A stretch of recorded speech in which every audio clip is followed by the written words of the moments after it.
true at all, though. Well. It's just not. I don't know. But then Batman said, and everyone's like, "Gotta be true." Yeah, I think so. It wasn't him who said it. I don't know. Was it Harvey Dent? No, it was definitely. Oh, was it Alfred? It was Alfred. Ah, Oh, Alfred. Of course. Old Alfie, they call him. You got to remember that. Mm-hmm. Smoke up is 5. Simultaneous smoke coming from Aurora. Actually, it looks like DM might run into them over here. Yeah, but he's got 2 gauntlets of strength. I mean, can he even die? Yeah, he realizes the danger, immediately turns around. I don't want any of that mess. And Any of that smoke. It was right there. Yeah. It should be a trade-off of 2 apiece. Yeah, still just popping them there, seeing what's up. I mean, neither level 1 is particularly inspiring at this rune battle, is it? No, it's not. But they'll let it go, yeah. 2 for 2. All right, so Lina and Tusk heading into a matchup of a Centaur and a Dark Willow, huh? Yeah. Okay. That's it, call it. That's good. I hadn't seen that one before. Yeah, feeling pretty good about it, apparently. Yes, definitely.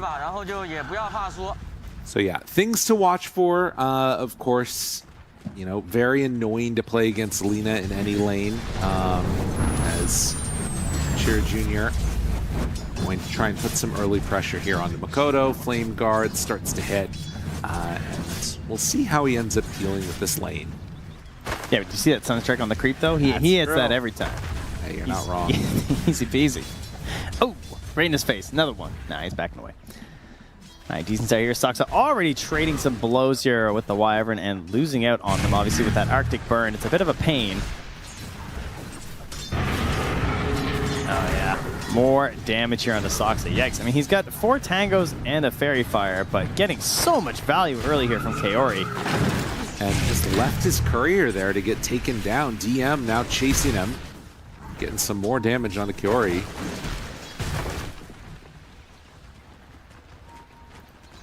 Oh, they'll still happily get a creep wave coming into the tower. Has to pull it back, though, so plenty of space now for Kaori to manage the creep wave. No punish here from Soxa, so very good start for Aurora. And that bottom lane Sunstrike coming out. Ooh, that feels good. Yeah, that one is nice. I mean, it's one of the biggest determining factors for a good Invoker game is if you can hit these Sunstrikes early, because the hero's not really expected to win many mid matchups, has really low damage early. I mean, not as low as it was for a while there, but this idea of just hitting these Sunstrikes, getting the gold going, getting your Meteor Hammer on the faster end, all set up for a good game for the hero. Up top, things relatively even. A couple of denies here for WS. He's going to be a beefy guy. 2 rings of protection to start, plus the gauntlet. So just trying to reduce the damage he takes from this plinking Lina over and over again, right-clicking you. Armor and Retaliate can definitely do a lot in that regard. And the wave already pushed fairly far forward. We'll see the Tusk try and get that pull off in just a moment. And DM, at least for now, seeming to have a pretty okay time of it. 8-2 versus the 10-3. Did lose his courier, of course. The Arctic Burn starts to spam some out at him. Wow, it's such a frustrating hero to try and lane against your like any strength hero versus Winter Wyvern. When you're relying on just that fat HP, it's just so much more effective than up against some of these agi heroes that have a little bit of armor or something to work with too. Doom obviously though needs no armor, as we're all well aware. I thought that was the Wolves. Nah, it's Doom turns out actually. Oh, nice one. Good on the middle. Gets that with a Forge Spirit. Easy peasy. Yeah, he also is having a good one. 5 denies already on that Invoker. And one of the kills with the Sunstrikes. So it will be something to watch for as they get the pull back behind the tower here. Nightfall can deny out a couple of creeps. Soxa, in the meantime, trying to soak some of this experience and maybe get some pull action himself. I think things are set up for Yandex to really start pulling away in this game, though. Like, they could just start ripping things if they start making these rotations, going for these arrows you were talking about before. Like, they just get the easier solutions available to them, so they're going to have to be really cautious about their vision on Aurora, like keeping an eye on like when Sox is moving, when he's pulling, when he's actually just doing these annoying creep dragging plays, because if he's out of vision for just a moment, suddenly he's in another lane and you've lost the core. Yeah. No, it's absolutely true. I mean, so far, Aurora seemed to be up to the task in just this like base laning stage. Doom is getting swallowed up a little bit down there by the Tiny. And then you think about this first 15 minutes, what you want to do on Aurora. Like, Centaur are going to be very static with the Helm. Invoker going to be quite static, looking to help out with Sunstrikes.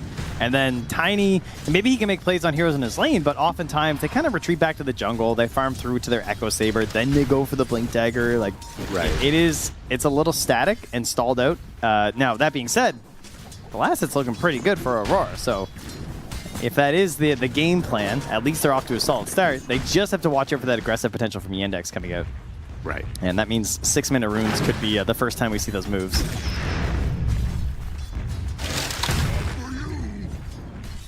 Any wisdom stealers this game? Tiny can maybe make those moves, but not really expecting it. I mean, with a Sunstrike, yeah. Yeah, that's what I was going to say. That could be it. The difference maker. Junior messing with him. Look at Makoto scanning. Because Yeah. he's so low HP, he's like, dude, is that Mirana coming? Like, what is going on down here? I'm scared, guys. Yeah. I don't know if I can be here right now. But no, she's a little bit busy, and Invoker also busy. Hits another Sunstrike kill. 2-0? Soxa will pull the wave, though. It's going to give him the chance to move in for the 6-minute rune. Makoto also level 6, though. First one to crack it.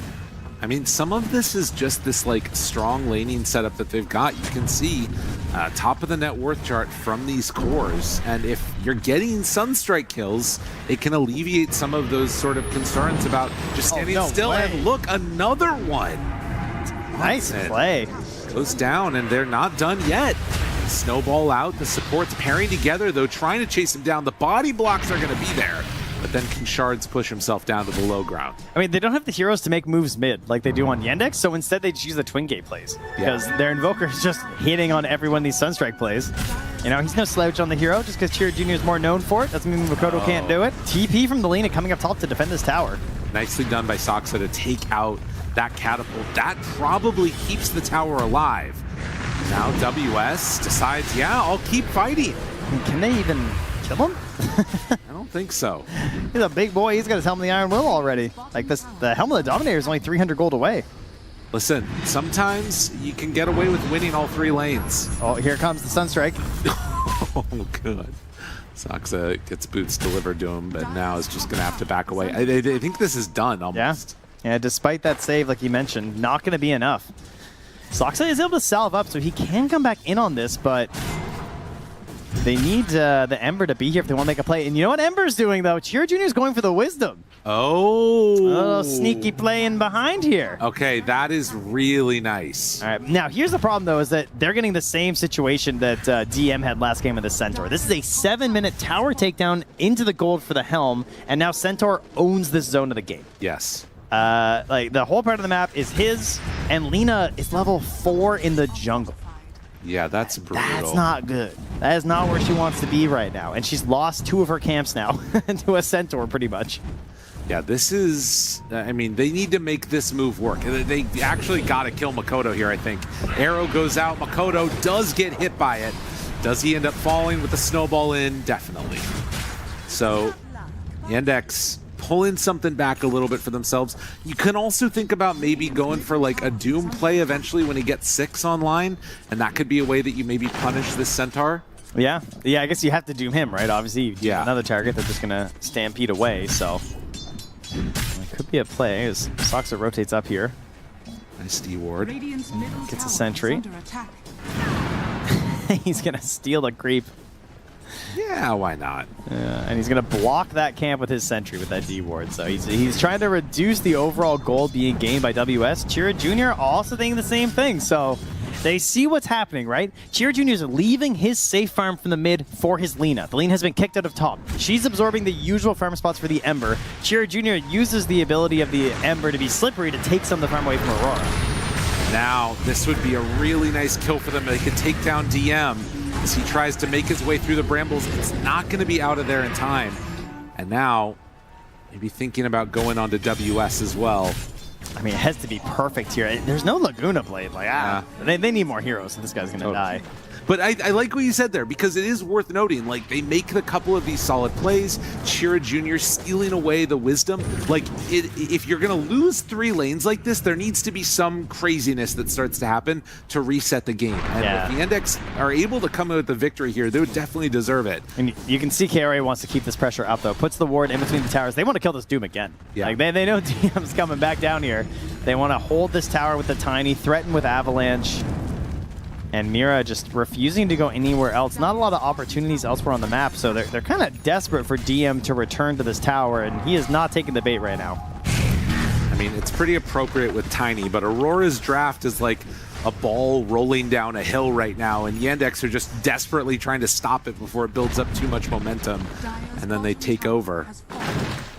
Yeah, 2 towers gone very quickly, and opening up a few more avenues to attack the mid tower as well. Tiny now into the Echo Saber, greatly increasing his damage, but needs a bit of setup if he wants to connect. It would have to be a Stampede play if they want to go into it, and obviously if you pop the Stampede, that's going to leave WS a little bit more vulnerable up top. And after seeing that ward there, we'll understand maybe part of the reason that they weren't able to connect with that kill. So they do manage to survive that movement from Aurora on DM. Watson now trying to play some catch-up and get into that Maelstrom. In the meantime, Invoker finishing off the Meteor Hammer. Yeah, let's get that mid tower. So let's go and knock him with the hammer, you know? Why not? The hammer in our game, it doesn't build, it breaks. Yeah. You know? Okay. It's not a carpenter's hammer, it's a meteor hammer. That's why it's called that. It's dropping rocks on stuff. Saksa bullied back here once more. Man, what a comfortable game for Nightfall. A Tiny who just gets to sit on a lane. This is the dream for this guy. Oh, yeah. You know, he doesn't like the jungle that much. He likes just farming through entire waves, getting a ton of gold for himself. He's trying to accelerate towards some of those other items.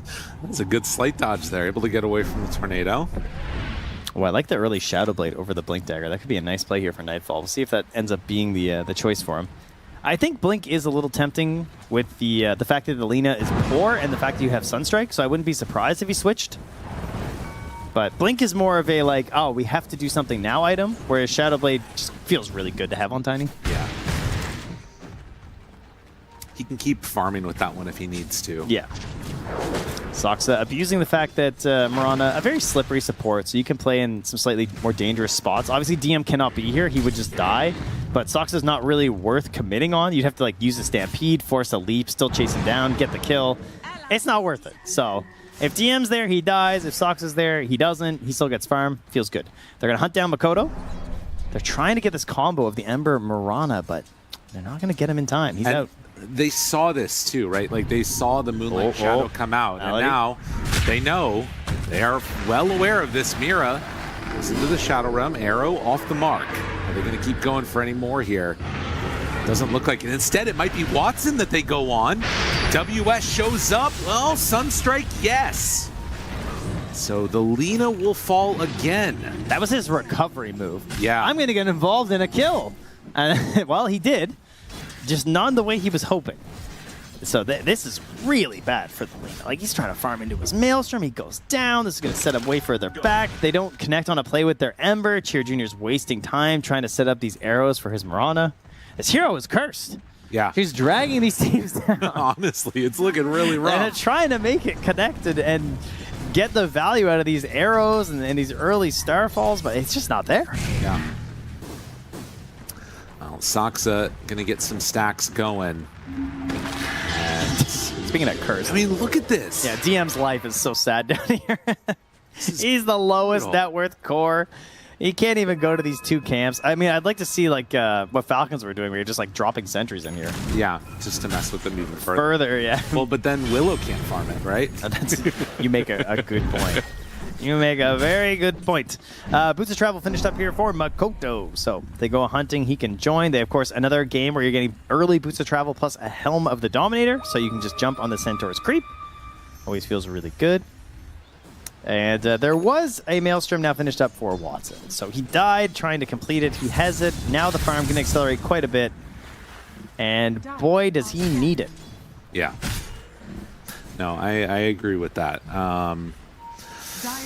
Need some me time, a little bit of chance for a turnaround in these fights. I mean, again, sort of the issue that we've talked about is this Yandex draft is very one-dimensional in terms of how it operates. Oh, tornado mid, catches the Ember.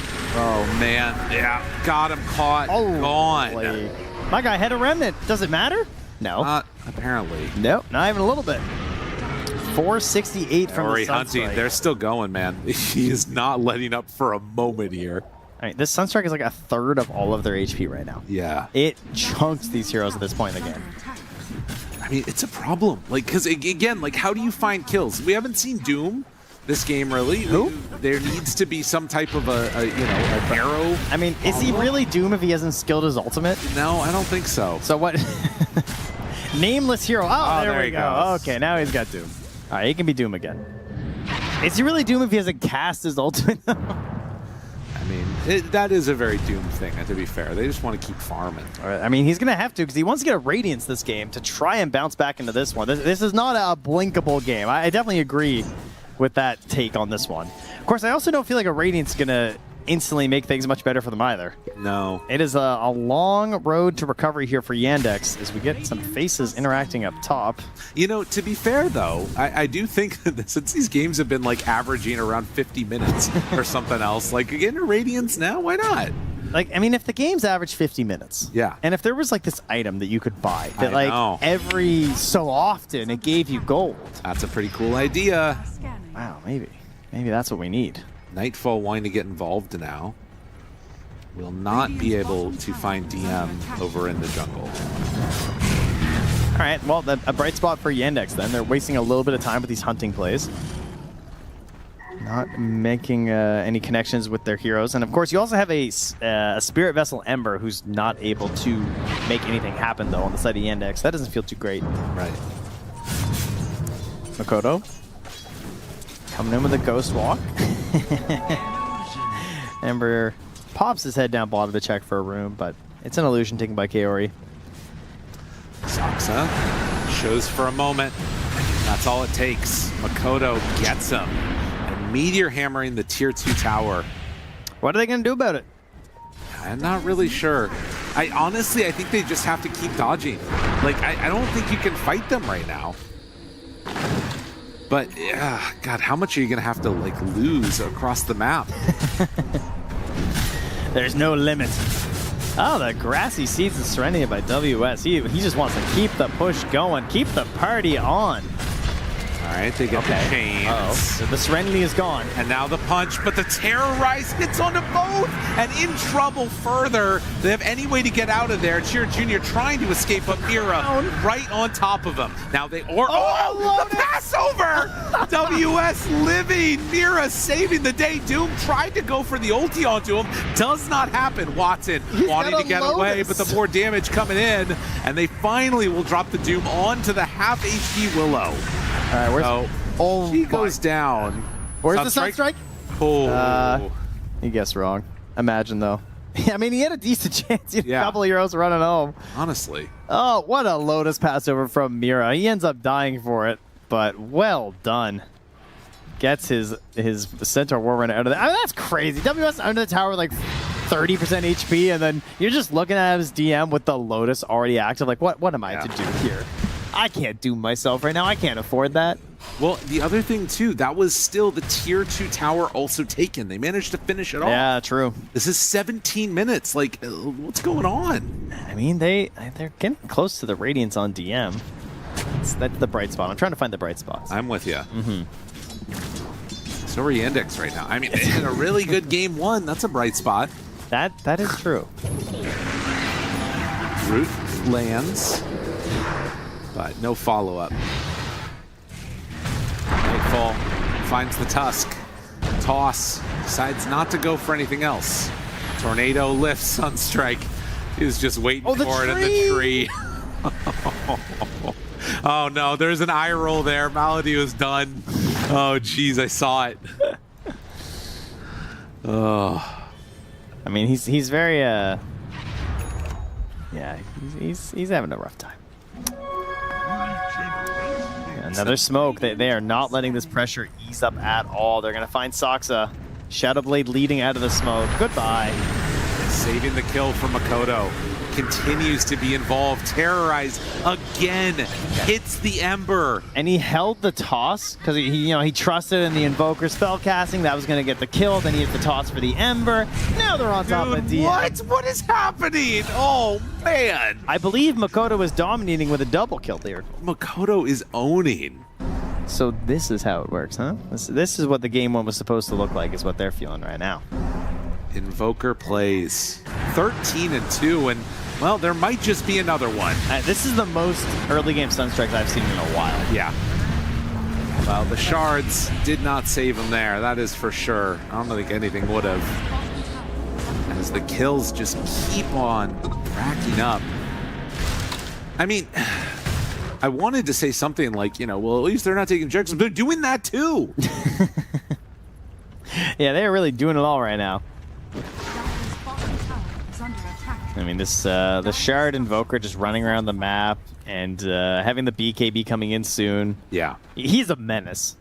I feel like this is one of those pub menace builds right now. Watson doing everything he can to become a relevant hero in this game. Obviously, Lina, I mean, doing pretty well net worth-wise. Considering where she started, yeah. Like, Watson is finding the gold that he needs, and he can eventually become the biggest hero in this game. The way Lina scales and having the range that she can play at in these fights with the teammates like this that can provide it for you. You get into an Agnim's Ember, I know it's a ways away, but that is what you need in this one. And that's why you're seeing Aurora just consistently pushing this tempo. A little bit of a battle of brewing as the BKB is done for the Invoker. Jump forward stun. They find one. In trouble. Chira Jr. feared low, and now they're on top of the Lina. Although the Winner's Curse is about to wear off, they can back away for the moment. Now a chance for a turn. He's stunned forever. The arrow hits, and WS onto him. Watson dropping quickly. Tried to get the kill on Amira. Not going to happen. They did get the Invoker, but it comes at a hell of a cost. I mean, had to drop the Doom on him because they needed something desperate. Great target, of course, but it is the one way they're going to get a high-value kill, and then it's just time to run toss in. Trying to find a further chase, but not going to be there. Honestly, for how bad that could have gone, the fact that they get the Invoker is pretty clutch. Feels a little good, but he also has a BKB done now, so that might be the last time it happens. Well played so far here from the side of Aurora, moving in towards like the safety items, the BKB. I'm sure they'll be going for the Aegis pretty soon. There's also a Tormentor they can claim. And the nice thing about this is that although many teams have garnered big leads like this today on our stream, they actually have tower hitters this time. So they have been progressing the map the entire way through. Only a couple more tier 2s to clean up. It's not as big of a gold lead as we've seen in other matches, and I think that there is a little bit of fragility that lives here, but we'll see. It's not a foregone conclusion. Stomp. I mean, this is pretty nice when you can do that to DM. What can you do? Yeah, Invoker is just it's a pain. Yeah. Malady had no TP on the Tusk. He's just waiting with Watson. Like, Watson is the win condition, so he's got his Blink Dagger on Tusk. That same play happens to Watson there. Yeah, maybe Malady can save him. Right. Maybe he can delay it a little bit. Maybe they get one kill in a trade. But he's not there to look after DM. DM got his Radiance. He's on his own. Yeah, he's doing his own thing. Mylena needs some help. You can see Yandex like shoving in this mid wave while they're taking, or rather, excuse me, now flip that around. He's trying to get the wave shoved out. So we know they're going to be coming down mid very soon. Nightfall gets the Aegis. He can lead a little boldly with his Shadow Blade now. Could have been all right for the Invoker too, but Nightfall wants to grab it. 8, 2, and 8 right now from Makoto. Yeah, he's been involved in almost everything.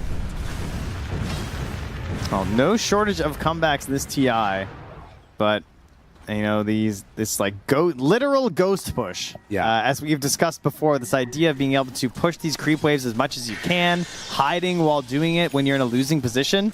Well, you're in a winning position with a ghost who's just pushing these waves. That feels pretty good right now as Aurora. And if you try and contest him, or if you don't notice that he's doing this, you might walk right into your death. That's a serious problem for sure.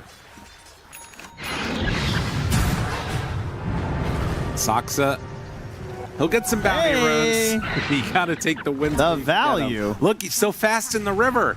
He's running quickly. I mean, the dust is wearing off, but the invis is... the polywalks aren't quite enough, huh? No. They're not strong enough to take down this brave Mirana. Sadly not yet. Oh, man. Oh, Dire's bottom tower has fallen. DM getting away. We'll have the second component of the BKB. that's good. It's 2 out of 3. Yeah. Nightfall. Kodo on the hunt. Shira Jr. hiding in the trees. They jump in. They find him. Laguna Blade out. Do they have enough damage? They get the Winner's Curse to interrupt. Makoto backing away. Now he's inside the snowball. Melody will get hit there, and Shira Jr. realizing it's not quite going to work the way he wanted. Oh, he gets all his mana drains. DM can't get anything off there. Needs that BKB. And now the Sunstrike follow-up is going to be there. Avalanche. One more toss. I thought he was out. You can see they look at it and they try and turn. Like Watson chucks a couple spells. They're analyzing the situation. They're like, is there any way? And then the EMP hits. It's like, nope. Yeah. We're done. Well, Watson, he has to play risky. He gets scanned. So he's not going to get found by Makoto, though, as he does move out just in time. I mean, look at where Nightfall is playing. Like, honestly. Yeah, and he's just running straight there. They're like, there's only so many places Watson can be. Oh, don't turn for that. Don't turn for that. Hit. Oh, my God. He needed that proc. Yeah, they scanned and they knew immediately. Turns red right as he's leaving.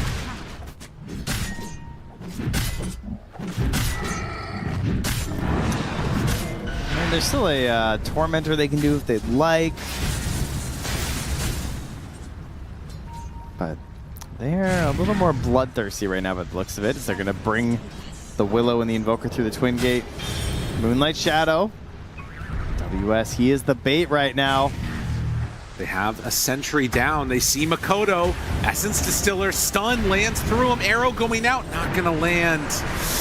Oh, and these moments, like, that's the one you got to get if you want to make these comebacks happen. Oh, the Croaker. Oh, he doesn't get him.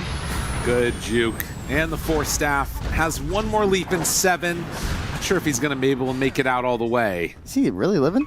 Looks like it. Oh, all right, nicely done. Can't take down Sox, they're too strong. DM actually in the jungle between the team of Aurora right now. Yeah. Dire Scan connects, knows that he went through. DM so desperate for farm that he's actually finding it here. It's kind of crazy. I mean, okay, look, BKB's here. This is like maybe going to be one of the last gasps for them. They've got to get something done with these BKBs being completed. I feel like they need the Mjolnir or something too. Like, they just don't have the damage to win a fight. Right. So we need a Clutch Doom. We need Mirana just freewheeling. Being up a hero would be nice. Arrow hits in the Shadow Realm. Definitely. He's just burning while stunned there in the AoE. Gets the gem. Very good. They can actually get a little bit of vision, set up for some plays. And Makoto forced back with the amplified damage. All right. A small but important win here for Yandex, because now with the gem, they can get out, drop some wards, and maybe that will open up the opportunities for some pickoffs. Only 32 seconds left in this Aegis for the Tiny, so... I think that's the type of play that, like, as Aurora, you're willing to take that loss of the Willow. Obviously, the gem sucks. But if it stays at that level, that's not going to be enough for Yandex to pull it back. They need to be able to sort of find a win and then turn that into an objective, turn that into another fight win. And otherwise, it's just sort of keeping things set at sort of a steady level, as opposed to actually pulling themselves back into this. Every journey begins with a single step. True. And this was a real baby step. It was like an inch. You know, it's not even a half step. Yeah. But it is a partial step nonetheless. Double wisdom. Sucks up. Just going to try and cut waves in a bit here. Kodo is doing a similar thing, killing off waves in the mid lane. But yeah, it's sort of just Operation Farm in secret.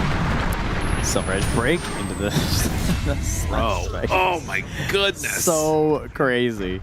Ugh, it is tough. It is tough for DM. Tough for all these heroes. Yeah, that's a lot of damage. It's not getting easier. No, Nightfall's getting the Blink Dagger to further close down this map. Because, frankly, DM's been getting a little too much space. And he's played quite well to get the amount of farm that he has gotten, but at his current kill score of Bob, also known as 8-0 and 8, for Nightfall wants to keep increasing that total. Stomp to kill the creep wave. Backs out. Shira will be stunned, has the terrorize now, decides not to throw it. Wants his gem back. Yeah, not so fortunate. Shira's gonna hold on to that for a little bit longer. Octarine Core on Makoto. Okay. I mean, more and more powerful. Also about to be level 20 here as well on the Invoker, so yeah, a little frightening.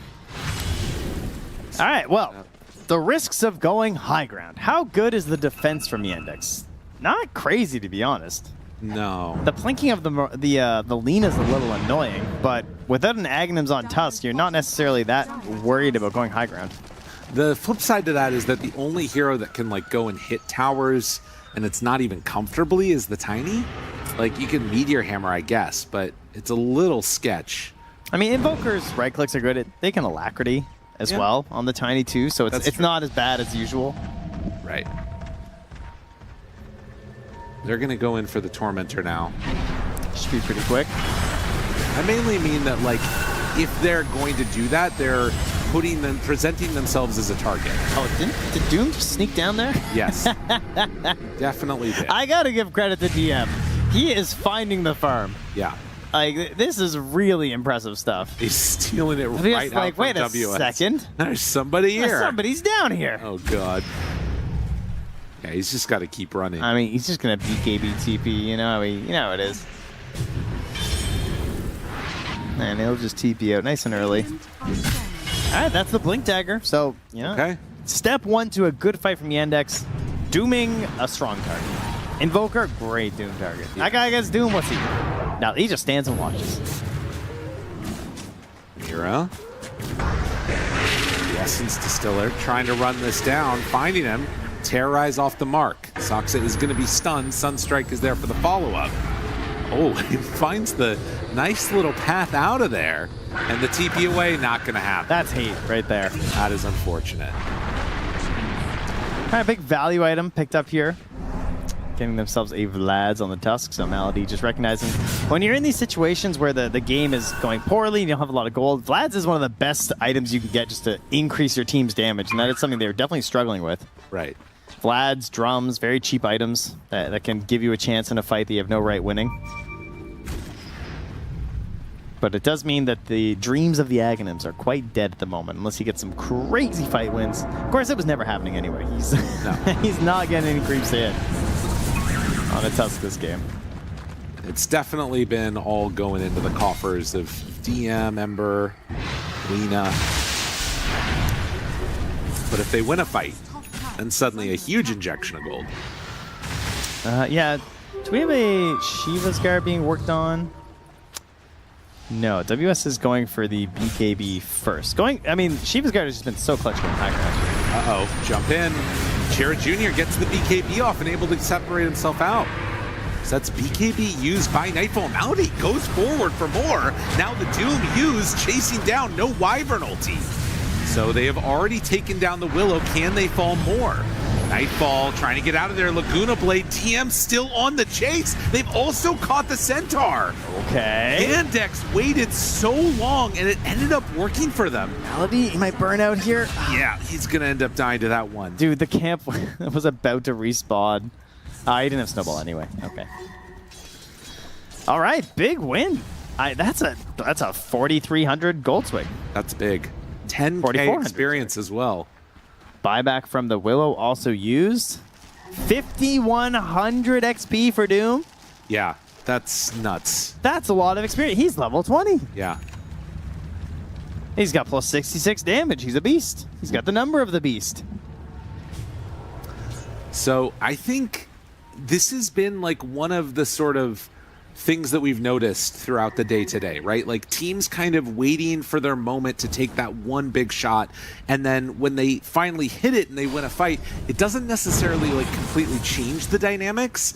Definitely Aurora is still winning, but you can see a pathway to how Yandex could win this game. I would be so bold as to say they've now taken 2 full steps. Okay. That was 1 step plus like 90% of the other step that they didn't have quite yet. Yeah. No, this is good.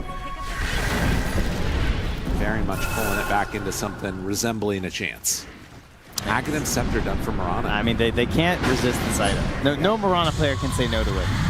So they're going to go for the safety of the Aegis here on Aurora. Nightfall runs in. Roshan has roared. There's only 35 seconds. I mean, if this is not a bait to come fight us, I don't know what is. They're running. They want to take this fight. Again, this is Ags on the Mirana, and they are going to... This is such a strange time to Rosh.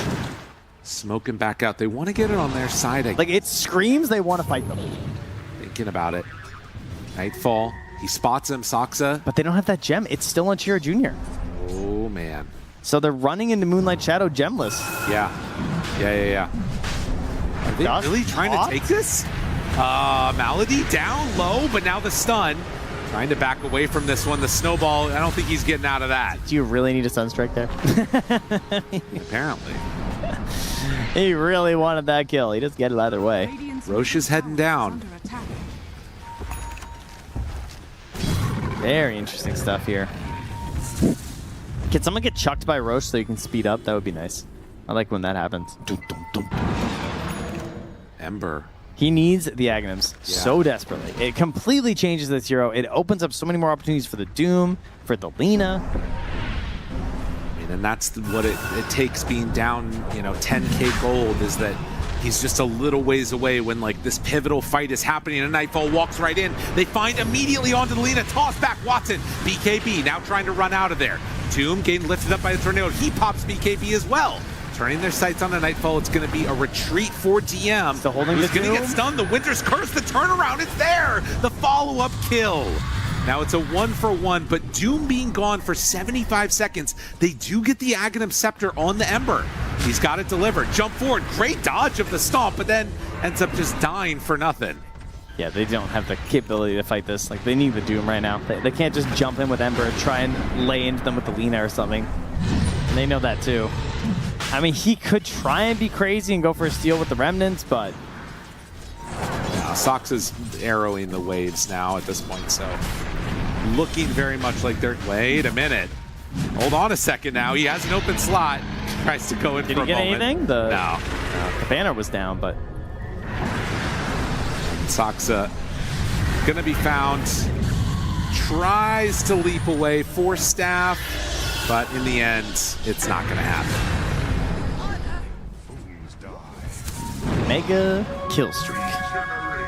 Firma Kodo putting on an absolute clinic in this one on the Invoker alongside all his teammates. Very good synergy, making it work with the Sunstrike. Just what they were missing with the arrows last game for themselves, and also what has not been glued together in this one by Yandex either. Not a lot of solid coordination plays coming out of that combo.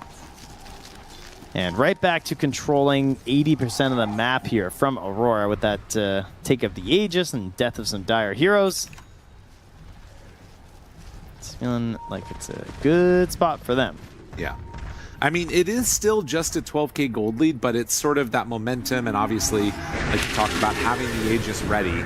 Terrorize out. Malady is there to help if they want to make a go of it. Nightfall to the side, and no, they're just going to let him die. And, they saw the Aghanims. They probably know he has no buyback. Yeah.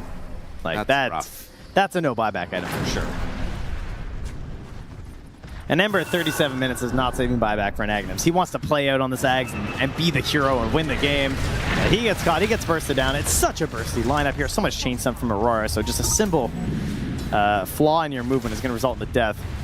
WS, speaking of death, sacrificing his creep to the tower, hopefully to garner the favor of the gods. No, Look at it go. There you go. It's gone. I think for Malady, there was like a question of does he go in there and try and snowball save, but it was like not looking good, and it was into roots, and well, now they jump forward, get some good damage to the turret Lita. starts to beat down onto WS. Watson continue to lay into these heroes. Nightfall is going to be found. Nightfall is dead. All right, what do you got? Second salvo, Doom is ready. Do they want to commit for this now? Arrow as he lands. Big jump in. The Hex is already out. Damage coming. WS is off to the side. They're waiting for their target, but DM doesn't like what he's seeing. Nightfall tries to jump away. There's another hit from DM. And as the damage comes in, he's going to try and drop the Doom, but no, it's not going to be enough. Now Watson. Winter's Curse finds it. The buyback moves in from Malady, hoping to turn this around. But Lena is just getting destroyed, demolished, and Chira Jr. forced a Remnant away. He jumped back in and reset the curse, catching himself as well. A full freaking wipe there. 2 down, no buyback. And at this point, at least, Yandex very much looking to be losing this game unless they can come up with something here at the very end of it. But another set of racks. Aurora, they have led this entire game out of the laning stage and just trying to put the finishing touches on it here. Arrow from Soxa, but the save is there immediately from the Wyvern. One last set to go here. And it's a big center leading the way. There he goes. Snowball waiting as the Avalanche is going to expend, and Soxa is dead. He doesn't have buyback either. They jump in, continue to look for more. Chira Jr., the only one left alive, as Aurora is going to clean up Mega Creeps. GG is called. Aurora, they're not going to go quietly. They're pushing it to a Game 3. They do indeed wish to see the Northern Lights, which obviously will be coming out very soon here in Shanghai, I'm sure. Impressive performance.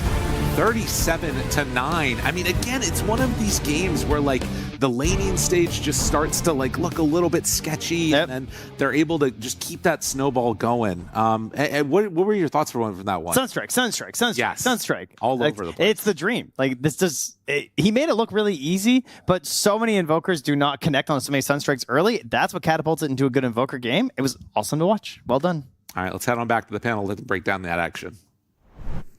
Thank you so much, Lyrical and Trent. A lot of fun that was had in that game number 2 there. And definitely an accurate description. Sunstrike, and a lot more Sunstrike when you get an Invoker that's fed in the mid lane, or at least that's far ahead in that gold ratio there. Monkeys, it feels like there isn't too much that you can do to feel like you're even playing on even footing anymore. Yeah, I think Aurora did a really good job of picking heroes to set up the Sunstrike, and it really enabled Makoto to land all those Sunstrikes, enabled his game. He had, I think, 12,000 net worth around like 20 minutes or something like that. Oh, is that all? That's a good amount. Easy money. So I think it was him and Nightfall at top of net worth. So I think it just made the game plan really easy for Aurora. You know, a lot of setup Sunstrike obviously does a ton of pure damage, and it was a very smooth sailing game for them from there. I didn't know how I felt about the Wyvern for this tournament in general. Not so much this draft, but just this tournament, because sometimes it feels the usage of Cold Embrace is more just delaying the inevitable. I'm not really seeing it be this sustained tool that you would love it to be. It's just, well, now my core is in a position where everyone else can collapse on him and just deal more damage. But this time around, the Wyvern had a pretty good impact. I did see the idea behind why teams are favoring it, Lacoste. I'm like, actually, yeah, I can see it. This Wyvern has great presence in the game. I'm a big fan of the hero. I think this hero just gives you a lot of things, especially the ones in the laning stage, because it's a percentage-based heal. So you're playing with Tiny, who has an insane strength gain per level. So in 1 point, it is 160 base plus percentage. It goes over 200. I mean, you're not going to be killing this lane anyway. I wasn't really the biggest fan of the Doom picked before the last pick overall, because they had to pick it blindly and they wanted to go with something. And then giving Nightfall Tiny in this case kind of felt like it was coming. I don't know if Yandex maybe, got a little bit of a misread what's going to happen in this one. Do you think it misread, or they just felt they had answers to it? Like when you look at a Tiny to Lina carry-to-carry matchup, at what point do you feel... Like Lina traditionally had, I don't know the numbers, but from the top of my head, I'd say the win rate for Tiny against Lina is pretty high. She doesn't like always it was very bad because she could get tossed back, having the stun, skewer pretty much when you were playing against Lina as well. Any repositioning tool against Lina feels really good, even though it's a carry Tiny, so he plays a bit of a different game. But I do feel like in this, he has a lot of status resistance. Playing against Doom, it's always going to benefit. They have ways of resetting the fight. They have Centaur on their side with the Stampede. So a lot of ways to bail him out of the trouble. Yeah, I think for me, this was a big game for Aurora. I was definitely, for me, and I think a lot of people were putting them as like, potentially they make it through, potentially they don't. And Yandex was, for a lot of people, probably in that top 3 spot for the group stage, like either 4-1 or 4-0. So I think being able to show like, not only, it's like a close game. It was a convincing game number 2 for Aurora, and potentially if they take the series, I think that puts them in a super good position to feel pretty good getting out of the group stage. Did you have Aurora going through the group stage? Oh yeah. Oh, like, oh yeah, 4-1? Or it's like they weren't even considered to be not put 3-2 getting through. Okay, so elimination round. Confident 3-2. Okay, confident 3-2. What about you, Lukas? Did you have I think I had them the same. I can't remember from the top of my head, but I do remember that Monkeys didn't put them at all. He didn't put any other team. I heard he actually put every team not making it through. Yes. I haven't gotten the prediction wrong so far. Except for Gamer Legion. He put Gamer Legion 4-0. So Yeah, maybe that's a wrong of prediction. It is that weird team where I know a lot of people just put them in losing the elimination round. Like you already said this, Gunnar, but it's because what's been happening recently leading into this. They had lost confidence as a team. I know that there was a little bit of commotion around what their scrim results were giving as well. And it's that question mark of maybe if another team was having those results, they would be feeling even worse for themselves. And more often than not, though, we see that when you're having tough scrims, you come out into an official and you actually end up being one of the better teams. So I think as well, seeing them have a confident game a lot of too, learning experience. That's what I'm saying. You There's win or way you more- learn. And Did you say you win and you learn? you win or you learn. Or you learn. Okay, I was going to say, I don't think that's the You saying, can't bro. lose. You cannot lose. There's in Dota. no losing in this situation. Oh, that's why you pub every day, just because Well, no matter what happens, it's a You're great getting better, experience. But Yeah. I think Aurora, unfortunately for them throughout the year, they've had a lot of actually pretty good performances of getting to that like top 4, I think a couple Second top place. 2s, and they haven't really hit that mark of making it to the win. But kind of like you were saying, as the year went on, I think they've started to fall off a bit more. So some question marks for them going into the biggest event of the year, and I'm hoping for them to kind of find their stride in the group stage. I really want to see them, because when they look good, they look really good. A fun little fact as well while we're talking about the Aurora Yandex. I don't know if you guys know, every year Tsunami does a blog on the teams that are participating at TI. He released his yesterday. Did you guys read it?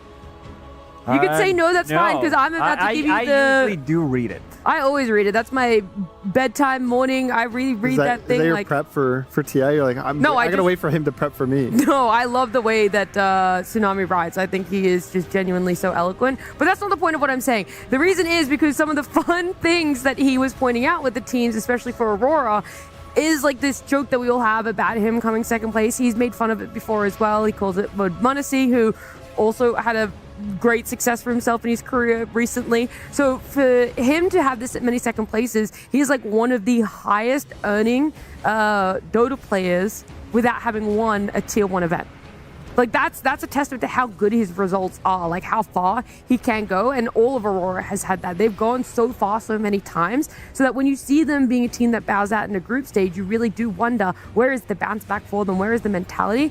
And then when they lose a game 1, are they still that older style of, a more Eastern European team that might struggle to get back on the horse? Or is it the mixture of the RCA that brings them back together and they can have a dominant game too? I think what's going to happen with them, eventually they're going to win a tournament, and the same thing At some Thank point, goodness, they just thank gotta goodness, keep Lukas, someone going. believes in them. Basically, like Someone believes in them out there. No. I think they're good enough. I feel like they have. My point is they have a little bit of a mental thing where something similar happened with the Boom Boys, where they couldn't really win for a long time. Went with the different roster changes, recycled some of the rosters and the players as well. And once they finally won, you could feel a lot of pressure was relieved, and then they started to kind of feel and play better in other even like the losses that they had afterwards didn't really feel as bad. That's just how I feel about them, and I think the same thing's going to happen with Aurora. One step at a time, a little bit Exactly. after a little. Of course, it does start. They got in so many second places. Like this team, I know that a lot of people said that this kind of feels like a fraudulent team where they're like squeezing. Who said that? I Give me a can't- list of their names, Lacoste. I mean, I can't really like snitch on Gunner here, but no, it wasn't him. But I feel like they have been consistently good throughout the year. This is the mix of the players that I don't think a lot of people also expected to be this good, to gel this quickly, and they showed everybody that sometimes a weird mix can definitely work, and for them it's working. They're just lacking that first place. Sorry, you like my train of thought now is just thinking about when OG had that Toronto Tokyo period as well recently for themselves. So it is interesting to see what mix works, like what percentage works for them. But I'm going to move this along a little bit more. I know everyone wants to see a game 3, but our players aren't ready just yet to continue this series. However, we did have, just before TI began, we had Nomad sit down with Saxa and talk about how they're feeling as a team for Yandex coming into TI. Of the legends. It is Saxa from Yandex, and we're going to talk about your year leading up to the international. So, starting out the year, why did you end up with Yandex? What sort of took place there? I was considering the options, and it was like either take a break or like look to start a new team. I talked to Watson, I think, first, and I heard that he's going to Yandex. I heard the team, and at first, I wasn't really sure. And then we played some scrims. I started to get a feel for the guys, and I stood in for them for the Fissure LAN. And we got top 3, so everything was kind of clicking. So I decided maybe I'll give this a try and see how this goes. So how were they sort of different to your expectations? I think they're all very hardworking. They're like open to listening. They're all kind of young guys, and they are very hungry. And I think anything I say to them, like they will listen and they will try to improve. So I think for me it was like kind of refreshing to see like how like overall chill they are in real life, I guess. Yeah, it kind of feels like there's not really any big egos on Yandex. Would you agree with that? Yeah, there's like almost no ego. That must be nice. So you sort of followed Watson to the team then. I mean, what is it about him that you like as a player and a teammate? I mean, obviously he's a very strong carry player. He was like rank 1. He's like very high skill. Yeah. But also I think as a person, he's very chill. Like he's not like one of those carry players that has like a high ego and he doesn't really listen. He's like very open to advice and he's like very hardworking. So I like that about him. And I think there's many benefits to him. But is he still able to get across his ideas and, be a shot caller in the game when you need him to be? Yeah, overall he is. I think maybe in the past he wasn't so much. He was kind of just focusing on his game, but now he's like trying to take that leadership role more. And when he feels strong in the game, he's going to make strong calls. So I think he's improving on that a lot. I want to talk about Malady as well. Malady is a pretty funny guy in interviews, and when we get to talk to him, he always makes people laugh. I mean, what is he like as a player and a teammate? He's a bit quiet, I guess, like a quiet guy, but he's kind of like, cold funny. He's like, he's just gonna say something like with a straight face, but he's like gonna say some stupid joke. As a player, I think he's obviously very high skill and he knows what he wants to do in the game. I think him and Watson are like really good on the same page. Overall in the game, I think he's more of a quiet role and he tries to kind of let other people like take charge more. And he's just kind of like going to focus on his game and focus on his spellcasting. In the early days of Yandex, did you have a big focus on building communication in the team? Was that already in place? Yeah, we had to work on it for sure, especially when I'm like the only English-speaking guy on the team, so we kind of need to work on these things. I also try to bring in some experience from my old team, so it's definitely something we've worked on. So for yourself, when you've already got a TI under your belt, of course you want to win it again, but is there an extra motivation for you to help these sort of new guys who haven't done it yet to lift the Aegis? Yeah, for sure. I mean, I want to win it myself and I want to win it for them. What is the communication like when you're about to get into a big series? What are you guys talking about typically before the series starts? I guess the enemy's strengths and weaknesses and understanding what they want to do and how we want to counter it. I think those are the big things. And the other thing is also focus on ourselves, make sure that we do the right things. We're like in a good place, in a good mindset, that we don't do anything desperate, just stay cool, calm and collected. If someone has made a mistake in the game, how do you approach it? Just move on as soon as possible, like, just accept it. Everybody's gonna make a mistake, especially on a tournament like TI. People make so many mistakes and you have to be ready to make these mistakes. And once you're ready to do that, you can make as many as you want as long as you're like still trying to win. Just don't let it affect you at all. Despite having a lot of TIs under your belt and wins under your belt as well, do you still find that motivation, that hunger to go and play on that main stage and be in front of the TI crowd? Yeah, for sure. I think this tournament is obviously very important in Dota and is the biggest deal. And my whole career, I was always striving to win TI. I did it once, but now it's like I see other people do it a second time. So yeah, I'm definitely motivated to do it too. Brilliant. Saxa, thank you so much. Good luck. I'm really looking forward to seeing you play at TI. Thank you. Thank you.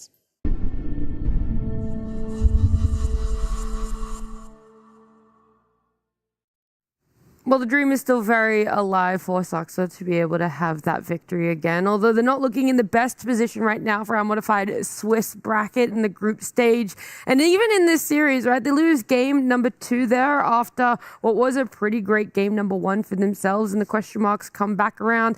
How is game 3 going to unfold? He alluded to the fact that their communications and their conversations before coming into a series is all about the strengths and weaknesses of their opponents. And I might not know them, but luckily I have 3 fantastic brains that are going to tell me those strengths and weaknesses of Aurora here. And if we feel that Yandex can exploit them in a game 3.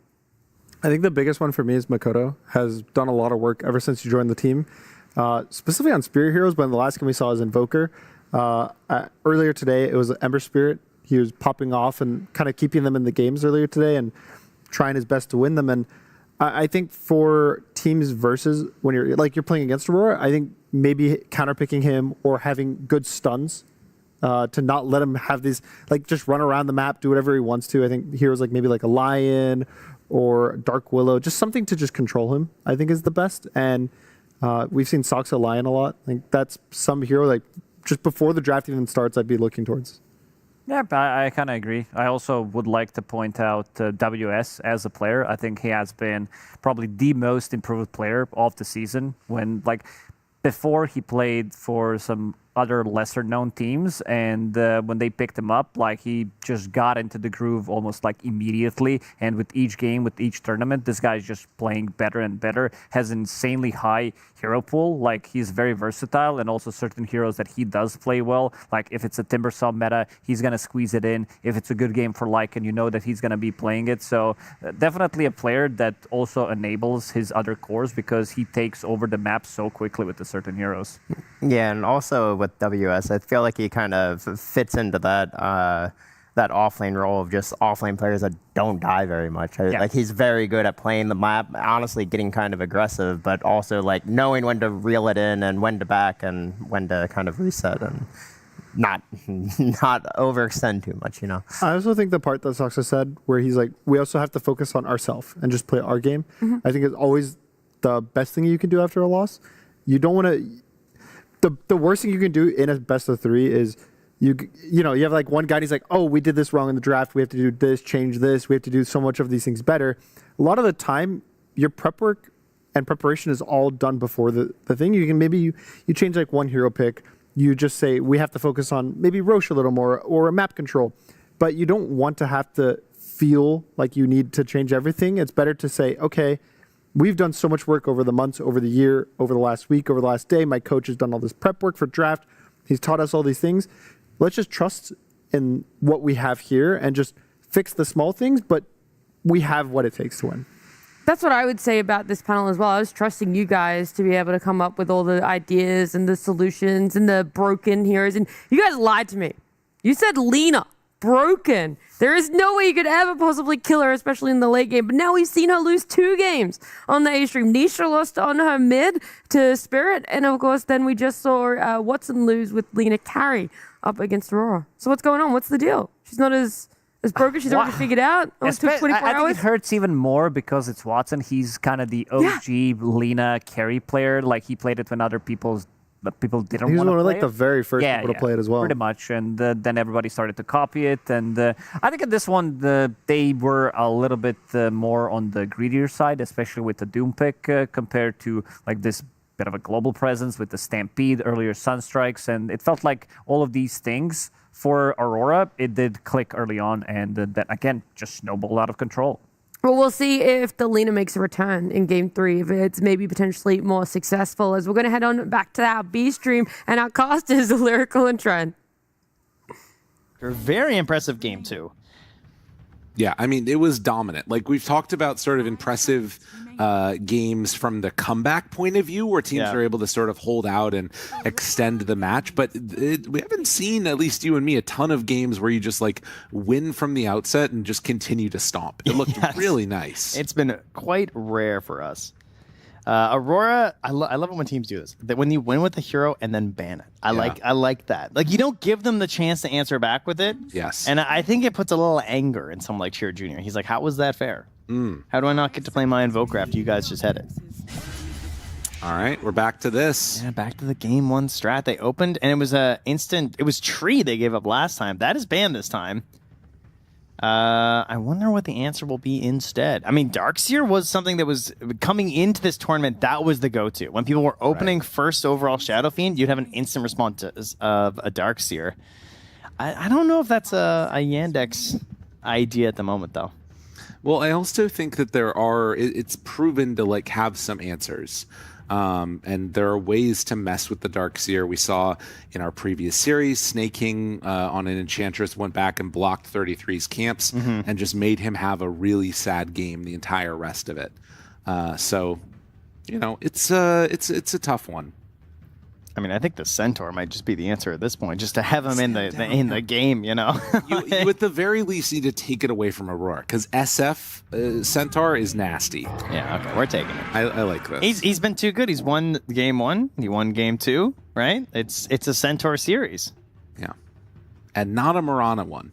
No, there will be no Mirana this game. It's over. Let it go. Yeah. You know, there probably will be. 12 and 7. I know. It's going to be tough. Well, we're going to throw another ban here from Aurora. What do they not want to see with this Centaur? I could see a Hoodwink ban. That hero's a little bit too good. Obviously, they had it earlier with the Centaur in game number 1. She's just the best 4. It's just the way it is. They could... No, they're going to ban the Drow. Okay. At least for one of their slots. Pretty good 1-to-1 matchup versus the Shadow Fiend. You know, another ranged hero piercing through that armor. Also, much like how the Centaur is very good versus the Shadow Fiend, and with the Shadow Fiend, Drow, all the same things with the Centaur. It's that same idea and concept. And, yeah, featured in less drafts than I thought, honestly. This hero's crazy. It's interesting, like, because the teams that play it, as you can see, are still winning, but it feels like maybe one of those things that happened behind the veil of scrims, you know? Yeah, a little figured out and stuff, and only like the big teams still want to grab it, or they just feel like other stuff is better. Maybe she's not bad, but they're just like, yeah, the Shadow Fiend's just easier. The other band will just be the Hoodwink because it's Soxa. Yep. So they will make sure to take that one away. And I mean, dare him to get the Mirana. He's gonna pick Mirana. Honestly, I'd like to see him take the Tusk. Maybe Centaur cancels it out. Maybe Centaur is strong enough to bring Mirana into the winning side of this series. Maybe. I think Tusk could be good. It puts you in a weird situation with your lanes a little bit. WS popping off right now. Yeah, he's having a good time. Yeah, he's got some ideas. He's very chatty at the moment. So is Nightfall. Yeah. I mean, that's a classic, though. This is what I need. I mean, the Tusk is, like you were mentioning, the Tusk is a big thing right now because we have the Shadow Fiend on one side, and just the fact that Tusk is also really solid. I like Tusk and Centaur together, too. Yeah. They can be a pretty annoying. For double melees, they can be a very annoying lane duo. I mean, it would still likely run into some issues against the Shadow Fiend, no doubt about it. I like it as a 5 that comes through the Twin Gate to help like the Hoodwink plus Centaur or the Dark Willow plus Centaur. I think you're at least thinking about banning it. If you don't want to take it yourself, that needs to be a thought. But they're going to go Undying, actually. Yeah, I mean, he's been banned in so many of these games today. Okay. So finally slips through. You know, it's Tree, Undying, and Tusk. Undying saves have been crazy. The Tombstone, it's very like sneaky the way the save happens. Yes. I feel like it's much more obvious whenever I see someone get snowballed. Tombstone, I'm always like, where'd they go? I was like, oh, right, he's in the Tombstone. Yeah. The visual's a little clearer now, I think. It like grows more, it feels like. So it's a little easier to spot. But he doesn't have the initiation potential of the Tusk. And I would not be surprised if we still just see the Tusk picked up here. And this is interesting. The Jakiro to like both hit the tombstone and then also just be a strong laner. I think they picked this earlier versus Spirit. I think it was them who had it. Okay. Didn't like it. 10 seconds. Yeah. He got nerfed a lot. I mean, we all got a little tired of Jakiro. Yeah. He was a bit much for like a year. It's true. He had to get knocked down a few pegs. And I Well- think he's still climbing the rungs back up. The other thing that we've got here now is 2 super hard saves on Yandex. You've got the Centaur Aghanims, which obviously it's been like going away from a little bit recently. I feel like we're seeing a lot of these other like Hearts and Lotuses come up earlier, but then also like you talked about the Tombstone. So multiple ways to keep people alive. The Jakiro makes the other pick so interesting here, though. Oh no. Ooh. Yeah, they see how it just says picked. Just says Yes. picked. All right, Big for anybody fat that Ls. just tuned in right now, Mirana has lost every game so far in this series. That sounds like a lot, but it is just 2 games. Well, she also lost Every some game. earlier. They're both correct. She's never won. Unfortunately, she is still supporting. She might be down to 50-50 with that last loss. She was pretty close. She was like 52% earlier. Okay. Depending on how she's doing elsewhere. I don't know if there's any other streams going. I'm going to guess no. I don't think so. But maybe a C or a D still going. Shoutouts if you're out there. We get another Necrophos game. So he's getting picked into quite a bit of magic damage. That is the first thing that comes to mind. It's like, whoa, hold on here. Kind of spooky. But he's still a very strong hero, and he's paired up with this Undying for just like push and sustain and Tombstone playing around. They're a dirty bog combination here. You're just stuck in the muck. Yeah. I mean, thankfully, at least for Mirana, you've got some leaps that are ready, but they're going to take the Shadow Demon to pair with this now, too. So drop the ultimate onto him. That's interesting. We saw this also in Game 3 of our last series, which was the combination of Shadow Demon and Necrophos together. You double ult a target. Yeah, it felt more like it was there to prevent the Shadow Demon being picked against them, though, last time. You know what I mean? It felt a little forced. This feels just like they just want it. It does pair nicely with the Centaur, I guess, right? It's also kind of the same logic as the Darkseer versus the Shadow Fiend as well. Like the illusions are really nice. Yes. That's pretty powerful. Yeah, really interesting. But yeah, all the reasons that Shadow Fiend is good versus Necrophos, like having the Cleanse on top of him can be good. The Disseminate is pretty good on top of Necrophos too. But with all that magic damage and the weakness that he's going to have to it, they get themselves the Earth Spirit. But game 1, Makoto got this hero, and he had a bad time mid versus that Chiro Jr. Monkey King. Surely that's getting banned, but we'll see if he has another solution up his sleeve. Yeah, the ban of the Monkey King feels like a nice get here. Again, that's just sort of the context of what happened in game number 1. Makoto got bodied a little bit and was never able to recover throughout the whole rest of the game.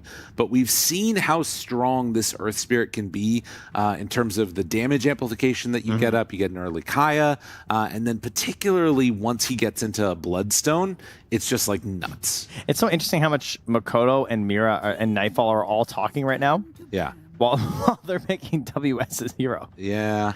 You know? Like, is he just throwing them out there and they're just like, bro, you know?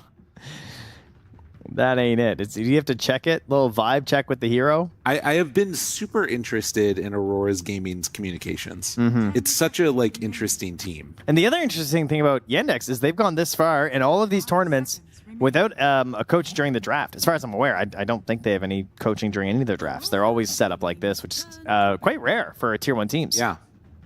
Very unusual these days.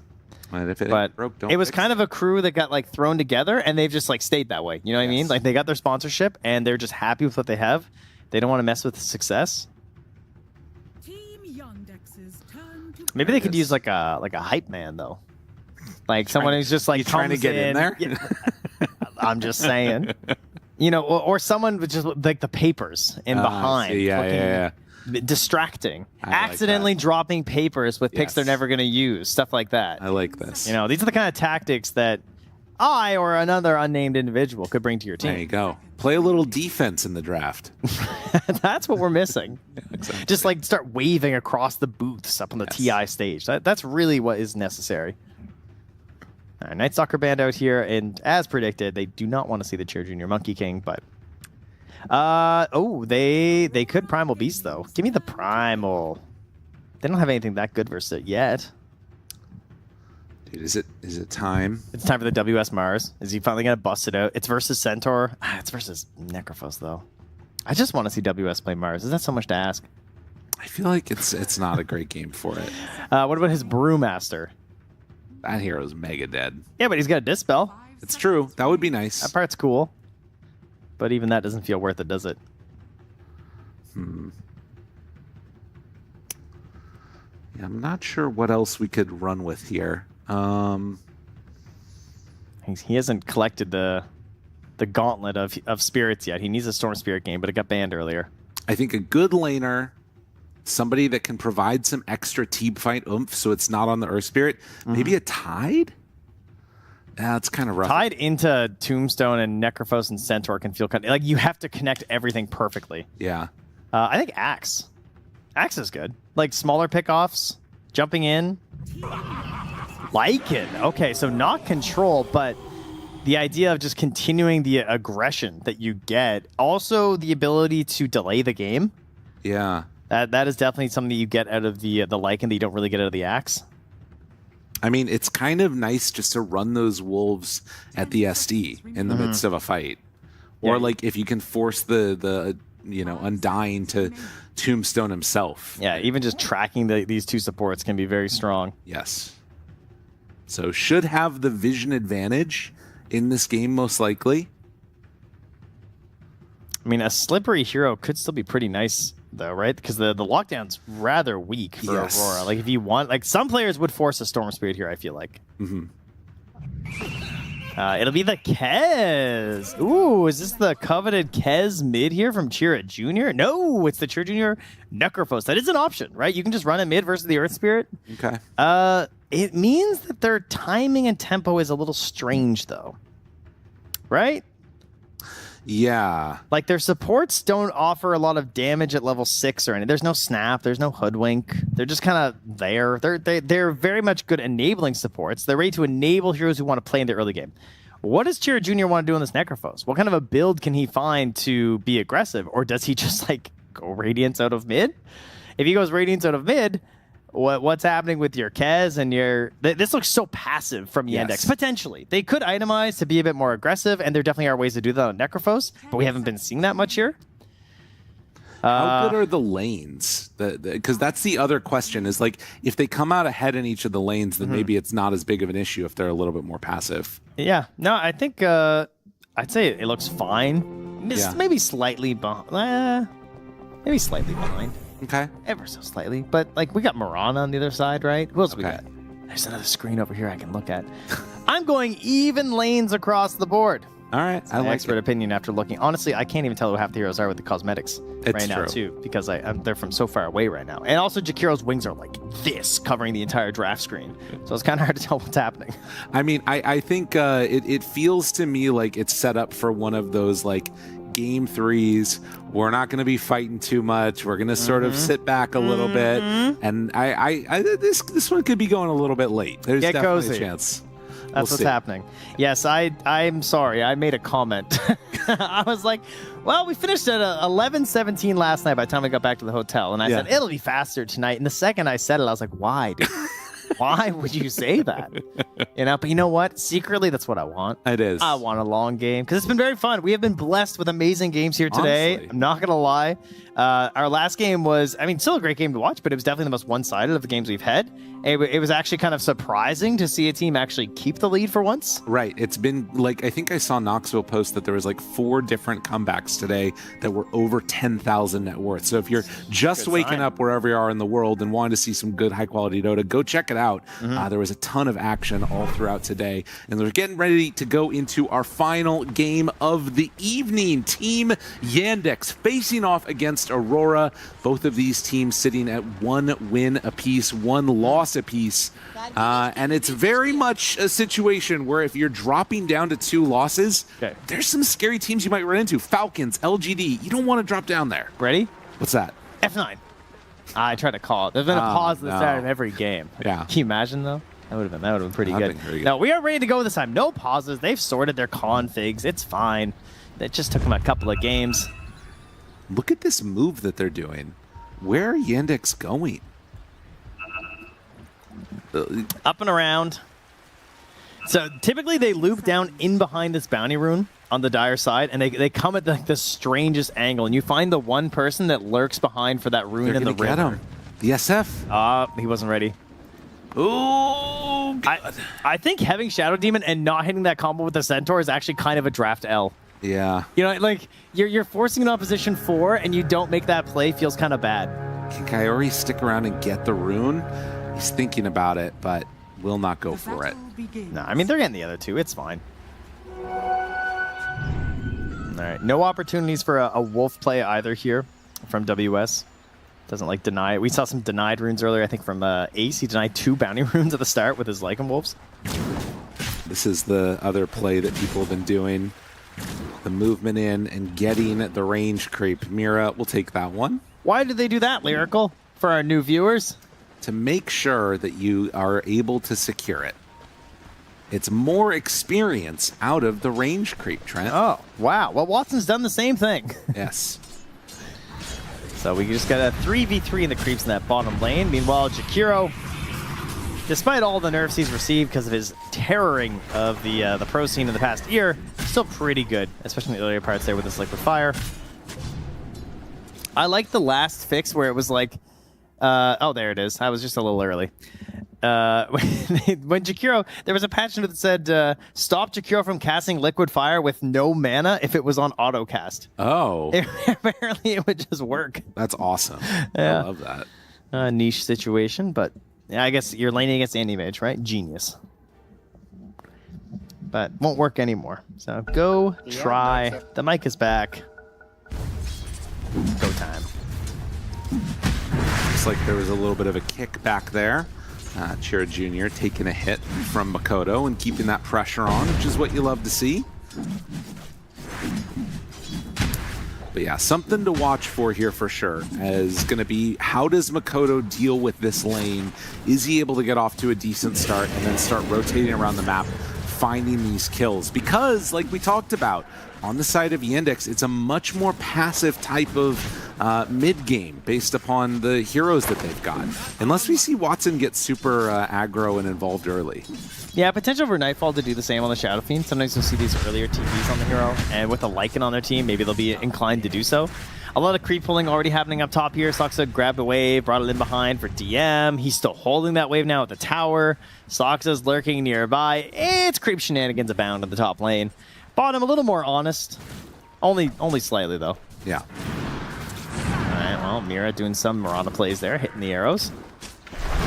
Oh, they're dropping the tombstone. They know he has no leap, so they go in. Oh, yeah. Into there and finding the first blood. Watson able to take it. One of the downsides of this Mirana, if you're trying to max out that damage. If your opponents know arithmetic and see you cast 2 spells at level 2 that aren't leap, you might die. Some nice denies there, too. Watson stacking them up. You're just going to deny. What a hero. I don't even want it. Awesome. I don't need it. He just wants to spend a little bit, you know? Yes. He's got one more charge to go. Yeah, a nice way to punish there with the early tombstone coming out from the Undying. Oh, that was good. Chira healing his creeps enough so that way the Boulder Smash doesn't end up getting the last hits. Just some grotesque play, truly. This is really nice. Yeah. Yeah, I think these lanes are some pretty good matchups here. Now, again, we know this with Earth Spirit.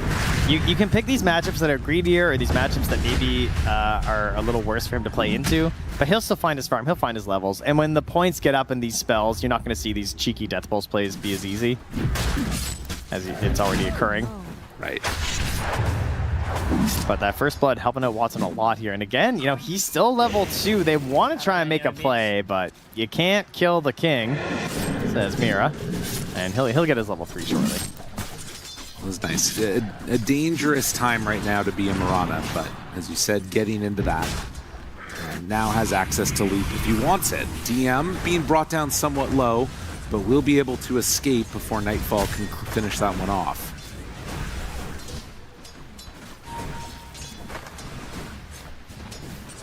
Nightfall definitely going to be the strongest hero in this lane. He just needs to be able to find the range to hit some of these raises here on the DM.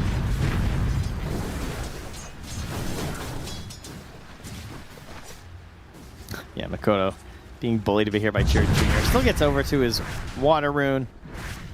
Can back it up. Has some raindrops now as well to help out with all this spam from Chira Jr.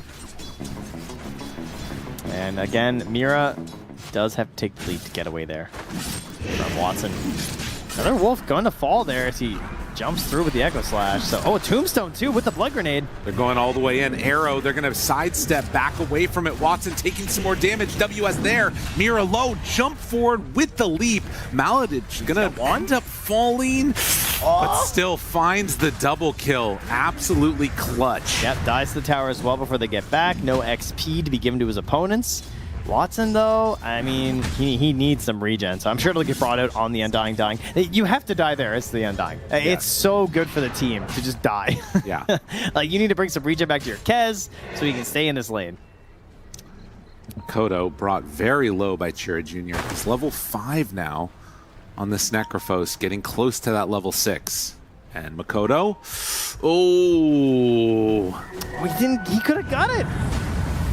I mean, I guess he didn't die either way. Like, level 2 disruption, maybe there's something there. Yeah.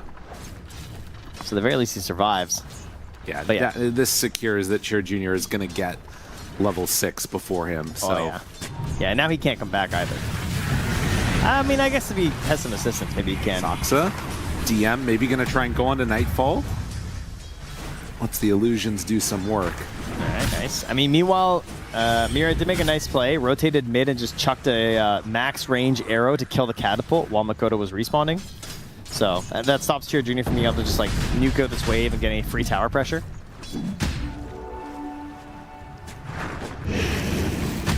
Malady comes bottom to potentially cover the rune, but of course it's a shield rune for Chira Jr.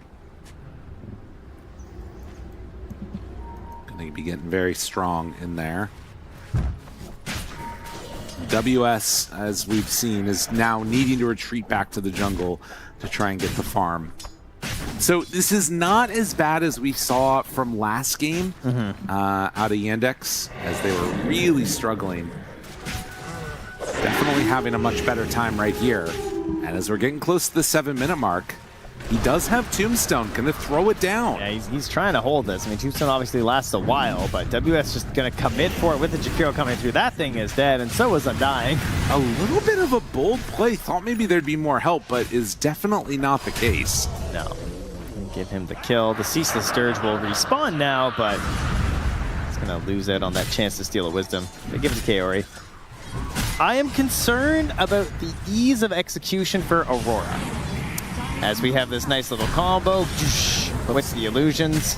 Gets him. Nightfall now in trouble, trying to stick to survive. And popping the Lotus. Not going to happen. Mira will be able to find a follow-up kill there. DM taking some more tower shots from the Mirana. So early game, they both have similar potential. You have just a walk-up disruption, and you have a roll-in from the Earth Spirit. You know, these can both be utilized to start a play. But heading into the mid-game, how do you actually start a good fight as Aurora? Yeah. It is just roll. Pretty much. And again, they have no Mirana arrow setup. I do not understand this decision. Like, how are you going to hit an arrow?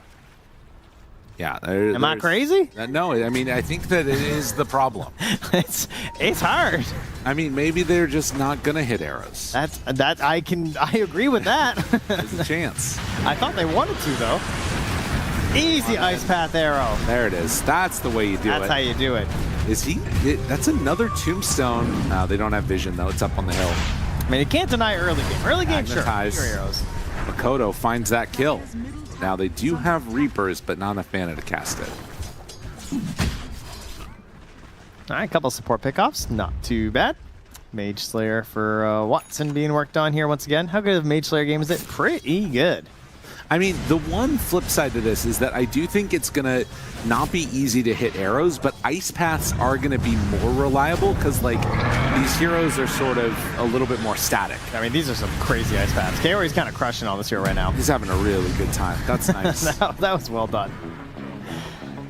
Like, yeah, Kez moves around a lot. Centaur moves around a lot, but they're also melee, which means when they commit, the Ice Path is more likely to be able to hit. Yeah, that's They're true. not kiting. It's a very good counter-initiating game for Jakiro for sure. Yeah.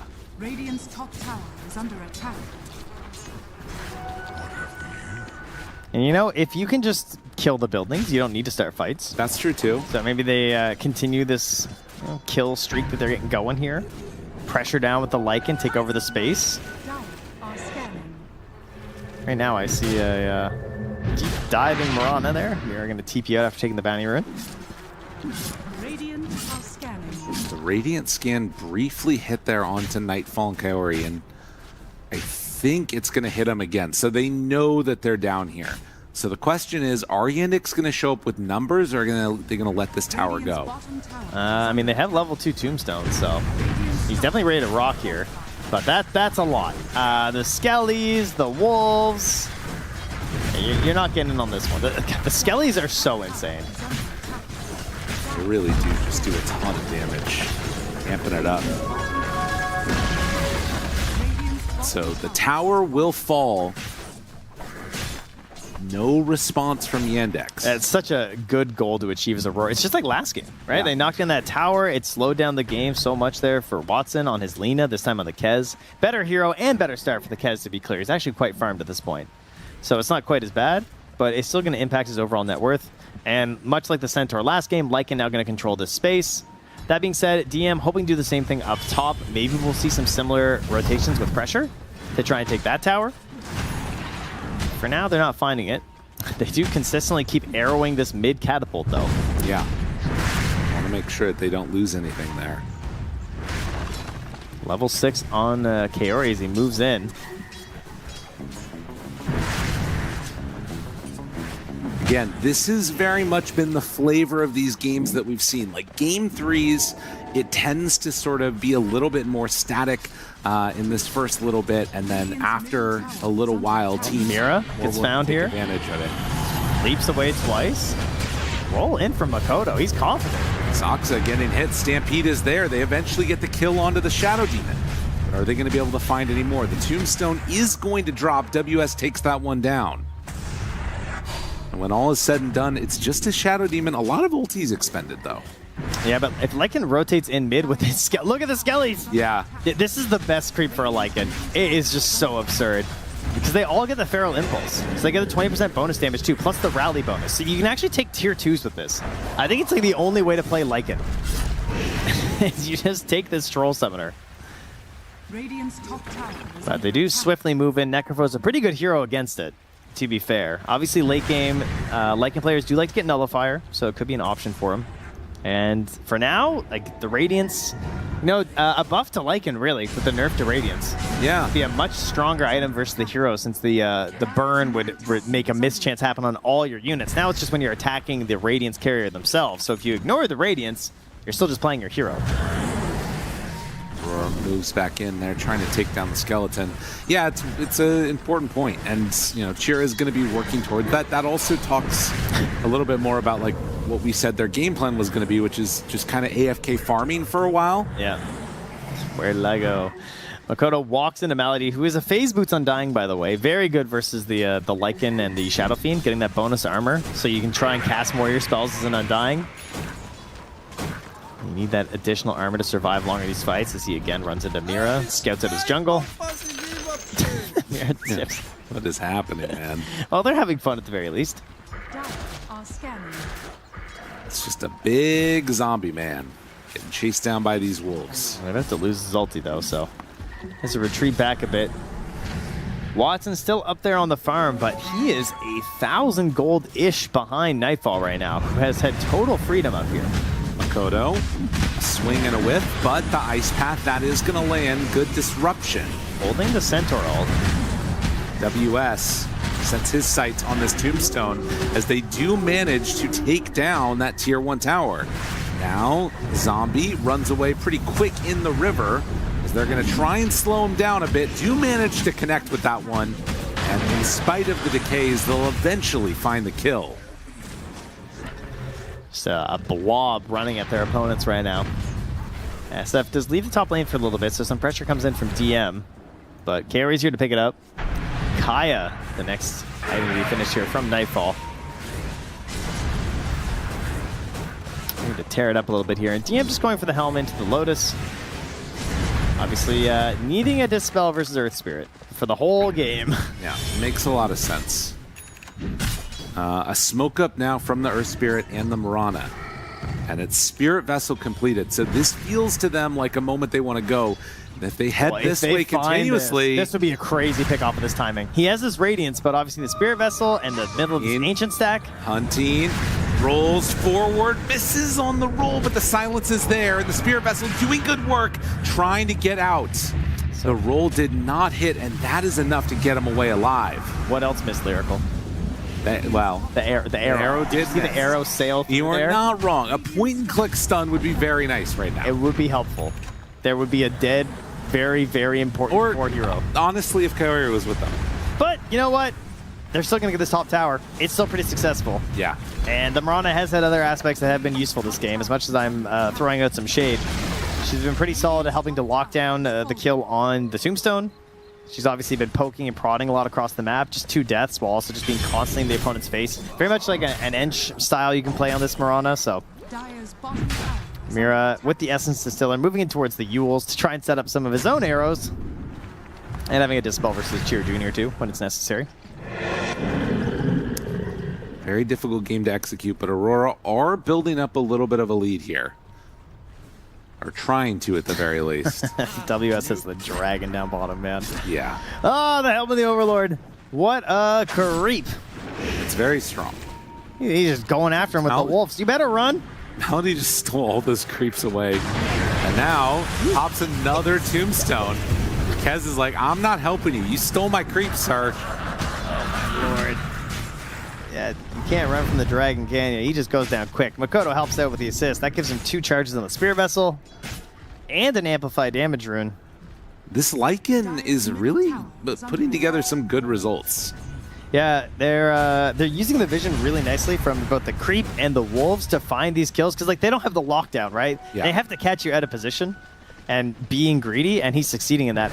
Man, the dragon just throwing the fireball and running away is like, it is such a good way to gain gold in this hero. This item, it's so strong. And he is close to the shard. So Yeah. more wolves. Trying to take down this tier 1 tower in the top lane. They have been unsuccessful so far, managing to kill off the towers. Why is he so poor on this center? I feel like he's just been sitting up here the whole game farming. I mean, they've killed his creeps a bunch. He wasn't true. able to get the tower as early, didn't have as much access to those like other camps that the tower gives you. Well, speaking of early, a 17-minute Roche here for Aurora, taking advantage of the minus armor aura on the Shadow Field. Plus the fact they have a Lycan. Not a concern here. And Kaori finishing the Yules. Really good timing on the Yules for Jakiro. Yeah. 2 points in the ice path, running into these fights. If you upchuck someone, like there's no BKBs, they're probably just dead. We're gonna need a disruption save. Some heals being thrown out. It is looking very solid. I mean, I doubted the potential because of the execution being very difficult, but they're finding a lot of really good moments here for Aurora. It does have that feeling like Yandex at this point are just trying to like sort of farm up and get to their items. As DM is going to be chased here. Had some wolves on him and ends up popping the dust and then running. Meanwhile, in the other jungle, look out. The roll-in is there. Saksa disrupts himself. WS's creep is here too. It's going to be enough to jump on in and find that kill, but then follow-up Reaper's Scythe kills off the Mirana. All right, 2 for 1 so far, though. DM showing up, trying to help out Shira Jr. in case they go for it. All right, big brain play, though. You know, you don't draft stuns for the arrow setup. Simply hit the disruption saves. There you go. Should have considered that.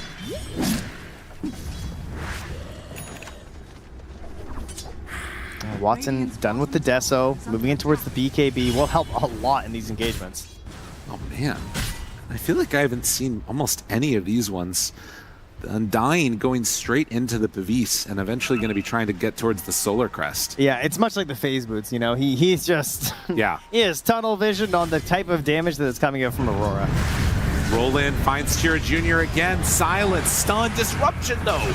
Right there for the save. Does also have an Essence Ring. So Makoto now down to half HP. Do they have enough to kill him? Yes, indeed they do. That is costly. The Wolves are coming in. Is there anything else? No, I think that's it. It's important. As they get those stomp, kill off the rest of the Wolves.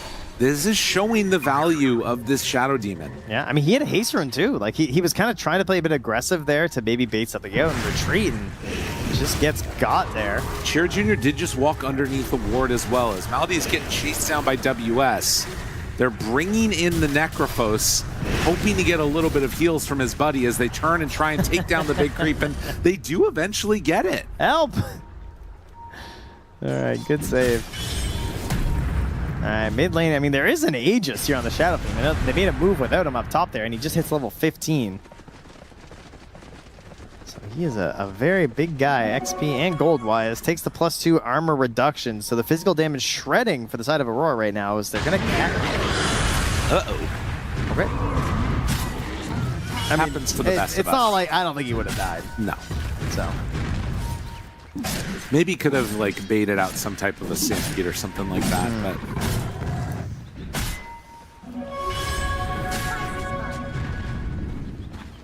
all right, map control firmly in the favor of Aurora right now. And now a Blink Dagger, though. For Stocks already playing very well. Chira Gonna have to get here Jr. soon, though. Oh my goodness, Stampede trying to get out, and it was a wise decision to run where he needed to, but the disruption is going to be there. Nightfall now in very far. The turn, the Reaper sight! Oh, they get him. All right, Okay. gotta get back, though, because that's respawn. Got to reset on this one. Watson moves in, finds Makoto. Good damage. The Yule Scepter to interrupt, but it's not enough. Chira Jr. will die, but Watson also fed to the Wolves. All right, that was pretty good. Makoto's body in there did set up for the further kills. Radiant's bottom A bit necessary there. Yeah, nice Yules as well from Kaori. Yules into Ice Path, locking down that Kez. And yeah, a lot of assistance here. Big goal gains here for the Lycan and the SF. WS, he was talking a lot during the draft about that last pick, and whatever he called for, like, he is owning on this Lycan. Yeah, he's doing a whole lot for them right now. Stampede getting him so far. Arrow sails by. Another great disruption save from Soxa, but it doesn't matter. Nightfall, like, he can't do a whole lot. They have to burn the Scythe on the Aegis. That felt pretty bad. And DM, he was so close to Blink. Like, he just got it now, I believe, after that fight. But the Yule setup from KRA was perfect. I mean, you can also see, though, how eventually later game, the itemization could start to turn the way of Yandex a little bit more, like BKBs. Maybe thinking about something along the lines of one of those Croziers for the Necrophos. Yep. There's a lot of ways that things could start to turn if Aurora don't sort of keep up that momentum. Yeah, I think the BKB for Watson is definitely the big one for me, where he can actually like play the game. But that's also going to be matching against like the levels that stack up on Makoto. He also has his own BKB right now. We also have a second Yules now on Mira, so he can be a lot more frustrating to play up against since he doesn't have a dedicated setup. He can now provide his own. He can also just keep kiting Chira. Like, he is relying completely on Stampede to stay alive right now. Yeah. And if he just gets chain Yules, he will still just die if he dares to go that far out again by his, himself. So we're likely going to see a lot of shadowing here from Soxa. 8-15, a 3,000 gold lead for Aurora. Essence Distiller completed. And now TP's away, understanding there is some stuff coming his way as well. So 4,000 gold lead for Aurora. Roll in, find Soxa. And the Ice Path is there for the follow-up. Makoto just comes in and eliminates with the Amplify Damage rune. All right, that went a lot better than the last one up top. Yeah. Slightly better time here. WS finishes up the AC, so definitely a big threat here in terms of objectives and also just like finishing up a potential high ground push if they get their opportunity. BKB for Nightfall, gotta wait for that. Next Roche is looking like a pretty pivotal moment here for Aurora. WS gonna take down the Tormentor with ease, passes that shard over to Mira. Very so an extra nice. leap and some quivering. I mean, Aurora is building up a lead now. Yeah, it's a while till the hearts can be done for the Centaur as well. That is BKB for Watson, though, so he needs to find that dream sequence here Yeah. on the Kez. But there is the Essence Distillers. We've already seen that being quite impactful versus the Kez. There's also the Spirit Vessel, I suppose, from Makoto, depending on the BKB timing. Arrow flies in right as the smoke was going out. I mean, it feels like a lot to commit just to kill Mira with this smoke. Yeah, I mean, they want something bigger with the Blink Stomp for sure. And they're going to wait. Nope. Never mind. All right, it's fine. I mean, he's value, you know, 7,400 net worth. You'll take it. And I think, again, you're pretty happy with that as Mira, too, for, you know, not having your SF die. Yeah, there's a reason he's playing there. Yeah. Chira Jr. taking this opportunity, though, with all the pressure his teammates are putting across the map. He's obviously ready to join in with the Boots of Travel because the Helm Creep is there following the Centaur Warrunner, and he is just farming through these Ancients, and he's a giant wave coming up top, which I think he's getting for free. Makoto doesn't have any friends to go for a gang. So that's a very happy Ghost. Yeah, Chira Jr., it's beginning to come together a little bit there. Now, Watson wanted to find the kill onto the WS Creep, did not manage to get it.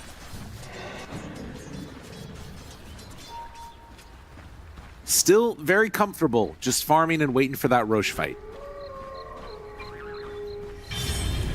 This is the way these games tend to go, is that like when it's close to like not elimination but like pivotal things and every single match mattering, the teams are going to play a lot more reserved. Yeah, it's game 3.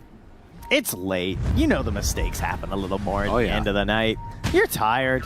They're humans, believe it or not. Of course, you could also say that this is where they really get into their peak, because this is when they're all playing anyway. You know, middle of the night. They're all used to these hours, so perhaps they're actually just powering up, not weakening at the moment. If they catch Watson right here, it's the Wolves, right? Like this is what Lycan is really doing in a lot of these games, coming through, spotting some of these heroes. Instead, they might see DM. It feels like Yandex have a good understanding of the danger that could be coming their way. Or do they? Chira Jr., they've got Saksa right behind him. I mean, what an ice path. That is crazy. They're waiting, though, and there it is, disruption. Immediately, now DM stomp, but feared! Nightfall gets it off, Yule Scepter lift up after the fact. DM is hurt, and DM is dead. Can they find anything after? Watson hunting, still saving that BKB. It's crazy their initiation is ice path and it's working. Yeah. That's unreal. Like, he's gone Aether Lens Jakiro to set up for them. And he essentially forces the coverage to come in from DM. Even with the ward, it's like pretty nuts. Yep. Yeah, very well done here.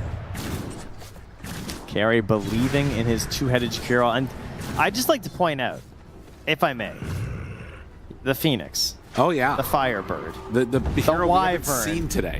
No. Kaori's best hero. The Wyvern, the Icebird. What's he playing now, Lyrical? The Jakiro. What is that? It is a the dragon. Fire and Icebird. Oh, my Kaori goodness. has one thing he does. It's the synthesis.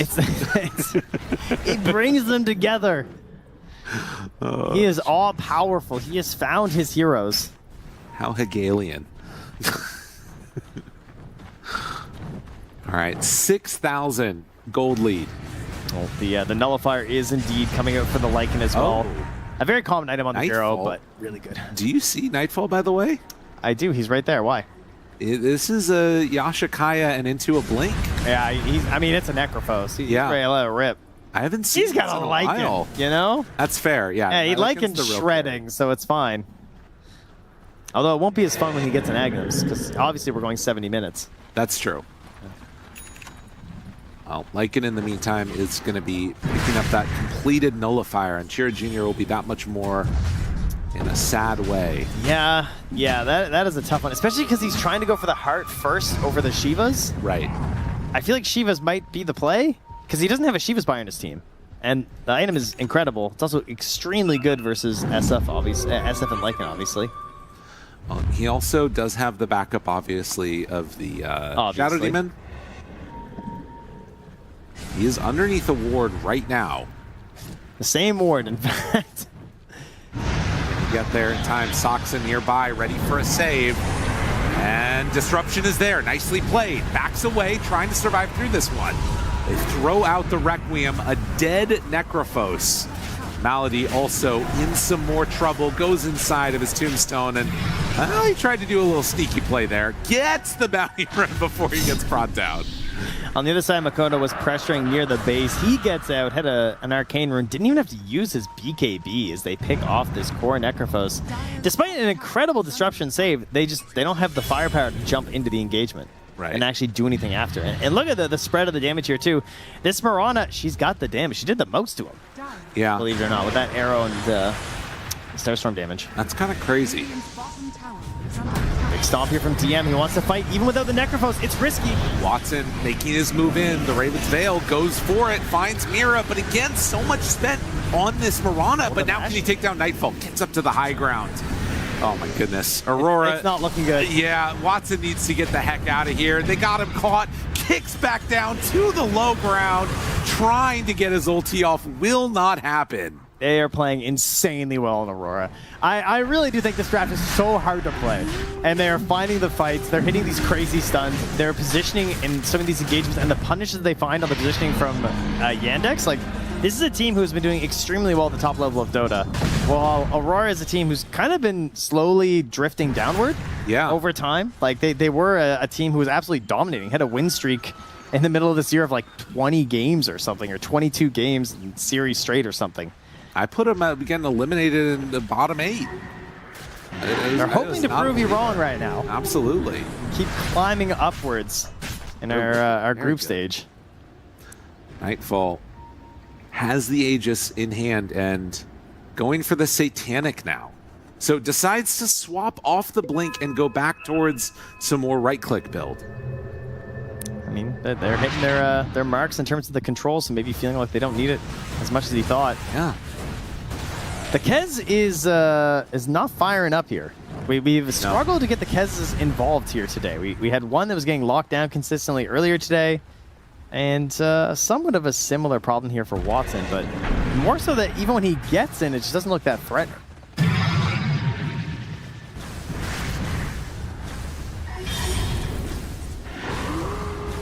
All right, what are your recovery maneuvers here from Yandex? I mean, you have Disseminate, which is always a good spell for Shao Demon. Obviously, in his insane saves, which Soxa has been incredibly consistent on. I mean, they're going to need something quick. I'm not sure what it is. They got a Shiva's done, and now they find the Undying going up to the high grounds. Yeah, this is so tough. I don't think they're going to stop. No, I mean, the AC is online for the Lycan, so this is just easy push. Get some SD illusions, and now Nightfall getting hit. The jump forward, the stomp, it connects onto several, but is it going to be enough? No. Nightfall healing back up again. They needed the Reaper Sight to combo together for it, but it's into the Aegis. Yeah, they don't want to do it on the Aegis. It's just a really hard attempt. This is post-Satanic. Whoa. He has to go in. He does have his BKB, doesn't pop it, no! Kez goes down, 70 seconds gone without buyback. Oh, a devastating flub as they find him, they kill him, and now nullified. Chira Jr., nowhere left to go. What we thought was going to be going late might just be ending early as Aurora are taking down an entire set of racks, and I don't think they're going to stop there. So some very good items for pushing the tempo right now. Also, Carey grabbing an Aghanims after everything he just gained right now, being delivered to this Jakiro. Mira rather, grabbing that mid wave right now. Soxa still has his buyback in 15 seconds to go. And obviously, there's not much he can do. Jeez. The very least is they do have a tier 2 mids. They can't get the megas. Well, actually, you know what? They might just have time. They've got the damage, but I think they got this.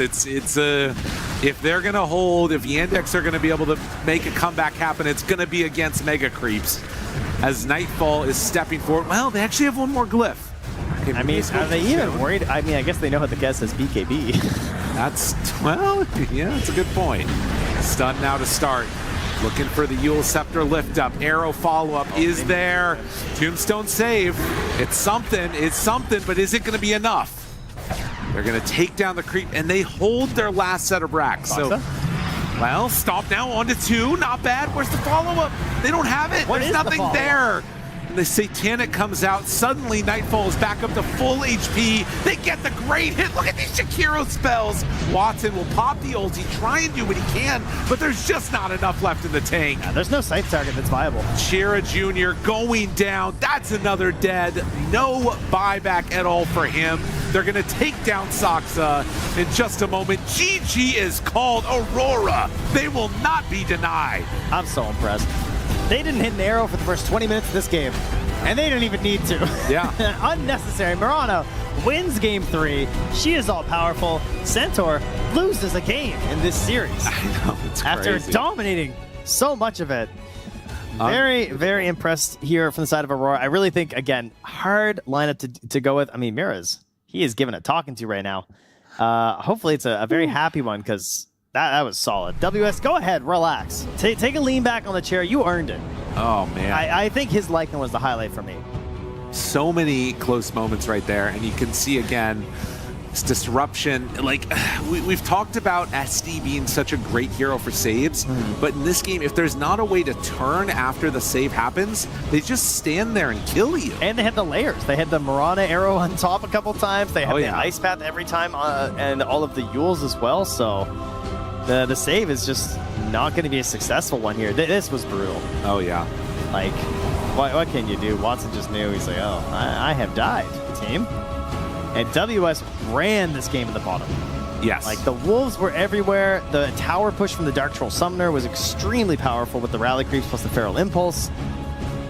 And sweeping in towards that mid lane as well, consistently getting the pressure. And also, Mira, utilizing those arrows to get rid of the catapults in the mid lane, kept reducing any sort of a push that could come out from Yandex. And they still have their tier 1 mid and bottom as this game is ending. They lost 1 tower. That's crazy, man. They had such a good one. Unused BKBs, feeling bad. And in the end, they just did not have what they needed to pull this together. And Aurora, a very clear understanding. Like, I think sometimes people see a lot of talking during the draft and see it as like a negative. There's like disunity amongst the team. But also, if you can like share ideas and then come to like a final solution, you look at this situation, WS knew what he needed out of his hero, just had to get his team to believe in him, and they did. And the way they prioritize heroes during these fights, too, like, they really recognized that this Necrophos had no game if they cast their spells well. Yeah. I mean, Chira just looked like he was on the back foot the entire game. He never looked safe. He'd be walking with, like, a couple of units outside of his tier 2, and I'm just wondering if he's about to die from a single roll-in. And look at this. Marana, when all is said and done, finally wins a game. I mean, his name is Mira. It kind of makes sense. That's true. He just needed a second game to figure it out. And we didn't even mention that Bakary was crazy on this Jakiro. Yes. 4-0 and 17. Somehow he hit every ice path that they needed this game. You can really see a lot of success from everybody. Let's give it to Mira. Sure, this is production blaming me, I feel. That's right. And I don't even blame them. Because I did not believe... and I was shown different. I might have given it to Kaori, but the supports, no matter what, definitely deserved it. I thought the ice paths and the arrows were both on point. Thank you, thank you.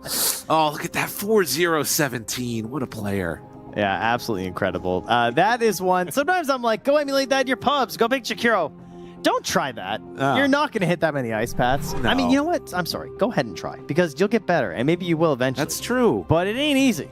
What's the phrase? You miss 100% of the shots you don't take? That's correct. And that's how it works with arrows in Marana. You just spam them out there in the lane. He sure did. And you have a good time. They sailed on by. When they went in for the kill on the Necrophos. Dude, there's literally, how many heroes in Dota? 118? There's 117 heroes that get that kill there, okay? Let's take a look real quickly at some of the results that we had in Group A as we're seeing what happened here.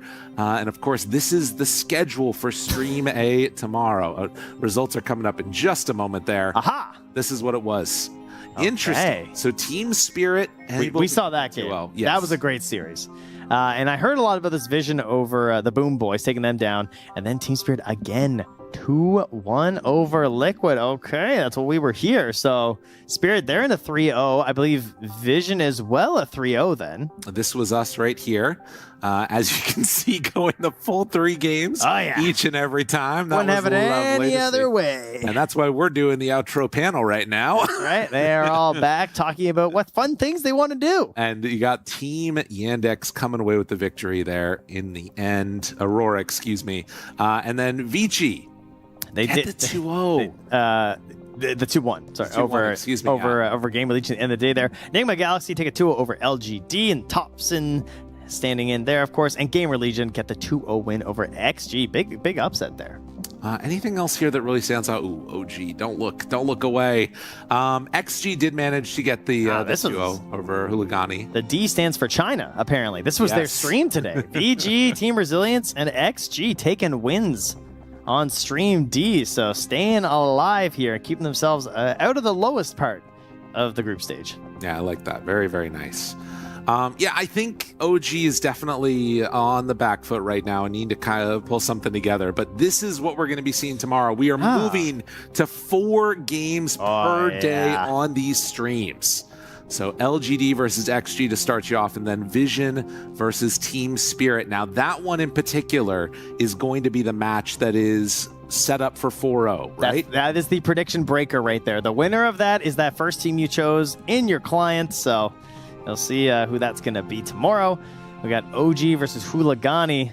Both of them sitting at a 1-2 record right now. Your 2-1 of Iron Wing versus Team Liquid as well. And then we're going to have some TBDs of the 1-3s and the 3-1s. Yeah, that's an elimination match right there on that 3rd series. So something to watch for sure. Likewise. Hey. NA versus NA.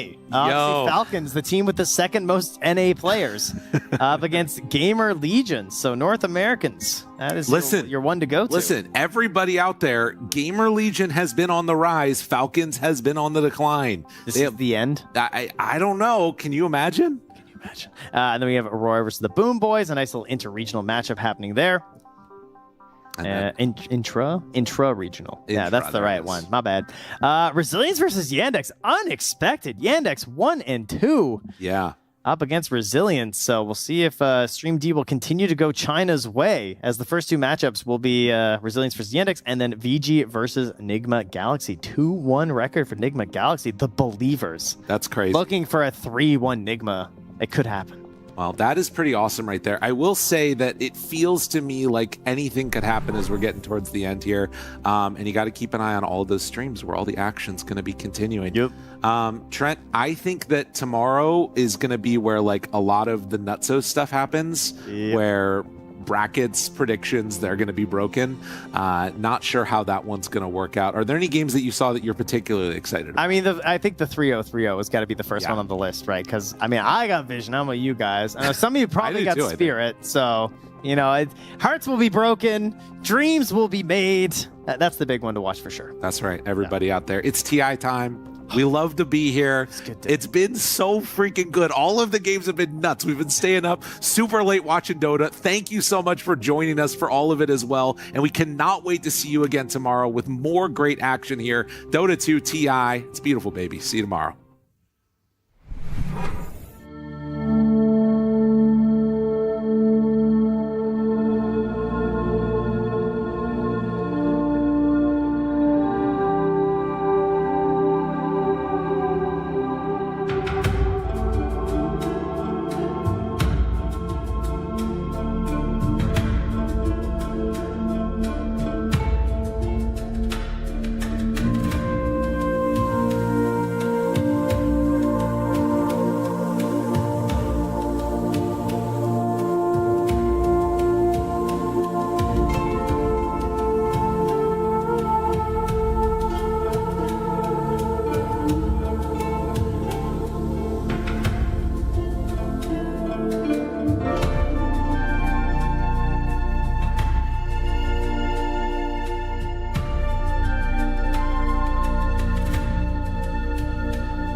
against the Ember because when you see Ember, I think you have to punish this hero. I think if you want to go all in, you go Huskar, and that's going to be like a very... you need to be a Huskar expert to pull that off. Okay. I mean, maybe more Laurel's like Monkey King if you want to. What about Snapfire? It is a nice monkey game. Or Snap. Snap is good too, yeah. I can see the Snapfire being pretty good. I think Laurel plays a really good Snapfire. There's actually quite a lot of options for him. Like so we're looking for something specific that's good against the Ember. It beats Ember in lane. I agree. It feels, for me, Ember feels like you're picking a hero that can really easily be punished in lane for something that makes sense for the game. Like Ember offers a lot to the game, but his laning is... There's so much stuff that punishes it. Yeah, I think you don't want to give Ember a free lane because if he does, he gets to get all the runes, he gets to snowball, he gets an early vessel, and you cannot fight him on the mid lane. Dragonite, that's an old answer. Actually, again, I know, I think I've said it before, that Dragonite is like this old answer.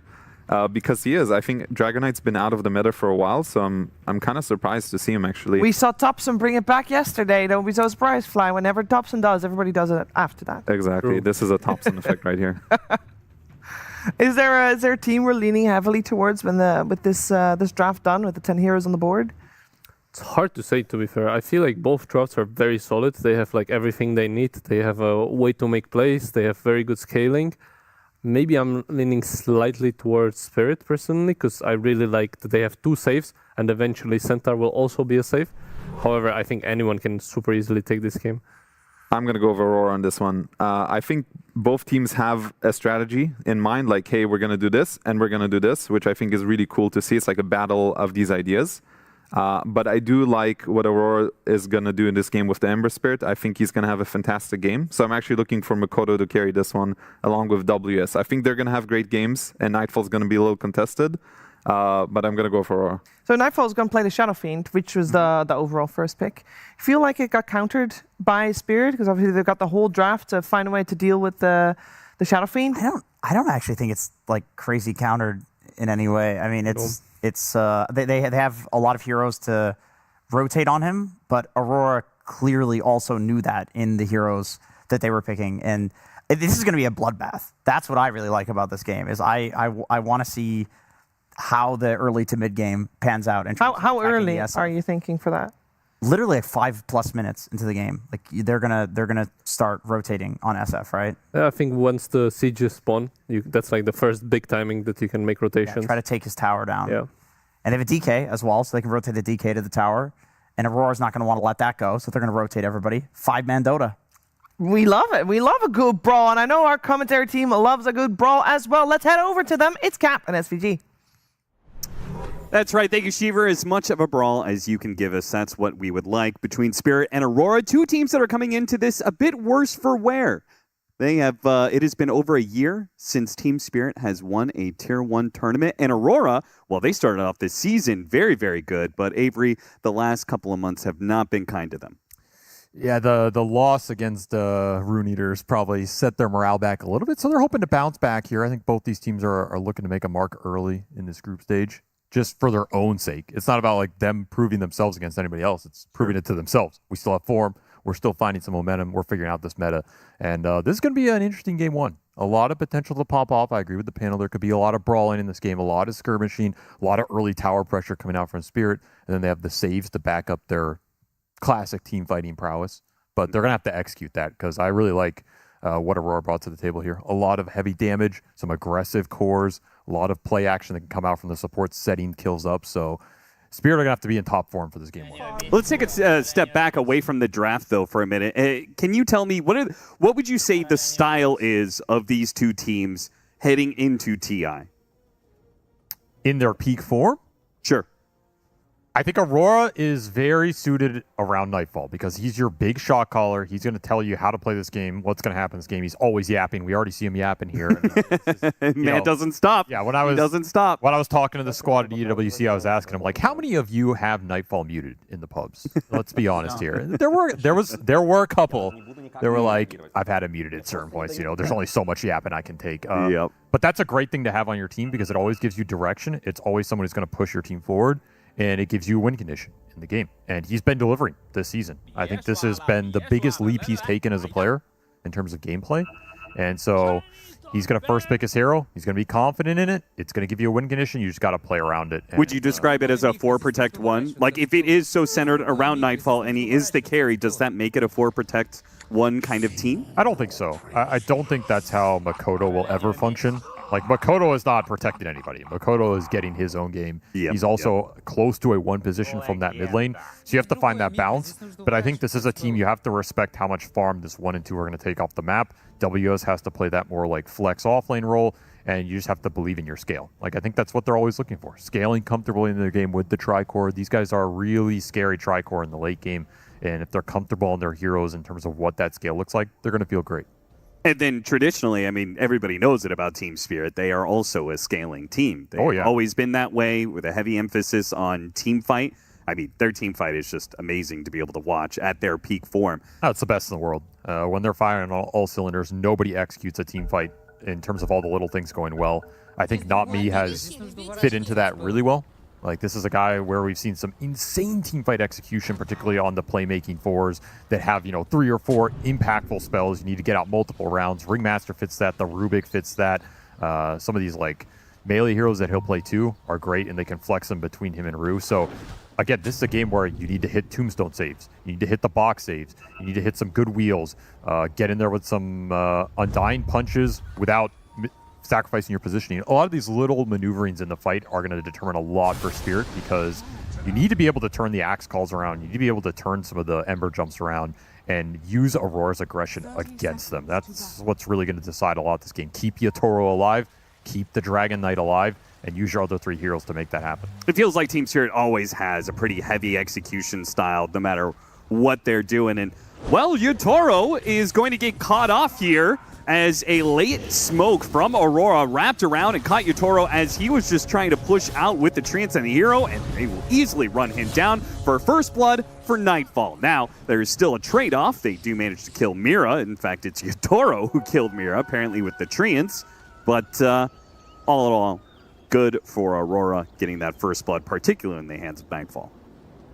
Nice little start for the SF here as a scary hero to give that first blood to. Scary player to give first blood to. And this is that Bane SF combination that's going to have the extra gold to inject in the lane. Yatoro's going to get some harass here. He's going to punish them as much as he can. It's like, don't you dare take my Twin Gate. Nobody takes my Twin Gate without paying the tax, the Yatoro tax. He does take his toll. Okay, so can we then in turn, so we talked about the teams and their play style, then what is the difference here in this draft? Because this looks like Aurora definitely at the scale in my mind, but this looks like a lineup that Spirit are going to have to play a bit more aggressively, right? They have to get something done between this DK and Furion in terms of objective pressure, or at least ganking lanes to translate into some objective pressure. That's what I would want to see. If you're going to pick DK into the Ember as Not Me gets a whoopee cushion. Ooh. Very close. Blood Grenade almost takes him out, but not He has quite. a salve, so not that worse for wear. But I think when you pick DK against Ember, you sacrifice that ultimate cheese potential, right? It's not Huskar, it's not Necrophos. I think even the Snapfire would perform better in this matchup. Why opt for DK then, if it's not going to destroy this Ember pick as hard? Well, you get some early objective pressure, you get a lane you can rotate into and kind of collapse on, and Furion also likes that. Furion likes having another core on the map that's going to initiate the action. Create a pressure point that he can go into. It's super valuable for the hero. That is what the Dragon Knight will give you in this game. But you have to execute that. I don't want to see Laurel put in a position where he's on an island. Like, either you're rotating to this DK with his ults, or you're bringing that DK to top lane. Sure. These are your 2 options in this game. Against the Ember, I always prefer to bring heroes to that lane, especially if the DK out CSs him early with some extra Dragon Tail and denies, and then you can just bring supports in there, gank this Ember before he's 6. I think that's the highest potential if you can hit it. That's not always in the cards, right? It kind of comes down to that mid lane execution, but that's what you're hoping for. It's that Nightmare back. The quick whip from Not Me stops most of the races. Nightfall damage not really done too heavily there. Such a scary lane. Yes, very. It's Bane SF, so it's like literally scary. But that is true. Plenty of nightmares in this lane. It's just, and honestly, you don't want to die early and have these Icar stacks put on you. They really add up.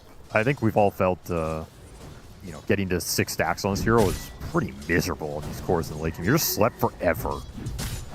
That extra status resistance. So don't want to feed early kills to this lane. It really compounds over the long run.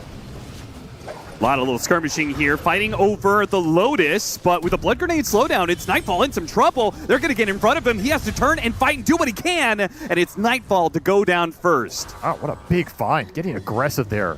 Gary does have the extra bit of resources here against Not Me. Yeah, you're not winning that. And that means Not Me's going to have to give up on the Lotus. So Team Spirit kind of win the engagement in that they... Oh, nice tree block. Making sure there was no Nightmare to finish him off there. Damn, he's dead for sure with that Lotus. And well, that just means the Centaur's going to be left alone. So, yeah, maybe Collapse got the experience for the Nightfall kill, but he comes back to a lane that is just not fun for him whatsoever. WS dies in the bottom lane off of the Undying Tombstone drop. Not much Mira can really do about that one. He has no quelling, by the way. Pretty interesting. You go into a Furion lane with no quelling early on. Oh! And the double. Rue putting in work with that Tombstone Blood Grenade drop. I'm really surprised. He just got sprouted under Tombstone with no quelling. Just like, okay. Yeah, that makes no sense. He's got the quelling queued up now, it really surprises me that you don't opt for it early here. So he's going to go for it now, but now you're buying a quelling at 4 minutes, which is like you just missed a lot of the early CS value of the item, right? Yep. Very curious here why WS opted for it. Maybe wanted extra stats and armor, but did not pay off in this situation. And Yatoro gets the benefit of an early sprout. We'll buy an early raindrop here. Very interesting. Probably signifies he wants to TP into these other lanes, particularly maybe the SF lane, and have a little extra durability. An early investment for the MP that signifies fighting on the horizon for Spirit, which is probably what we summarized. Given the status of their lineup. I mean, you said moved heroes to the Dragon Knight, especially if he's got a big CS lead. Well, he does have that currently. Yatoro, he's low. Mira commits for the kill and does manage to get it. Now let's see if he can get out. Rue is out of mana, will not be able to get the turnaround kill onto Mira. Tries for some punishing denies, but that's about as best as you're going to get. While Collapse continues to struggle against the raise spam of the SF. With the early Falcon Blade, plenty of mana regen for Nightfall to abuse this Centaur. He's just laying into him, really putting pressure on the Centaur, who's suffering the most in this laning phase. And that'll force the teleportation bottom for Yatoro. Long level 1 cooldown. You're always happy to see that off the map here. Aurora. I think it's a little early for him to rotate, but it's something to keep track of. Pressure continuing to mount top. Just no turnaround play here until Furion's willing to go into this lane.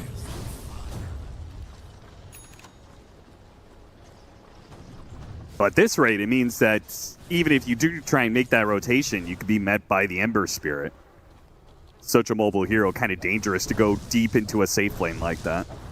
Oh, for sure. But you got to put pressure somewhere on the map, because that will free up Laurel to either make moves to make kills or finish off this mid tower, which an early dragon form. He's going to start chipping away at it. Let's see where the power rune goes, though. Spirit's going to sit at top, Aurora at bottom. The 50-50 goes the way of Makoto. That's a nice little rune to win here. Yeah, big one. Regen. Really helps you defend this tower. He's going to get to pull the wave. Yeah, that was really nice. Being able to get the grab on the siege wagon. Can't kill it here, though. It's a little awkward. It'll at least waste out the dragon form, so maybe that'll turn into something. Centaur continues to struggle in the top lane, though. You get slept, you're just dead up here. There's very little you can do about it. See if Spirit still want to bring heroes to mid. I mean, you still have the catapult alive mid. You still have DK Formants wearing out, but I don't think you're going to get too much action here. Well defended by Aurora. And creating a lot of pressure on the side lanes, which is forcing Spirit supports to try and salvage these situations more than I think they want to. Can still look for Wisdom Shrines, though. They have Furion ulti available for this skirmish, plus teleportation. So a lot of firepower that you can bring Yatoro into one of these. Rue, is he going to try and drop the tombstone here, or is this... Okay, he's going to drop it on the high ground. Hits it decay. Wrath. Here comes that Wrath. Mira already low. Yatoro's going to show up with the Sprout to finish him off. Now WS, though, with the dunk. Big chop. And he can win this fight against Yatoro. He's going to chase the Furion out of here, who does have a TP. Doesn't know if he has call or not. Yeah, WS, he's just going to take the risk. And WS does not have a level in call. So Shrines went to the Ember and the Ringmaster. Point blank Requiem denied by a long-range whip there from Not Me. And now the punish. Hit him with a stomp. Rue's going to follow up with a decay. Nightfall lets loose the Requiem defensively instead of the original plan, which was to kill the Centaur. I want none of that when the multiple heroes show up. You have another DK4 mid, so this is number 2. Trying to put some pressure into the Ember in this mid tower. But again, where were the supports, right? They're dealing with this pressure from the top wave. It's really been an issue for Spirit. Yeah, I feel like Laurel hasn't really hit that mid tower at all. 2 dragon forms, but Makoto is just pulling the creep wave so effectively. Well, he got a very good rune. That also helps, yeah. This will do some damage here. Might just be a dead tower. Yeah. Illusion rune, tough to beat. I mean, Dragon Knight's got to be the mid hero that uses Illusion rune the best, right? I mean, probably just because the bar is so low. I don't know. He's using it at all, really. Well, you get some action there. You do lose your safe link tower at the same time. WS is going to be very large at this rate. Having taken that early tower, he can start clearing out some of these neutrals that Furion, any safe laner, would usually try and occupy. A very even early game, other than Collapse, who is like, what about me, guys? Don't I get something in this early game? No, you get nothing. And he doesn't even have Stampede yet. He got the treatment, and that's life. You know, someone's got to get the treatment in this meta. If you're playing against Bane Shadow Fiend, there's not a lot that's going to be able to stand up there. Fortunately, Centaur's got to be one of the best recovery offlaners right now. Between this Helmet Dawn build and the maxed out return, pretty easy for you to just default to the neutrals. Rue, well, that's going to be another dunk for WS. Racking up the extra armor, chasing down Yutoro as well. Yutoro, who's going to go for a TP here. Oh, the call right on the edge! That was crazy! No, that spacing. Didn't hit. That didn't hit. I don't know. Someone check PC. Like, that's... What is that, some C server buff or what? It felt like he had a Chasm Stone, man. That did not hit. I'm going to stand by that did not hit. If I'm Yutoro, I'm Collapse seeking around behind the tree will catch Kaori off guards. Cute little play and a bit of punishment, a bit of revenge for a tough laning phase. And that's a great rotation. This is what you want with the DK forms. A kill into some more tower pressure, snowball the map, progress the game. They're doing this kind of without the Furion, which is a little sad for Yutoro. Like, he has 3 deaths in this early game. The Wraths haven't really contributed a lot other than that 1 kill on the Wisdom Shrine. It's kind of just Laurel doing it on his own. It's still what you want from the game, but it's not that ideal game flow that I think Spirit were looking for between these 2 cores. I think the side lane pressure really did a number on them here, and just well played by Aurora. They played that top lane really well. They got a lot out of the Sax, who, you know, by the way, has gotten some early Culling Blade stacks. Early armor. It's gonna help a lot. Stampede gets used, almost dies anyway to the final right click of the Bane. But he does manage to survive, and I believe he finished up his Helmet Dom as well. So that will help kind of kick the Centaur into gear. I think Spirit are gonna have to play a slower game than maybe they wanted to in an ideal situation. They're gonna have to kind of play out their side of the map, at least get the DK blink up. But even with DK blink, I'm a little dubious if you actually want the blink here, because what are you gonna do with it in this game? I don't think you're not setting up for much. What are you setting up for? There's no arrow, there's no hoodwink. It's like, okay, you blink, stun somebody, he gets daggered, and then... Oh, you blink stun into Wheel, right? His best combos with Ringmaster. I'm not convinced that fight or that aggressive go is going to work for you, though, until later on. Okay. This is the thing with Dragon Knight is, what else are you going here? There used to be a Mage Slayer build-up. This is probably not the game for it. There is a Midas build-up. There's the Octarine Shard build that Thompson did in his pubs. Yeah, can do that. No, he's going to commit the blink. That's just kind of Laurel style.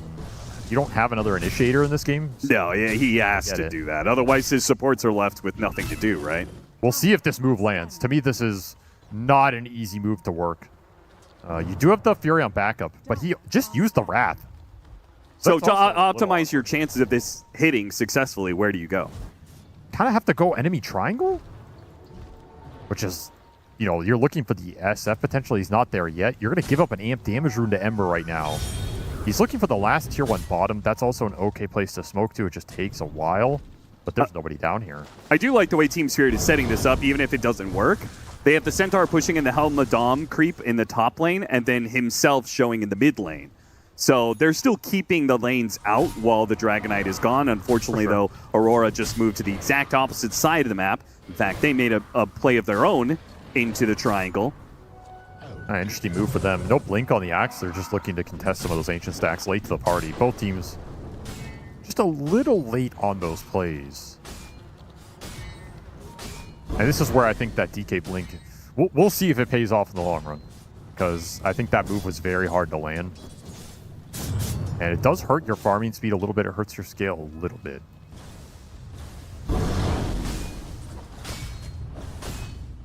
Toro recovered, though. A lot of space for this Furion. He's going to become highest net worth in this game. Just guaranteed with this early Mjolnir buildup. Yeah, I mean, he recovered to match the SF, but in this matchup, don't you need to be ahead? At some point, yes. That said, this SF had such a good lane. I mean, what do you want him to do, right? Yeah, he's Yasha Kaya already done at 13 and a half minutes. Very nice. The Foreman, no. That's right.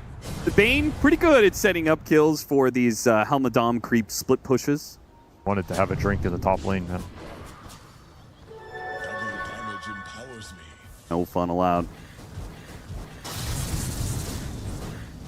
I think Aurora are pretty happy right now with this game state. If they get to the Axe Blink, then their offensive potential skyrockets, and they're going to be able to look for a lot in this game. Yeah, I feel like anytime you're able to keep a net worth lead in that 10 to 20 minute marker where Furion is pretty scary, then you get to the mid game where your team fight is probably just flat out superior for a little bit. I think their team fight is better unless some very clutch saves come through. That's going to be the X factor here. No doubt, yeah.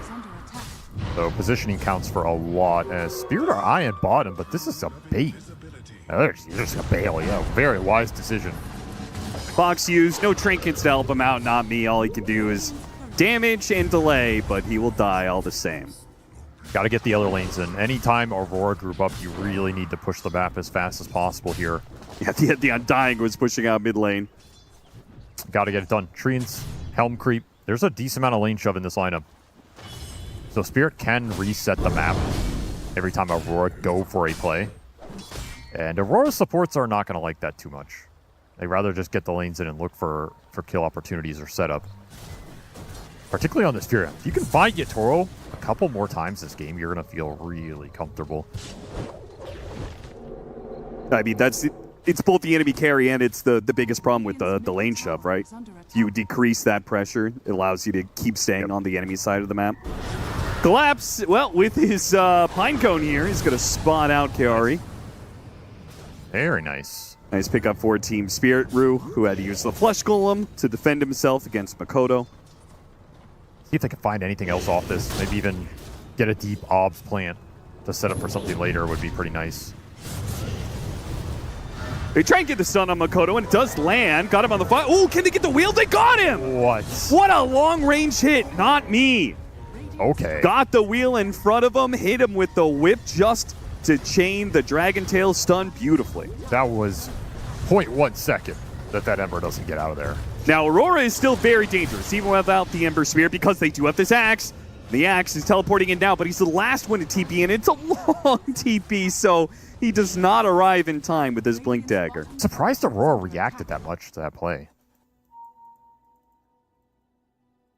Do you feel like they do not want to give up any Tier 2 towers? Like, it's fine to concede Tier 1s against Dragonite Furion, but they need to keep this map control? The rest of you are the circus. I don't think you want to lose the Tier 2 there, but I don't think it required everybody coming up to do that. And now you're all stuck up here, right? I think basically now you're forced to either smoke out of this area or you're just walking across the map with the Axe. I think this is the saddest for WS, who just finished Blink. And what does he get to do with this finished Blink? He has to react to a play to a bad part of the map. So you got to get him out of here quickly, and that's going to run right across his obs. So yeah, he's going to show his Blink Dagger. Oh, they missed it with the D-Ward too. This is really good information for Spirit. You just get to farm out the whole map with the Furion right now. You get to wait for your TK form. And the pressure's on WS to find a play. So they are going to smoke him out of here. Yeah, that deep ward was really nice with the scan. It reads it. Does Laurel respect that the scan showed some heroes? He's going to head up to the corner here. Not blinking away, not teleporting away yet. Ooh, blinks away from WS. Up on the high ground, but they spot him. Got him on the Fiend's grip. That single Distiller charge paying dividends. I love Distiller, man. I love that we have like an item that can give you some vision for these like cliff line plays, you know? That's nice. Look at this fast play through the gate. WSC wants the Furion split push. Almost finds him. Yeah, speed's definitely going to be the name of the game for Aurora, right? Because they have to play fast to keep snowballing heroes. Otherwise, they just inevitably get outmaneuvered on the map with all the lane shove. 100%. The more you can combine these plays into further kills, into a Tormentor, as we're getting close to 20 of these kind of little things, it's going to really snowball the map. And it helps your supports. Like, Bane is not a wave shover. This Hoodwink can do it, but ideally you're also looking for some setup in this type of game with the Axe. Yeah, he wants to be the playing best with the Axe as much as possible. So those 2 points of attack, it leaves a lot of lane pressure for the Ember to clean up, which means Makoto can't just run in and set plays up. That's why these kills matter a lot, particularly if you can find Yatoro. Hey, it's so annoying. Collapse just, he doesn't even show his hero. He pulls the creep wave off the tower with his Helmet Dom creep and then safely farms it behind the tier 1. Yeah, no opening. They are eyeing up Aurora. mid here. They have enough damage from Makoto if he has full flame shield. I think it's close. They showed the fireball, and they're also going to concede that top tower. That's fine. They might get a trade bottom here. The bigger objective right now in my mind is this 20-minute Tormentor. You don't want to give up too much map control here. I was going to say, at some point, Aurora just got to hit it, even without the creep wave. You've committed too many heroes here not to get this objective, and they finally do. Aurora really wants this bottom tier 1. He'll cut the wave. Man, Aurora not afraid of stacking. Just 5 heroes have been hanging out in this triangle area for like the last 90 seconds. Eyeing up this mid-tier 1. They're really willing to just force the 5-on-5, which Spirit have no interest in taking, unsurprisingly. Nope. You're not going to fight in this game until you have a nice Fury on timing, which she is going effectively second item BKB after Mjolnir Dragonlance here. Radiant's middle tower has fallen. Will actually be pretty strong because the SF went the full Yasha Kaya Hurricane Pike, so his physical damage output is a little lower right now compared to the magical. If you just TP in with this Furion, pop BKB, you're going to be strong unless you get Axe called, which again, they have saves for, so I can kind of dig this itemization. I'd be curious to see how, like, can we see the network change, the individual network change for these heroes over the last 5 minutes? Because I'd be curious to see how much, like, Axe has struggled because of the fact that they're just stacked together all the time. They're not finding any kills. He's farming some of the neutrals, but SF's going to take most of them. You could see a difference between him and the Centaur there for sure. The pick-off here on Mira. Laurel takes that one up. I mean, it's your carries at the top, right? Yeah, that's true. That's, I guess, the only important thing. As long as SF is farming, it's all but good. that Centaur is definitely going to extract more out of the map. I mean, Collapse is completely recovered. He's about to have his heart in another minute or so here. And there's that Tormentor. That little kill is going to create an opening. Yep. Stack of heroes into a kill, into map control that... They see Nightfall in this ward. Thought he was a Tormentor, but they got to make that call. Speaking of call, WS has a call out of Yatoro right now, who has to use his early BKB to try and get away. The Ember Spirit chasing after him. A little bit of damage will result in a Culling Blade kill. And now this smoke that was headed to Nightfall has to get punishment instead onto the Axe. They do manage to hit him into the wheel, and that'll be the death of WS. Makoto battling it out with Rue right now. Has a hefty stack of zombies, but here comes Nightfall. And Nightfall that was not initiated on. They do have the shard save when he comes out. Will they be able to get that kill? Yeah, Nightfall force forward, hits the raise. They'll get the Tombstone kill, and maybe even Rue as well.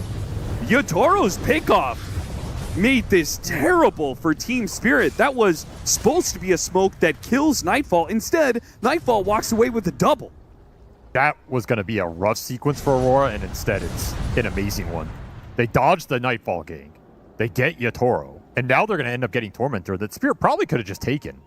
I don't think Aurora really had eyes on it after the Hoodwink died top. These little things make a huge difference. That's a big play from WS in the grand scheme of this game. What is Laurel doing? Is he really going to try and... Nah. What is this? Heading out here solo. I think the saddest part of that, though, is Yatoro's playing Furion, right? Like, you can literally farm wherever you want. Yes. So he did not need to be in that area. I think his read was just they're not going to make a play because they lost Hoodwink top, and my team is smoking through bottom. Sure. What's worst case scenario? But that was worst case scenario. It definitely was. And as a result, Aurora claw back a bit of net worth lead. It was they were beginning to get out farmed a tad bit by Spirit. But now they have a healthy lead once again. I love this Blink Dagger build that all these hoodwinks are going nowadays. That's really annoying. It makes the Bushwhack just so much more potent. It's great offensively, and it's great to rat the map. You're in trees with this hero, with your passive, with an instant blink. Like, it's just so impossible to catch and kill the squirrel. It takes a really concentrated effort. That's great. Yeah, I think in our games already made it look real nice. BKB up next for Laurel. So we'll have a BKB timing for Team Spirit. I don't know if that really makes them that strong for fights. Aurora still had plenty of ways to get through it, both with physical damage and BKB piercing disables. That's not the greatest BKB game. It's just going to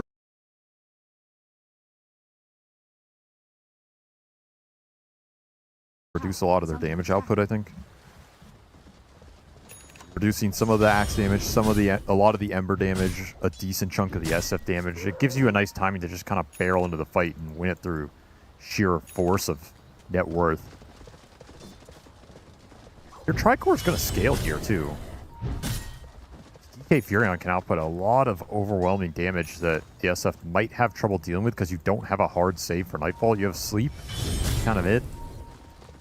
You could see, I mean, Collapse is farming so defensively there. I think they do have a read that this smoke is coming from Aurora, and they got the initiation onto WS. Still, though, the threat of Nightfall makes them back away. They've already lost Not Mean due to Makoto jumping into the back lines. Now he's trying to get nice call from WS. He hit Furion, and with that blade mail, he's doing some work. Yataro's going to get run down while Nightfall also dies. Both carries are in some trouble. WS, Makoto, he's good for now. He just dives in, trying to find some of these heroes that went for the buyback, and the supports are maybe both going to have a dieback here. Oh, this is terrible for Team Spirit. A fight that you committed the extra heroes for, and you can't even come close to winning it. They're going to get wiped +2.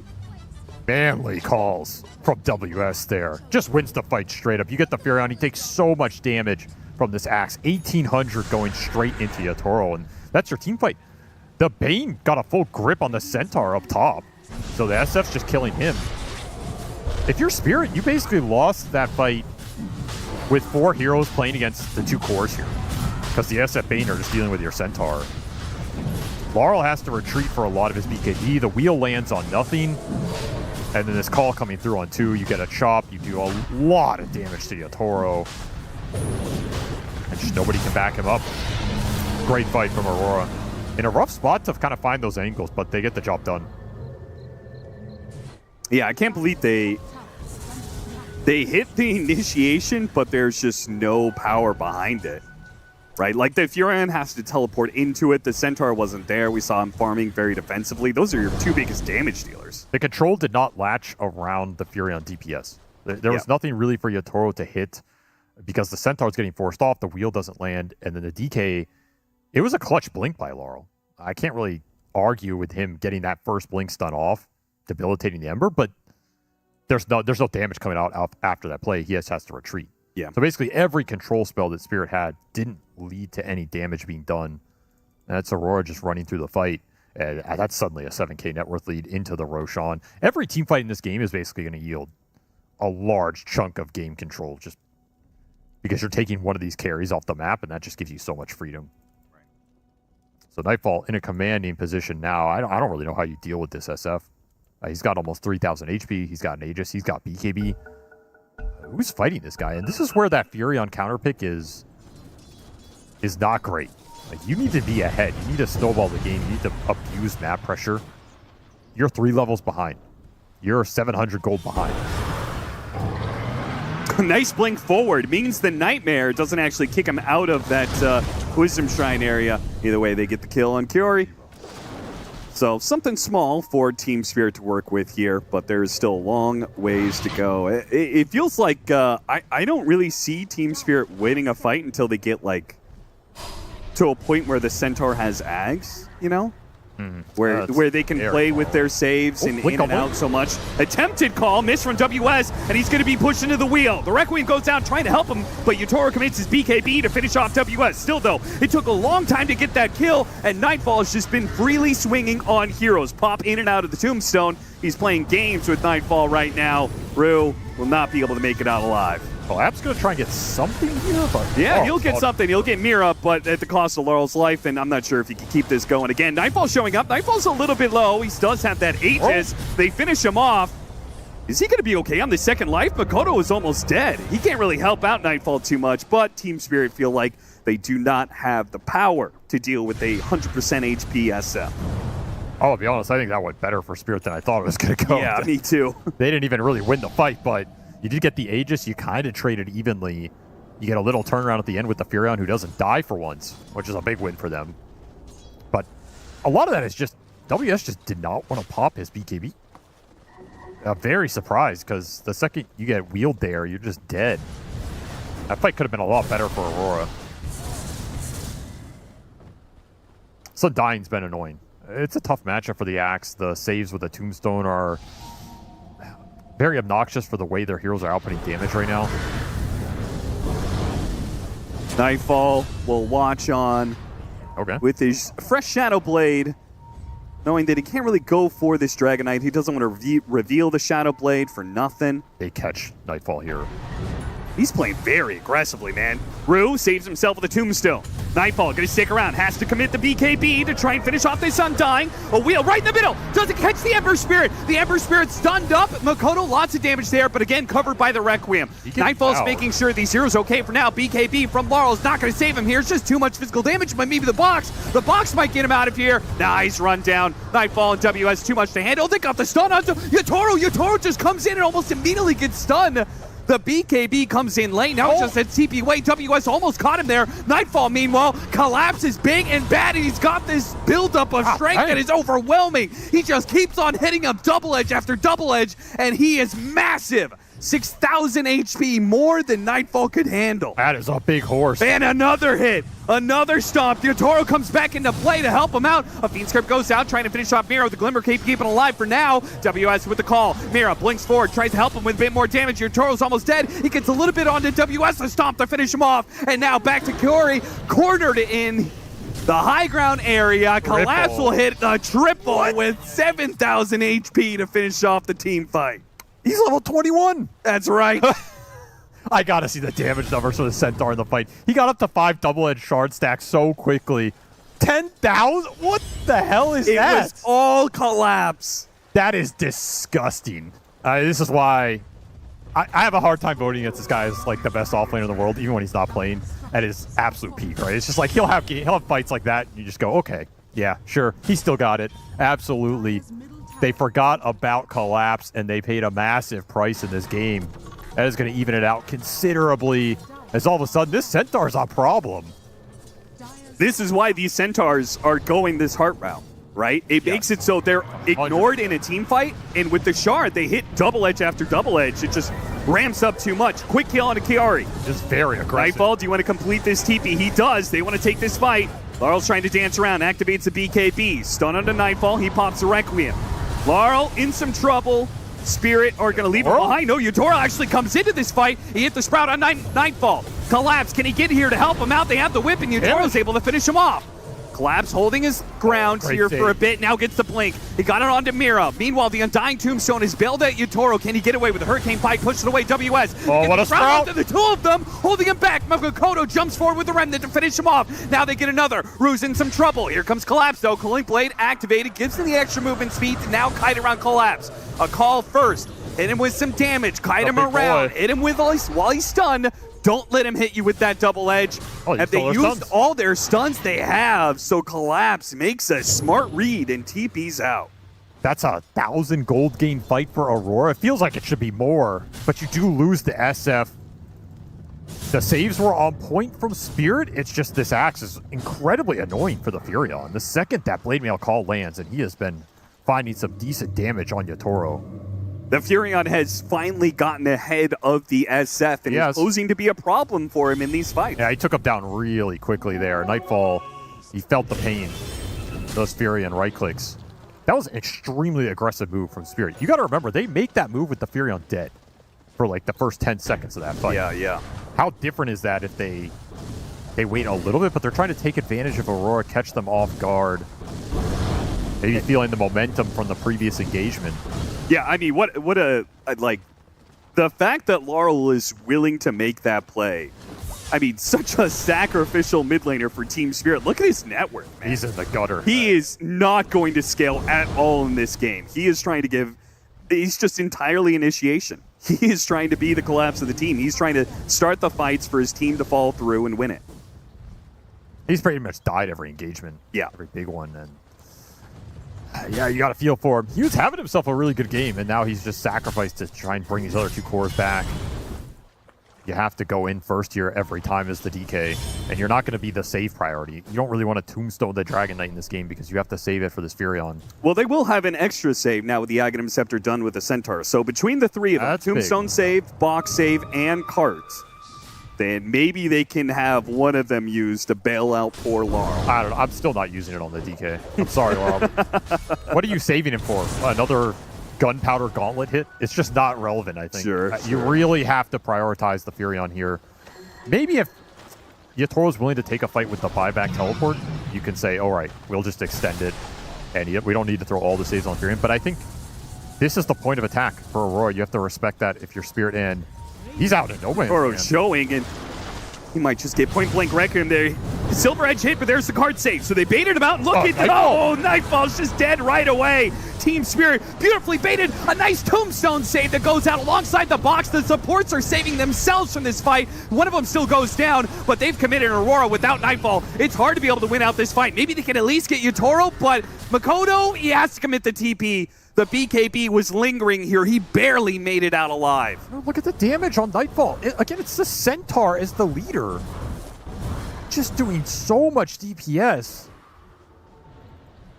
At this rate, I don't think Nightfall can be the aggressor anymore because they don't have the saves for him. That's Team Spirit can do that with Yatoro, but it's not the same for Aurora. It's a very different fight setup that Aurora, they need the Ember and Axe to go in and then have this Shadow King give you the supplemental damage, at least until he has Satanic.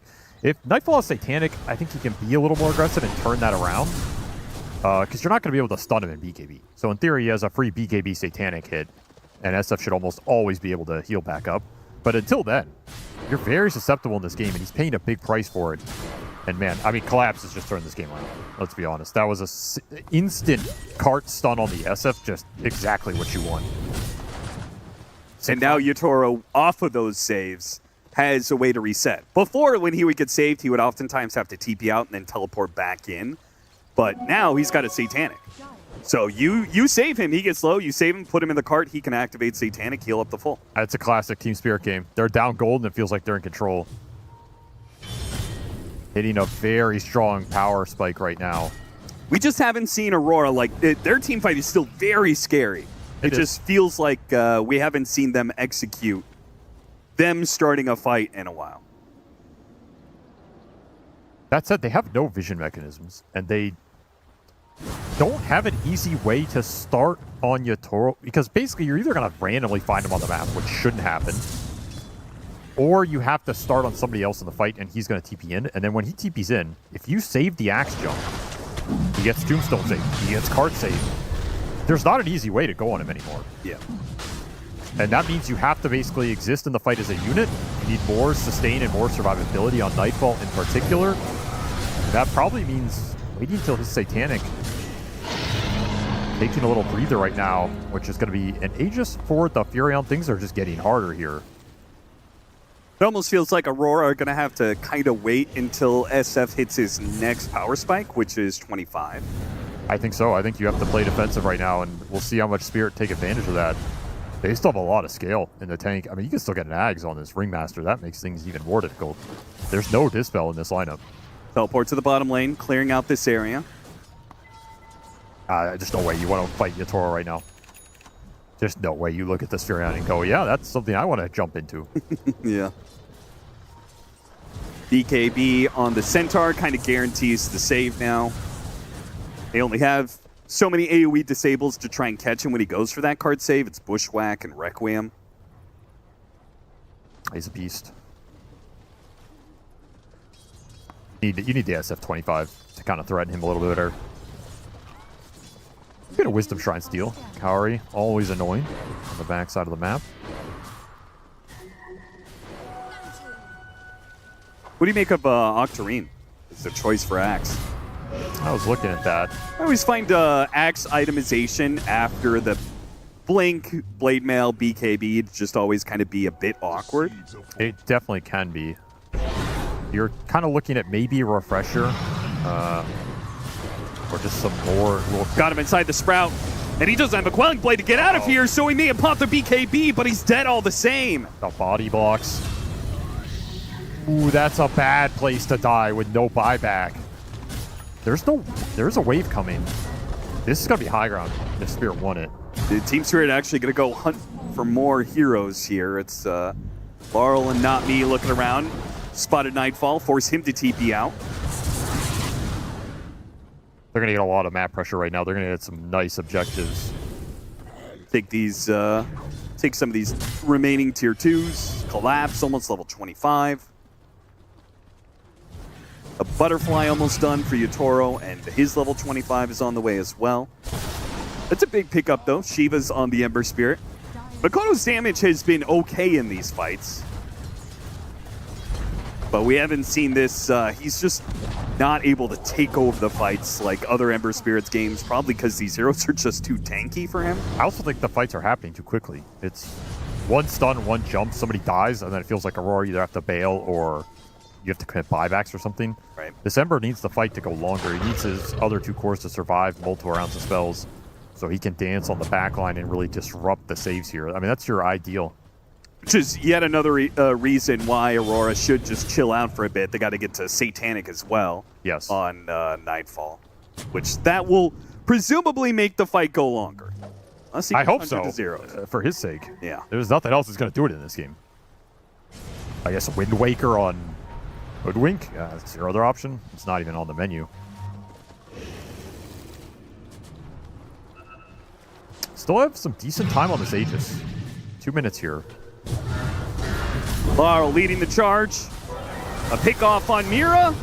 The wheel may not have hit, but the slowdown is still there. Still though, the Glimmer Cape goes out, missed out on the Stomp. Got a 4-staff away. WS, he'll back away with his BKB. Stun, lands on a couple of heroes here. The SF and Kiari both get stunned up there. Pulled in Yatoro though. Yatoro with the bushwhack and now the call. He's dead. They take away the Aegis, and it's pretty free. He may have to BKB to get out of here. A 4-staff gets him down to low ground. They have the card save. If needed, he pops this Satanic to get rid of the Battle Hunger, and he's good. So they got the Aegis, but not a big punishment. No, it's a nice defense from Aurora. You're not looking for much there. Just waste Spirit's time. Get to your SF timings. No real damage done, and now it's pretty difficult to force an aggressive go without the 2 lives on Yatoro. Again, if he finishes Butterfly and gets the buyback gold, then we're kind of cooking. That's the point where you really want to end the game. You're not going to get much stronger than that on this Furion. The DK can continue to scale because he's so far behind. Yeah, he gets his Shivas, so his first real item in quite some time will make him much, much tankier. He will become really annoying in this game. Yeah, just the fact that he exists and it's it takes so much to bring him down. Oh, there's a pickoff. Some more armor for the axe. It is nice. It's not a hero off map though, and dying will instant revive. Got a lot of armor, by the way. Something you have to keep in mind here. Spirit. He's got, axe? He's up to 70, 80% physical resist. Just running around. So I assume he can survive some of the Furion damage. Yeah. Depending on the crits. Oh, God. Oh, no. That's a shield rune on Collapse. That's 7,500 HP, and Laurel will start the fight.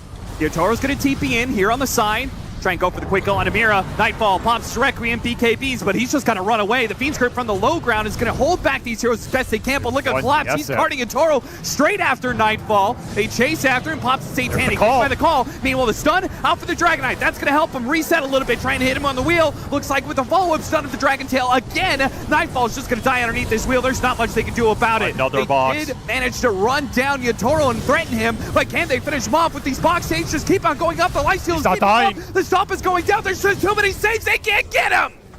It's too much, and Aurora get wiped and get nothing. Not a single thing for it. The difference in the team comp, we're seeing it in the late game. Nightfall, he's getting jumped, he's getting stunned, and what is there to help him? There's nothing. He's just on his own. Meanwhile, Aurora, they're all jumping at Toro. He gets boxed. He gets boxed again. There's potential cart that saves him from the grip. There's a tombstone save at the end. There's soul rips coming through. There's so much to bail out this Furion. And even if you killed him there, guess what? He has a second life, potentially, that you have to deal with. It's way too annoying to take these late game engagements right now. And that might just be it. I don't know if Aurora have enough. I mean, that was your SF Satanic, but he never had the 25 for the extra damage here. Right.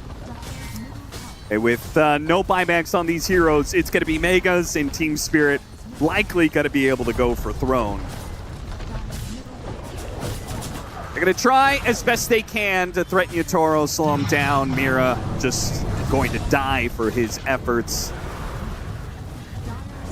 Beautiful game. GG. From, Spirits 3, 4, and 5. I feel like I say that a lot because, well, I feel like I say that a lot when they're in good form. I want to see the Spirit that's not just all about, oh, Yatoro's really farmed and doing a lot of damage, and that's awesome. We know what he can do. Yeah. But to me, this team is about the 3, 4, and 5. If they are thriving, if Collapse is having good team fights, if the supports are making good moves, they're going to look great. These team fights are going to look great, and that's where they can out-execute opponents. Team Spirit, classic. They're showing some great team form here in these team fights, that's for sure. We saw it close out in this game 1 against Aurora. We'll see how Aurora will adapt and come back in game number 2, if they will. Team Spirit taking this game 1. I don't know, though. For the first, let's say, 15 to 20 minutes, I really thought Aurora had it. They looked so solid. They, of course, started the game with getting first blood fly. This looked like the perfect game for Aurora. I think they had the ball rolling. I think really getting did. off to a great start. Nightfall destroyed his lane, so they didn't even get a chance to rotate to the Shadow Fiend lane because he was so far ahead. Honestly, it came down to little things. I think itemization was not that good, especially from Nightfall. I didn't like this whole Spellcaster Shadow Fiend. I think this is a game you should have went for the right-click build. And also Spirit outplaying them in teamfights. Like, straight up, they just teamfight so well that it's just beautiful to watch. It was ever since the Centaur got his axe, it just feels like Aurora cannot win a fight. It was the fight on top where Centaur just got the axe, he got stomped on Nightfall. They won that fight, and then it just kept snowballing from that moment onwards. Yeah, I'm very convinced by Centaur after watching this game. I think if somebody is really good at it, like Collapse, I don't know why, but it feels like on Centaur, there's like 2 types of players. There's the ones that have a performance like this, such as Collapse, where they are the big beefy core that just seems unkillable, doing a billion damage. And then you have the Centaurs that become a support. And more that I see it on this patch, it seems like people are better at being this sort of Centaur. But for me, Collapse is absolutely peak. And yeah, like Saber said, once the Aghanim Scepter came out, his unkillability in the fights translated to also Yatoro being unkillable in the fights. And there were some fights early on where if Yatoro survived at 10-20% HP, they would have been winning earlier against Aurora. But when the Ags came out, he could actually survive these fights, and then the game just looked kind of hopeless. It also looked like later on in the game for Aurora, it was very difficult for them to find entry to any fight, for that matter. Was that just credit to Team Spirit's positioning, or how did that came to be? I think it all kind of added together, where part of it was indeed just Spirit finding the openings better. When they get like a clear jump with the Dragon Knight going in first, Centaur second, like this kind of formation, and then Nature's Prophet can find a good way to teleport in. And also it did come down again to some of the items by Aurora. I'm not sure I'm feeling the axe on the Manta. The Shadow Fiend cannot frontline because he went for this Spellcaster build instead of like Butterfly standing in front like Satanic did for Vision. I think that's a different comparison we can use. So I think all of that combined resulted in what we saw.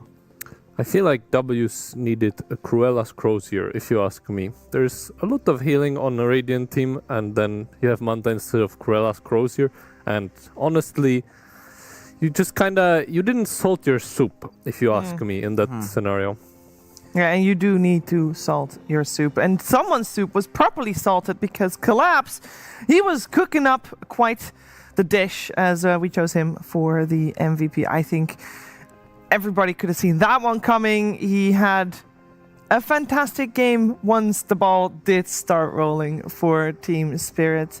I don't think you can disagree. No, I mean, I love watching these guys play when they're in form. Avery was kind of talking about it. The way that they take fights is very unparalleled when it comes to other teams. Like, they simply... It's like somebody makes a call, probably Yatoro, to be fair, just given how he is and how everybody knows that he is. He talks a lot, makes a lot of calls. They make a call on, here's exactly how we have to take a fight. We have to jump Nightfall in the back line. And if we cannot get this opening, we will not fight. But we will also not break formation. And it looks so hard to play against. They have a rule on the team that, especially if a fight goes wrong, they will bring up what do we do for the next team fight. So they're going to actively discuss how they want to take fights. In the middle of the game? They will, yeah. Okay. Not a lot of teams do that, but this is why Spirit is so, such a world-class team, because they are constantly planning how they're going to take the fights, who needs to go first, who needs to be in the back, what spells need to interact with one another. In what order. Yeah. Exactly. So they actively think about this. Yatoro is usually the one who will kind of start this discussion, and we see why they're such a good fighting team. Yeah, well, they had a lot of things to discuss after the fight, Saber, that you wanted to highlight, because this was still when we really thought Aurora had this in the bag. Yeah, this was fight at 24 minutes. I really liked how W's played the early game. Like, you can look at this fight, how Aurora were kind of cooking them everywhere. At this point in the game, it just felt impossible. There was this huge call by WS. He kills the Prophet, and then this fight ends up being a 7-for-1. Kaori being the only guy on Aurora to die. And they even bought back some heroes. They bought back the Ringmaster and the Undying, and they still lost this fight. They weren't able to kill anyone on Aurora. So I feel like it's just somehow, if Aurora could kept this going, then that would be the best, obviously. But once Spirit got their items and they had like so many saves and they had their formations, then it became really hard. How do you win a game when you have a 7-for-1? It's not 7-for-1. It's 7 for Kaori. Like, come on. Come on, man. Kaori supports lives matter. This guy. Right, Cheever? They do. He's playing. I mean, if he's on Phoenix, sure, but if he's Bane, this guy's just running in there. He's a sacrifice. He'll use the spells. He'll die. And to lose 7 heroes like that and then still win the game, Spirit in TI form is scary, man. Yeah. There are no teams like this. We could take a look at the fight that brought them back, because that was one specific fight just about 4 minutes after the fight we just witnessed. Yeah, which is just crazy, but that's when the Ags timing came out, and as Fly was mentioning, maybe part of the entry into the fight for them was like, let's just run the Undying in, and he can, as we talked about for Kaori, position 5, sacrifice himself, maybe respawn. In this case, he didn't have it. But this is the fight where you see Collapse. Both offlaners did a really good job doing this, by the way. I love seeing this sort of gameplay where they go in, they initiate, they start the fight, they kill a hero, and then they kind of chill on the sideline. This is where Heart is a really nice item. And then you go back in, you re-engage when your spells are up. And I feel like in this fight, Collapse did this 6-7 times. Yeah, at least. I like how they baited them into the low ground. I think that's something that we saw both these fights. Team Spirit is trying to take fights around their high ground, and they slowly bait them into this like top left corner. Like, slowly they're going down the stairs. Like, Nightfall was initially in the middle of the triangle being like a boss, and then he walks down, and then suddenly like this Team Spirit heroes start cornering them and like attacking them from the high ground. And that's, Dota is, a war. Basically, like, it's a battleground, and he who has the high ground usually is in an advantage. Yeah, and that makes maybe people wonder, like, how is Team Spirit able to do all this? How is Team Spirit, and in particular Collapse, able to recover a game that looked like it was in the hands of Aurora for a very long time? Well, we put our best man on that. We got something for you guys. You know him, you love him. Let's head over to Purge. Thank you, Cheever. Yeah, Collapse had a really rough laning stage, partially because he was laning against a Shadow Fiend. Shadow Fiend got first blood. That gives Shadow Fiend like 6 extra damage starting the lane than normal. So what he has to do to try to make up for it is terrible. And it's even worse. It's Shadow Fiend and Bane, which means they can do these Nightmare into Raze setups that make his life basically a living hell. He's taking tons of damage every time they cycle their abilities here. There's not a lot of Ringmaster in the first couple clips because he did have to go back to heal at some point, then he stacked Ancients. But every single time that he has these little engagements and he loses a huge amount of HP, it now becomes a big danger moment, especially when the Bane kind of sweeps in from behind. If he can get in here and Nightmare collapse, again, what's going to happen is he's going to die. So despite a big creep wave being under tower, look what they have to do just to get some of these creeps here. Collapse has to go aggressive every time that he's in danger to stun and then run away. Even Not Me has to use his abilities to zone him away. It just makes his life very, very hard as this happened multiple times. In this one, he almost died here as well. This Nightmare into Requiem was an inch away, but great save from Not Me, really keeping him alive here in that engagement. So then even over here, he finally gets across the map. He kills the tier 1 tower. The same kind of threat is just always on the map. So what he basically learned is, I just like can't be anywhere remotely near where my enemies are. So what he does once he gets the Helm, the Dominator, is he just does the safe thing. The dangerous place is where his creep is going to go. This is going to go push out the wave. Well, he is busy jungling instead. He even does pulls, which is very, very cool. Even when his team finally got active on the map at 15 minutes, if we pause for a second and take a look at this, look where he is on the map. He's just over here. He's just hitting creeps the whole time. He's got his creep there, but he doesn't actually need to participate in these fights because he knows his net worth is still catching up and very far behind. But look at this cool thing that he did with his little creep. This is the second time he tried it. The previous time it ended up getting caught. But he's basically grabbing creep waves. And look what's happening on the map in the meantime while he's doing this here. Basically, this whole part of the map is just dangerous because you've got them playing super aggressive. They're desperate. They're looking for kills. And by pulling these creeps together, he basically says, like, these creeps are in the fridge, basically. I'm going to eat these later. But in the meantime, you're going to see Aurora, they're just sweeping back and forth on the map here. They're going back and forth, just looking for any heroes. And in the meantime, Collapse is taking all this easy farming here, and he's taking this creeps for later. So eventually what happens is, you're going to see one member from Aurora come over to kill this, because they're like, okay, well, they're getting these creeps technically, because they're going to kill them later, so we actually have to kill this. And when Mirror rotates over and kills it, that's the moment that Spirit finally swoops in together as a squad and both kills these creeps and gets a kill. So basically this whole time they're still going even net worth, they're still getting kills, and finally collapses equal net worth to everybody else on the team. Just a very, very good performance from him to catch up after a really terrible laning stage. Thank you very much, Purge. So funny. Thank you, Purge. I don't think Purge. I must admit I did not notice that during the game. That was really funny to see and so annoying. It's not the first time that I've seen something like that for good teams. Like, good teams recognize that a triple creep wave is legitimately an objective on the same scale as like a tower. Maybe not, Roshan level objective, but it becomes an objective. And for Spirit to recognize that Aurora and respect that Aurora is going to treat it that way and then gank to it is really cool. Like, that's pretty next level. To me, it seems like this moment Spirit just had a better read on this situation, because I remember, I don't know if it was at TI or at Essence 2, but Liquid was playing against the guy that was doing exactly this, and then when the triple wave came, they pushed with it, right? Yeah, they pushed with the wave, and there was like a triple wave, they just went high ground minute 15. So I think if Aurora were able to do that... That's the counterpart to that. Yeah, it's like dangerous. No, that's the beauty of Dota. It's these constant small things adding up into something that could be bigger. Yeah, they could have smoked to the wave and tried to attack the Centaur when he wants to collect the wave. And at the same time, Spirit is doing a similar thing. They're going there to protect the wave. It's just these small battles happening across the map. It's just awesome. Let's see if we can see any of the small and big battles in game number 2 as we have got the draft kicking off on your screens. We got Aurora on the Radiant side this time around and Team Spirit on the Dire side. We got Team Spirit with first pick. It seems to be very common that almost every single game we see, at least on this stream, we have the Dire side getting first pick. He gets his hand on the Lone Druid, and the trade with the Lina is there because we have a lot of bans from the previous game, both Shadow Fiend and Nature's Prophet removed by Aurora. They don't want to deal with that anymore.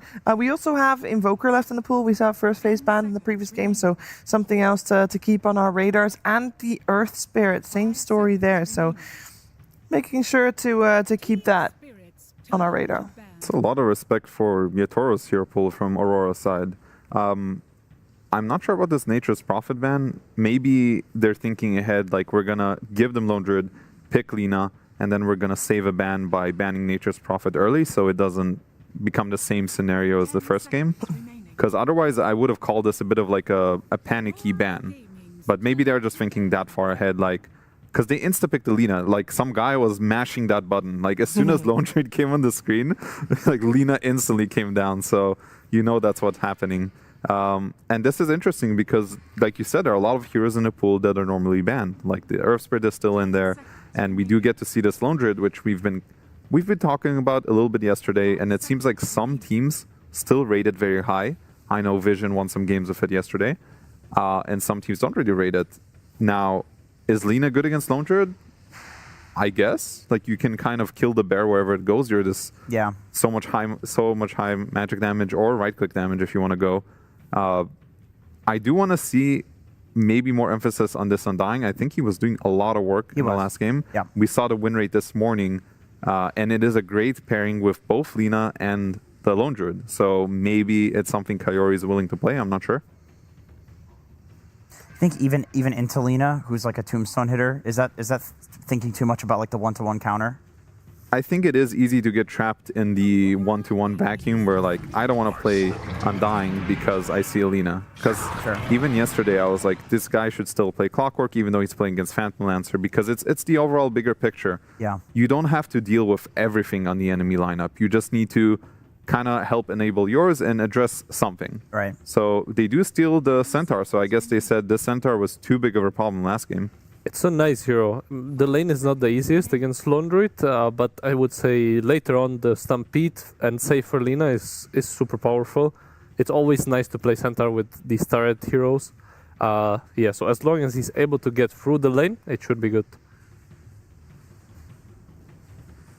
The hero just it does so much.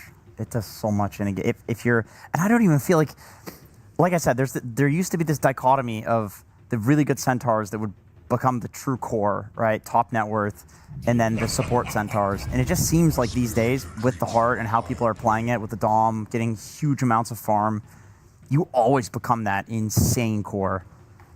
Yeah, I think you always hit this critical mass. Unless the game is extremely one-sided, you're going to get your items eventually, and this is exactly what they had in the first game on the Spirit side with the Centaur plus a turret, like Saber was saying. And now we do get to see the Earth Spirit that we were talking about. This hero is just a very powerful mid laner because he scales really well into the game. The later it goes, he just becomes really powerful with items, and his talents are very strong. He's also good early game because you can rotate everywhere. You're kind of fast on the map. You deal a lot of damage. I think it is a hero that can, he can roll onto the Lina, which is what you want. You want that gap close we keep talking about. So I like the Earth Spirit. Maybe they have some read on where the Lina is, because I'm not sure how Nightfall rates Lina on his list. Mm-hmm. I know Mikoto for sure plays it. Yeah. And if they know that, then maybe they're like, Earth Spirit is going to be fine against Lina. We're just going to take the matchup already. And now we see the Bane coming out because Undying is banned. I think Undying would have been fantastic for both teams. But we do see Bane, which usually I believe Rue plays it. So they kind of have their lane showing. And now I'm thinking Aurora should probably just pick their two supports to kind of keep things hidden. Shadow Demon, I like that. That is a save against the Bane, specifically. When somebody gets grip, you can just disrupt them. It's also a good lane with the Centaur because you set up for the Stomp. It's a save for Lina later in the game. And now I'm thinking maybe Kaori's going to play the Shadow Demon. I know he does play that one. He does, yeah. That's one of his four. Yeah. It is a really strong lane with Centaur, though. I feel like they might be able to put this one and then pick a melee guy to protect the Lina. But that's the beauty. They can do whatever they want in this situation. That's a nice part about Shadow Demon, is that he can go both safe lane and offlane. What about Phoenix here? Because I think Phoenix is actually pretty good against Lone Druid in the game. I think Sunray is very good against these high HP targets. There it is. Let's go. I'm hyped. I love Phoenix. So it's one of my favorite heroes of all time. And obviously Kaori plays a fantastic Phoenix. And I can see it here because currently you have this angle to gate on the Lone Druid. Because I think this Lone Druid hero, we talked about it yesterday, but if the Lone Druid doesn't get off to a good start, he can kind of be a liability for a very long time. Yeah. And if you're able to draw the lane a little bit, and then the position 5 gates to your lane and you start attacking him, and maybe you get a kill on him when he doesn't have his bear up, like the bear cooldown, the hero suffers a lot. So I can kind of picture it now where they get this Shadow Demon disrupt on the Lone Druid, the Phoenix is gating in, they're mass attacking this lane, the Lone Druid suffers, and they can snowball the game off of that. Also, Bane and Earth Spirit are pretty bad egg hitters. They are, yeah. I mean, Lone Druid is good, but you're relying on a hero that's like already kind of countered by Phoenix to hit the egg. Like Tal was saying, the percentage damage is insanely good this game. It's really nice against the lone druid bear. I'm interested to see what they pick here because they need an offlaner. Yeah, offlane against Lina. Mars is very nice. It's counters both Lina and Centaur because, as a Centaur you want to click Stampede to run away, but against Mars you can't really do that because he's going to arena you. It's really nice team fight. They have the Earth Spirit and Mars to set up the fights together. They have many circles, and circles are OP in team fights. At the same time, they also have the Bane to pick off on the map. So far, very balanced draft from Spirit. Yeah, I think it's they are definitely addressing the Lina. For sure, Mars is good against Lina. It's good against Centaur. I guess in some ways it can also be good against. I don't think it's that good against Phoenix SD anymore because you can still save through the arena, and Egg is definitely good. Honestly, this is an amazing Phoenix game. If I'm a Phoenix player here, I'm like, guys, I can carry this if I get a good egg off in the fights. And now I'm guessing Nightfall gets his pick against Mars. Maybe we're going to see the Phantom Lancer again. If they don't ban it, that is a really good matchup for the Phantom Lancer. And I think it's also a good game for PL. Even though you have Alina, I think you can pick harder carries. And they do leave it in a pool, so they're saying, we're going to ban Tiny and Alchemist, who sort of help Lina play her game because they're another initiator. So they're trying to ban the cohesiveness of the Aurora lineup as opposed to the worst possible matchup for Mars. So that's what Spirit thinks and I see the vision, but we'll see what Nightfall wants to play. And I think the last hero left is not Mies. I think he's the last one who picks this hero here. And yeah, Willow looks amazing. I like Willow. Willow plus Mars, classic combo. Yep. Is the Rubik that gets banned out also a very strong hero, especially in the hands of Not Me? And we've seen Rubik being very popular this morning as well. Definitely, it's always a good TI hero as well. A lot of good stuff to steal. Yeah. In this game, big ultis, disruption is nice. Mm-hmm. Well, let's see. Not a lot of reserve time left for Spirit. They've used the majority of it already. These are their last couple of seconds that they have, and they end up going for the Jakiro. And that means, yeah. I guess that means Bane is going position 4 then? Looks like it, yeah. They can do either. Yeah, they can do either. I'm thinking this looks like a pretty good illusion game for Nightfall, like Naga Siren, Phantom Lancer. Maybe doesn't lend into the Lina lineup, but he could overtake the game just with those heroes alone. That's what I'm thinking. What do you guys think? Look at that guy. He's cooking. He's ready. He's like, guys, give me PL. He's getting the spice ready right now to put into the soup. He looks very excited. Yeah. Really into that. If you give Nightfall an excuse to play Phantom Lancer, my boy is going to take it. That is the only question for me is PL plus Lina. But Lina mid these days is... I don't know. It's not like people are playing the carry Lina mid, right? You're playing this spell damage, kill you in one hit build. Yeah. I think it works. No, she's flexible, and it is just a different play style if they go for that, where they might have to delay the game a little bit, so they'll play more on the side lanes, play a little bit slower, kind of push the waves in, see what happens. But okay, they go for what we talked about instead is that they're going for the Sven that is going to make it for a more cohesive lineup for the Lina to be able to shine. So they went for, let's just make sure our lineup makes a lot of sense together. Sven is really good with Phoenix. As Phoenix, you want people to go in for you and stun them. Same for Lina. And I'm totally fine with this route. I think it makes sense. And Nightfall plays a fantastic Sven as well. And it will be the Bane position 4 and Jakiro position 5 on the side of Team Spirit. Which I think is fine either way. Yeah, maybe drums build on Jakiro and you're a bit of an egg hitter then. I think that makes a lot of sense because you're getting the double hit. But yeah, I do like the Sven for Aurora. It's similar to the Tiny Lina that they run. It seems like they just have this idea that a carry, a beefy carry that goes in with the stun is really good for setting up for the Lina. She can just destroy team fights with a setup stun and someone to reveal heroes. Yeah, I'm kind of leaning towards Aurora for this game too.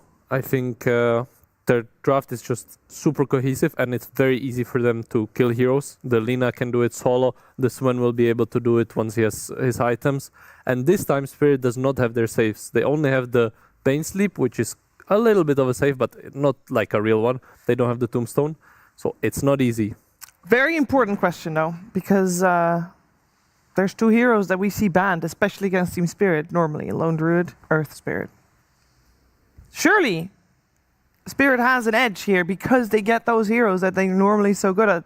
Earth Spirit, maybe even especially so in the hands of Laurel Jenkins. Does that sway you over on the side of Team Spirit? It does sway me over. You know, there's this bias that comes in. We're looking at the whole cohesive draft, and we forget that there's a reason Earth Spirit is banned in so many games, right?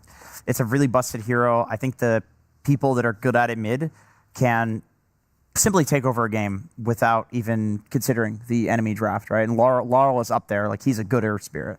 He is a great Earth Spirit, and we're going to find out how great as we are going to see if Team Spirit can take this 2-0 or if we're going to have a game number 3 with Cap and SVG. Oh yeah, Laurel's going to have to do some heavy lifting in this one because as OP as Earth Spirit is, they drafted a Mars. If Amar couldn't make that one, well, I'm just saying if Amar couldn't make that work, and if this goes bad for Team Spirit, Collapse can't make it work, it's time to put this hero out to pasture. Get him out of here. Yeah, we're not going to see him for another patch at least. Yeah. And we were talking yesterday, I said if we're going to see Mars this tournament, it's going to be either ATF or Collapse. Yep. They're going to get their one game. They're going to put it to the test. I have a lot of doubts about this hero. It is not the hero it used to be, however. He has a very good argument as the best Mars in the world alongside ATF. Different playstyles with the hero, but they both just make it shine.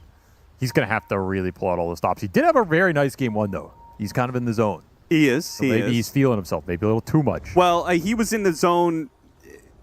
He wasn't in Collapse initiating, making godlike initiations, right? He had some nice stuns. He had some okay ones, but he was just carrying through in the damage department. And I think that's the problem you have with Mars right now, is that the hero can still start fights and be okay in that regard, but his damage just seems to suck. It's pretty bad. The refresher double BKB arena build got nerfed too. I mean, what are you doing here? I'm trying to scout with some nighttime vision, but he is absolutely dead here. He scouted them. He saw all 4 of them. Maybe you can get another rune here. Your Spirit, they're a little late to run in. Yeah, should be able to get 3. Yeah. And that is worth it. I think getting 3 runes, giving up First Blood is worth it outside of very rare mid-matchup situations. This one could punish Laurel a bit. This is a very one-sided lane, and now this Lina has extra gold injection, so a little concerned for him. However, getting the 3 runes is a way bigger gold swing, so you're kind of okay with this in your Spirit on a macro level, even if Laurel's probably going to have a pretty bad time here. Well, at least for Aurora's sake, they better hope that Laurel has a bad time, because we've seen her Spirit kick some serious butt in some of the tournaments recently, and day 1 of TI has been no exception. We'll see how day 2 goes for at least Team Spirit. I like that Aurora went back to get a hard save of their own. I think it really caused them team fight issues in game 1, and I think when you play against Spirit, you need to be able to match them just in terms of team fight concepts. It's not even about the individual matchups, it's just you have to be able to out-execute them when it matters, and having certain team fight contributions that can do that, like a hard save, like an initiator, like some AoE punish, give you the ability to fight them in the late game regardless of the matchup. So I think having this SD here is a big deal. And it could cause Spirit some serious issues because they don't really have a hard save. You have the geomagnetic grip, sleep, and like an arena displacement, but it's a very different style game than they played in game 1. They're going to have to rely on the double bear, finding some nice stun angles, and really getting on the Lina or the backline. If that doesn't happen, then I think Mira can do some work. I think this Phoenix can do a lot of DPS here. He's against 3 strength cores effectively with these big HP pools. Yeah. Kaori can really pump out some damage with these Sun Rays and some Fire Spirits. So it sounds like a lot of the onus to win these fights is on Collapse and Laurel, right? The 2 initiators, sure. Yeah. the 2 with the most mobility to get to that said back line. These 2 jumps have to land for Spirit to bring the lineup together. You find a nice little kill top. Jakiro proving his later pick worth here, as the lane is quite strong. And Laurel try to do some wave pulling. He'll get away with it, at least a little bit here. very good player at getting out of these tough lanes. If Maureen is the king of that, would you say Laurel is number 2? The Prince. Yeah, the sure. Prince, sure. I would give it to him. Well, he's certainly taking a beating right now. 15-7 for the Lina. Total free farm for Makoto in that lane. And we also have a lone druid with the early kill. So there's definitely going to be some early dominant lanes on both sides. Double brace are already up for collapse. Feels pretty good down here. He's having a nice time early. If you can get to a quick soul ring, maybe you can exert some offensive potential. Here, he's going to walk that one off. But feeling the wrath of this Jakiro for sure. Yeah, this lane impact is just being completely negated by the presence of the Jakiro. Not able to do much against Lone Druid as is. Are you going to disrupt the bear? It's about as best as you could do. I think the soul ring nerf also hurt Mars a lot. He was one of the more dependent heroes on soul ring. You don't have another mana regen item build up. That really just killed some of the lane pressure he could exert, the farming speed. This hero also just does not buy Helmet Dominator. I'm curious if someone will eventually try it out, but I doubt we'll see it at this event. I just don't think the hero's been played enough or experimented with enough. Perhaps you can go Helmet Dom on this hero and play him more like a farming Centaur style, but then you probably just rather play Centaur, right? Ooh, Makoto! He's going to be punished heavily here. Nice. I think he's just dead. Nightmare back in with a blood grenade, guaranteeing the kill. Not me is the one to pick it up, not Laurel. So at least from Makoto's perspective, the extra gold doesn't go to Laurel, but they're going to have... Huge find. Huge find in this matchup. That's a first blood Lina getting killed in the lane by an Earth Spirit with a clutch teleport. Exactly what you want to find in this matchup. That's a lot of breathing room for Laurel. Another big kill. Spirit finding some openings in this Game 2 laning phase. They're not dominating it by any means, but definitely finding a little more experience with the extra kills going their way.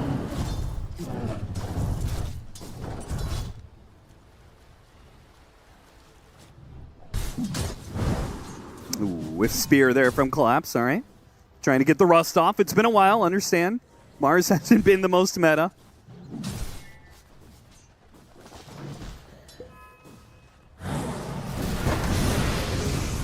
Bear chasing after WS, trying to hold back Rue, but there are 3 different heroes in this lane with the Bear. Can only disrupt one of them. He might be able to get the kill on Rue, but WS is still going to suffer. Even if he lives here, he's kind of being kicked out of lane, got another entangle on him, and down he goes. So that's the trade-off. Mira might be able to kill the Bear, but it's going to be a rough call to make. To stack up these shadow poisons fast enough, the Bear is just out healing him right now. Mira underneath tower will not die, but again, Yatoro just freely, not necessarily getting the most CS out of this lane, but getting a lot of experience with all these kills. Huge gold injection off that Centaur kill. He's very happy up top. He is above free farm right now, and that is a very good sign for Spirit, because he's going to have to carry some of that damage load as we go later. Again, you're playing with bars, you're playing with a Bane who's not doing a lot. Earth Spirit can do a lot of damage, but it kind of scales up as the game goes later. This is your big carry, your big damage sink in this game. And a nice rotation from Makoto should get the kill here. Disruption setting up Laguna Blade. Hit him with the fear, but Yatoro's pretty slow, so Makoto should be able to outrun him, hunt him down. Very nice. Nice little rotation. Not one Yatoro expected. No comms on it, I guess. Just off the map for too long. Is that the Bear on cooldown, by the way? Because that was a full HP Bear. No, Did he resummon? No. He sent it to base, so he'll have a resummon. Roll in from the Earth Spirit. Doesn't quite land, but connects on the kick to slow down Makoto with double supports providing damage. They will chase him down underneath the tier 2. Will they finish him off? Another hit from Rue. It's all not quite enough, and the cooldowns from Laurel just a bit too long. And Raindrop bails you out. No level 6 on Laurel yet. He could go for a long-range kick, but Lina's, I think, out of sight for that one. Maybe go for Carry instead. The silence disruption save does go out. They have to dive. Carry should be okay. You do not want to give up a kill that gives Laurel level 6 there, and then that fight can snowball. So nice defensive play from Aurora. Defend the Lina. And that does leave the Wisdom Shrine open. Yeah, it does. The Bear sneaking in. Why can the Bear take this? Nobody knows, but he can take it, and he's going to get it. Read all. Okay, double Wisdoms for Team Spirit. Very interesting early game. The experience is going Spirit's way with some kills and now the Shrine, but the gold is going Aurora's way. first blood injection plus some of the Lina lane domination, the Sven's free farming. Yeah, they've had to spend less on consumables, right? Earth Spirit has to buy a lot. Nami still managed to hunt him down. Carry, I guess, got low from that mid lane and then still got hunted down in the jungle. I don't even find that. Like, he doesn't seem to have any wards. He's going to find a courier as well. Wait, what is this? Broadsword, that's mega value. Yeah, this guy just finds openings. You could just tell some players, they just have an instinct for where to be on the map at the right time. I'm going to get WS again. Yeah, he's been trying to cut waves and will be punished by Yatoro. A lot of kill action for Spirit with a lineup I didn't expect to get this much in terms of... Comes Laurel. Aurora just brought 3 heroes to kill Collapse, and it's going to be rough. The arena goes down. Laurel rolls right into the middle of them with the Magnetize going off. A longer fight will be trouble for Aurora. Let's see if they can get away or at least threaten Laurel from not chasing them down. The Magnetize probably going to burn out the Phoenix. What about Nightfall, though? Nightfall's going to chase down Na'Vi. Kills him. Laurel feels like he can't keep it up on Nightfall, so Nightfall's going to be fine. Carry also lived. Very ineffective somehow. Well, not somehow. I mean, that's Mars. Okay. That's why we don't see his hero. It's just he doesn't have mana for another spear, and he can't soul ring because he's going to go down to 0 HP.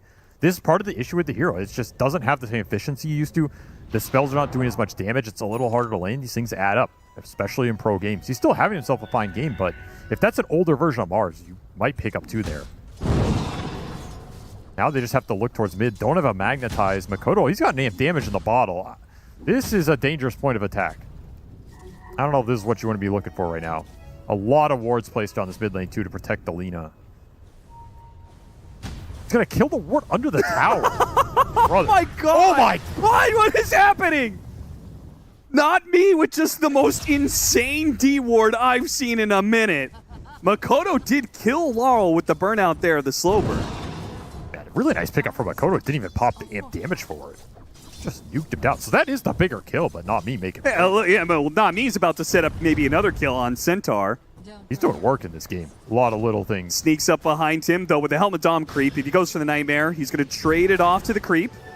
It's just a poke play, not committing. He got the TP out of Makoto. Yeah, got a TP out of Makoto. That's Again, pretty good. Some little forms of pressure coming out from this Bane that is helping Spirit stay in this early game. Disruption into stun. It's tanky here. Chase him down. Collapse will spear him back. Mira's going to keep up the chase. Missing one of those poisons. He needed that in order to get the kill. Misses another one. Mira's still trying to kill his old lane partner, and he gets him in the end. Give him the tip. Nah, Mira's not a tipper, you know. No, he's not. Makoto dodges yet another gank here, even after he lost his mid lane ward due to the aggressive D ward. Throws some damage right back at Laurel. Says, how do you like it, huh? I mean, looking for the sleep setup. Very hard to grab here, though. There's the bots delivery, so the Lina's really fast here. Yeah, he's too fast. Only 2 points in the Nightmare. Immediately with the chat wheel. It's been a... Even with the extra kills, you can sense this is a frustrating early game for Spirit. Yeah. There's just not a lot of openings for early moves. The bear is jacked, so that's the one thing they got going for him. A very fat Lone Druid. How big of a counter do you think Sven is to Lone Druid? It's solid. You have a lot of openings where you can kill this bear in the mid game if you're having a nice tempo. Here comes the Boots of Travel play with the glyph on the creeps to prevent them from dying, securing the TP in from Makoto. Collapse will go down, and they actually get the +1 here. The disruption on Rue, easy. And even a demonic purge. So 1 kill for Nightfall, 1 for Mira. There's just no pressure coming out from this Mars lane. 0-2-0 start for Collapse. He's going to have to make it up later on because not finding a lot of action here. Radiant's middle tower. Got to combine this Earth Spirit Mars. What's happening? Does Mira know? Mira knows now. The courier flies right over Not Me, but the Nightmare hits him. They're going to go for a fast Fiend's Grip kill. Get the kill and get out before the punish comes in because the Stampede hastened heroes are on their way. Nightfall closing the distance, hits the stun. Bane likely to, but Carry does die to Laurel. Carry's not having a whole lot of fun in this game, that's for sure. Roll through. Nice dodge there from Nightfall and Makoto. With the Arcane Room, takes him back up to the high ground with the Nightmare pulling him back. The Ice Path as well, now hit him with the Magnetize. He's going to die. Makoto has to abandon. He knows that Nightfall is dead. He's just got to try and preserve his own life here. Hits him with the kick. The roll-in didn't land, but with the slow down of the blood grenade, the magnetize building up. Disruption trying to bail him out here, but it just sets up a dual breath. More magnetizes. Makoto will die. He hit a Dragon Slate. They'll finish off the support. Now Miro's going to be in some trouble. Laurel underneath the tier 2 tower. Rampage for him. What is happening? Give him another rampage with the arena going up. No! The Phoenix 8 to finish off one. The burn, it'll take Rue out as well. So Kaori, with the sacrificial play, will pick up 2 at the end, but a big win, I guess, for Team Spirit, and in particular, their Spirit of Laurel. He gets 1,000 gold off that sequence. Again, absolute free farm lone druid, and you're team wiping them with your lowest net worth cores in the game. Absolutely disgusting stuff from Spirit. Just running them down. They effectively 2v5 that. 3v5, you know, with the Jakiro coming in. I guess 3v6. Yeah. There's an egg kill. Just absolutely disgusting stuff. Not me putting on a Bane clinic right now. These little setups coming in for the last brain sap off some wand charges, and then this Arcane Rune Earth Spirit putting in work with the lower cooldowns. Aurora just caught sleeping in. They're just walking in one by one. Disruption setup. Nice Nightmare dodge, though, and a kick away from Laurel to ensure, even with the Demonic Purge, Not Me might survive. They really want this kill. They are heavily committing. Stampede dive past the tower, and they get him with the Shadow Poison. But surely there's going to be some punish here. TP in from Collapse, but it's a long TP, and he just cancels it. Too long for him to get the arena out to stop the Shadow Demon. The Stampede works. And with this pressure mounting up, they'll also get the mid tower. So Makoto, bouncing back after a rough death earlier, secures his dominance of this mid lane. This is a wild game. Spirit got a rampage on their mid hero, and they're behind. Yeah, down 2K. It's not really close. Because a lot of that, they'd be even farther behind if they didn't have this LD just free farming, which, you know, there's a bounce. Obviously, you're taking these fights. Yatoro's going to have a lot of space here. That is your game plan. Get a really farm golden druid. The game still looks completely fine for Aurora. It's hard to imagine what this game would look like if you didn't give away those 5 or 6 kills in the jungle. Yep.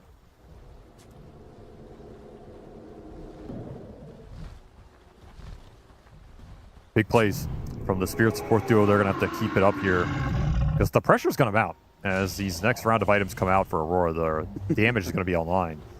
Searching through the corners here to try and find Kaori, who already went through the gate, is going to come back through at the perfect time, apparently, right as Team Spirit went down to the low ground. Does hit nighttime for the Bane Vision. He's going to get a nice ward plant. Still only 2 points in that Nightmare, though. Very hard to get the direct setup. Yeah, Team Spirit just stacked 4 heroes up here, not getting anything for it, really. Base for Mars. Kappa. Well, he's almost got his Blink Dagger, so we'll see what he gets done with that. But yeah, it means Nightfall and Makoto are just totally free farming. Rue blocked in there by the disruption. Okay. It will be fine, though. Got farm a nice obs, plus some illusions. Extra gold for him. Says thank you very much.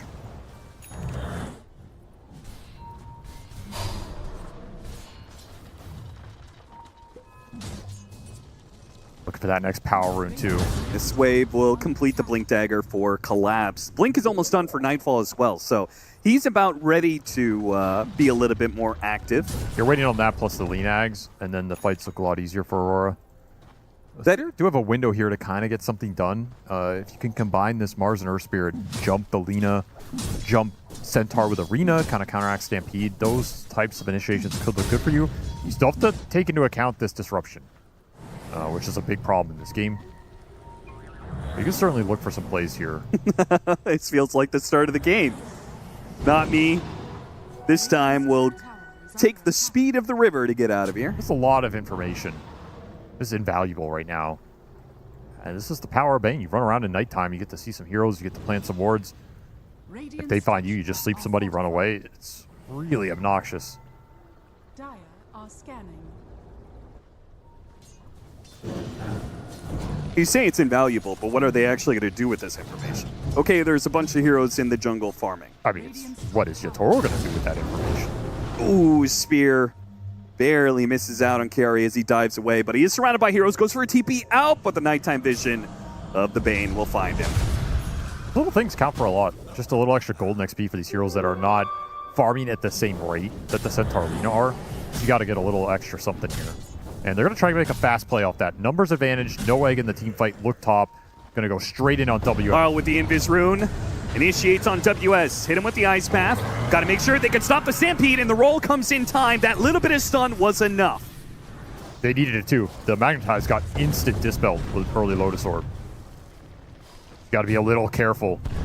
And finds the extra kill. Collapse reveals his Blink Dagger. Okay. Get the Shadow Demon as well. The tower will fall. Nice sequence for Spirit here. Aurora not ready to take those full fights. Yeah, you have to blink on the Sven. You do have the Ags on the Lina, but they were not in position to recuperate or regroup. And another deep Obs plant off this Bane during the nighttime as Not Me just waiting behind this tier 1. Fishing. Looking for anything. I mean, do you think that Aurora should fight these? I almost feel like if they just let Team Spirit pick up support kills in tier 1 towers in exchange for Makoto and Nightfall farming to BKBs. It's okay. At some point, though, you gotta. They are gonna go for the jump. Nightfall shows his Blink Dagger and takes out Rue out of the equation. Now hunts for more, but Laurel has already rolled away. Disruption found Not Me, who is behind enemy lines with that deep ward that he had earlier. You gotta look for stuff like that. I don't think you have to take full fights. You just want to get the Lina active in this game a little bit more. You don't want to let LD absolute free farm and let Yatoro turn this into some weird rat game. Sure, just enough pushback to keep Team Spirit on. Yeah. We'll take a tier 1 of their own. And this will push Nightfall well on his way to BKB. Already has the hammer. We've got the Centaur WS with the early Lotus. Yep, very nice. He's queuing up the Blink Dagger. Do you think this is the game you should go Blink, or do you like the heart and Blink's just farm it up? Blink's fine. You have a lot of scale between Lina, Sven, and 2 supports that are going to be really good in the late game. Okay, so he doesn't need to do what Collapse did and carry team fights and damage. He you just can go back for the heart. You don't need an early heart here. You're already farming really well, too. Again, you have SD Phoenix, right? You should not be worried about going late here. Yeah, you've got scale both from your cores and your supports, yeah. Nice Nightmare timing. Catches a mid-dive. He has had his number. Just gripping this Phoenix off cooldown. Feels like Not Me just crammed carry replays over the night. Spirit on the hunt. Trying to get a little more active in this game. They have the LD Ags completed, so it's one of the timings you can look for more aggressive plays, bring the Baron with that, or at least to the general area. Got to start accelerating and trying to build a net worthily. You don't want to let Aurora continue to just farm this game. Makoto cannot afford to die here, but he has no way out of the arena. The Flame Cloak is no protection here. That is a great find right there. Straight in time for Tormentor on the bottom side of the map. Rough place to die. Spirit are going to clean it up very quickly here. This is their moment to strike in this game. They have great jump, easy initiations, a lot of chain stun. You don't have the BKBs yet if you're Aurora. And Stampede does not get you out of arena. That is the power of Mars in this game. So you only have disruption, and that means that Mira has to be there, which is not that easy when you're playing the big map like this. Right. So in my opinion, Spirit need to start finding some more action right now, abuse the strength of Yatoro being ahead, and start to pick up some momentum. As Makoto revives, Aurora are going to look for a smoke play here. And it's just going to be a pick off on Not Me. Nothing major. In fact, he might even TP out in time. He will! He's playing so well. Yeah, Not Me's just killing it, man, in this game, too. He even got the Obs deny while he slept the Phoenix. Just so many little things, so much space, so much time. You can't kill the king. What a line to spam after you TP away from a big smoke. That is a good time for that bear. There's the BKB for the Sven.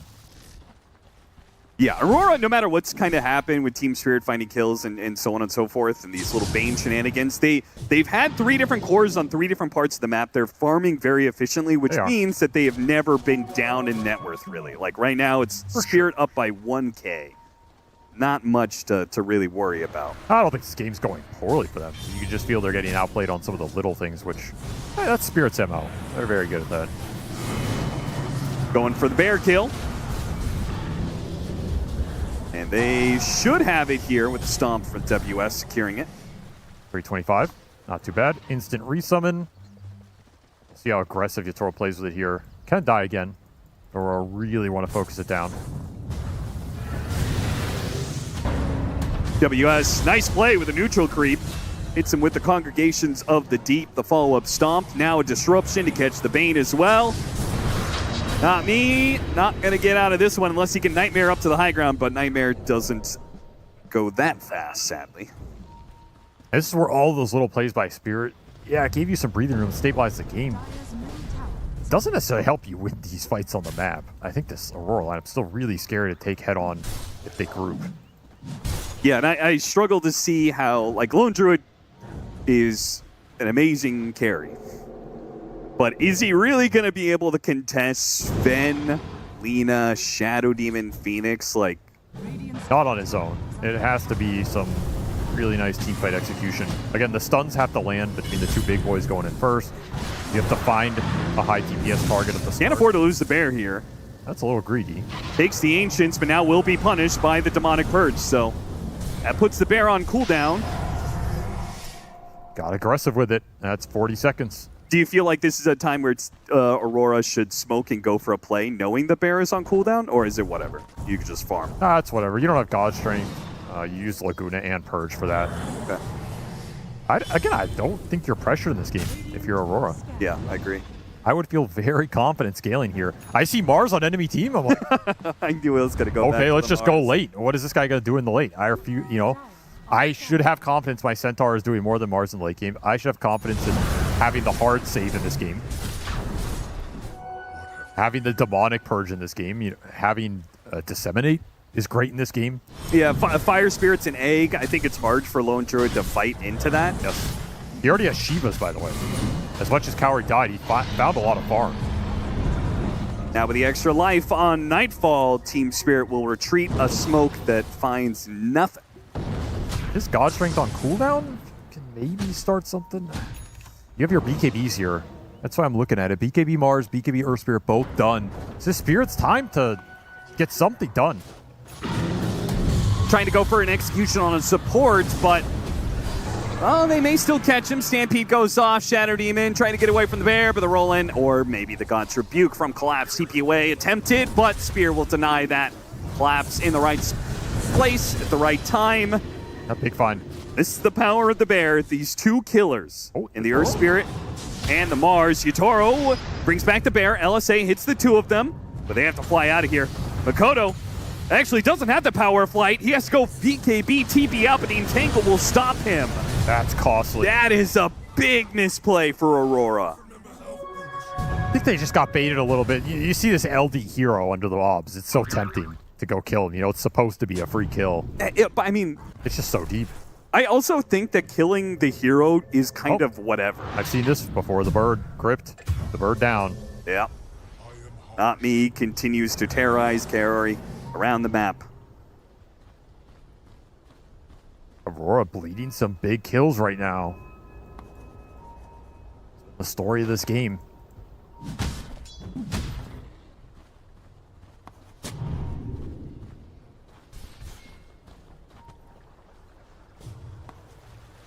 Trying to find WS bottom. WS. He's going to be spotted here. Can he blink away before he gets got? Does manage to get the blink out. Collapse trying to chase him down still, but he's too far out. I thought he had that. Must have been really close. With his Helmadom creep, he'll pull a large wave off the tier 2. Bear in trouble. Demonic Cleanse. Yet another tool that is very helpful against the bear. Oh, got him on the long range Nightmare, though. Do anything with this. Do you really want to commit into an Aegis hero like this? Makoto's going to slip up the side, and Not Me just dies for this. They're not careful. They're going to give up even more. Collapse is trying. The bear's going to come forward, going after Mira. Here comes that Sun Ray, trying to keep Mira alive, but the bear executes him BKB from Collapse so he can escape. Maybe he goes back in. Trying to get these two, Oh, and he what a got the find. spear on him with Laurel rolling in. The ice pack too late to stop Makoto, but it will stop Nightfall, who's going to have to give up this Aegis. Kick back on the bear, not what he intended, but to get the kill all the same. Makoto playing the distance here while it's going to be Nightfall. He does have BKB. He can fight this bear just fine. Activates the BKB right as Laurel tries to roll in on him. Finishes off the bear. Now feeling like without God's Strike, can't really keep the fight going. Nightfall. Collapse is going to go for the spear back on WS. BKB from WS. Got hit by some damage. We'll just go for the TP out rather than the blink away. BKBs are still really strong right now. Makoto looking for a cheeky pickoff after the play. Oh. Wait, they didn't see each other? Well, he hears the Lotuses, surely. He runs right into Mira, hit by the disruption.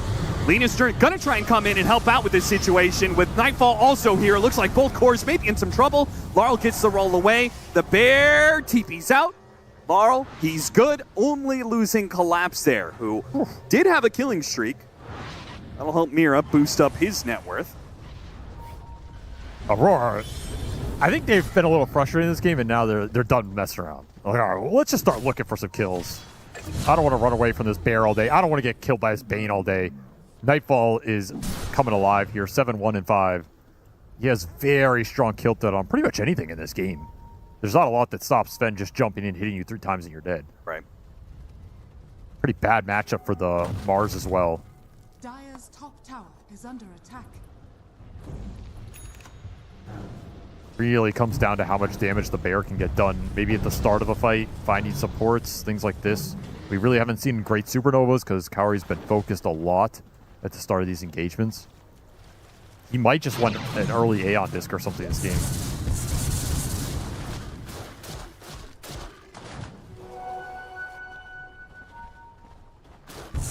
Power of the bear right here, clearing out the enemy jungle.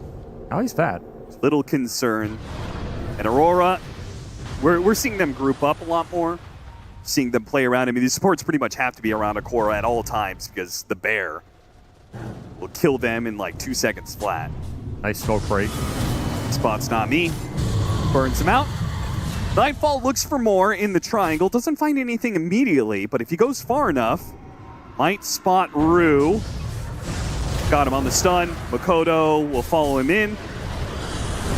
They'll pick off both supports. So Aurora, now it feels like they're the ones picking up tempo, taking control of the game a bit. They're really strong right now. If they can just get a heads-up fight with their formation, with the Sven going in, protect the supports. There's a nice bear backstab. No detection. Yeah, with Bear getting so much vision on Kaori.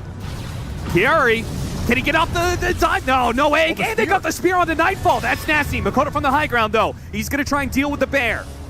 They do have the arena that goes out to ensure Mira should die here. Bear almost dead. Goes for the kill, but Mira actually gets it with the Demonic Purge.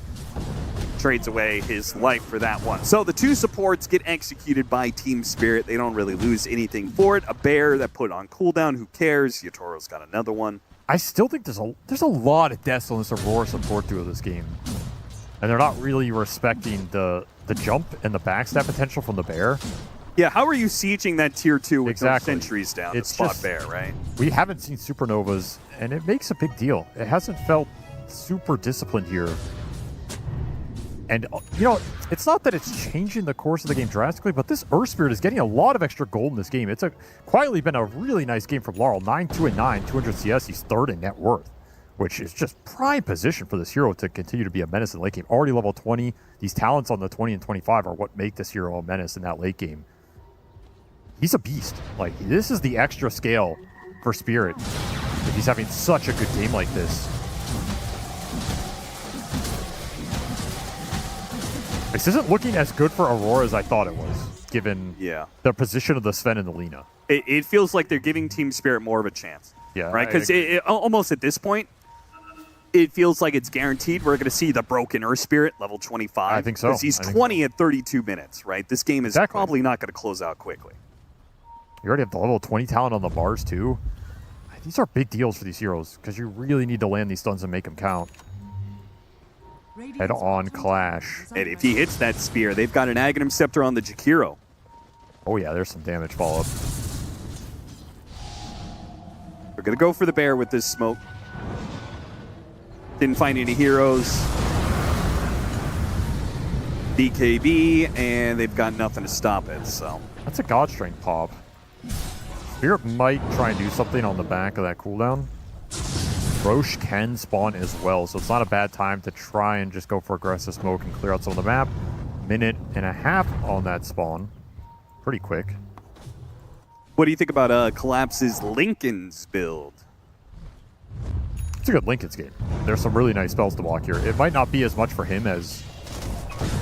Yeah, what is he putting it on? The bear? Earth Spirit? Bear to stop Demonic Purge? Yeah. Be the best thing, right? If you can block a Laguna, it's not bad. If you can block Demonic Purge, it's great. Another just walk into grip? Okay. Oh, yeah. He's finding openings in this game. It's pretty ridiculous. High ground ward into quick blink Fiend's Grip. Not me is playing with some confidence, that is for sure. It's really done so much work in this game. It's ridiculous.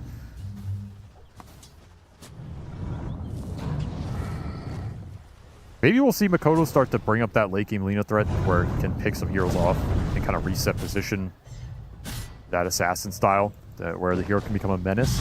And the stuns on him with Dagon build. Dagon 5, yeah. I think this is a fine game for it. If you can assassinate one of the supports early on, it's such a big deal in a game like this. If you can ever land a stun on the Earth Spirit or the Mars as they go in, you need the burst damage to finish them before they're able to BKB and reset.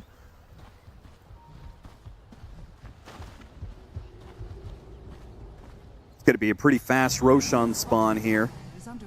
Both teams setting up for the Radiant side, but it's going to switch over to the other side in 55 seconds. So, you don't make something happen soon. Heads over to Dire side, which I think would probably favor Team Spirit a bit. Nice kill on the bear, though. Big during this Roche time. Instant resummon, so you have 2 minutes without the second bear here, roughly.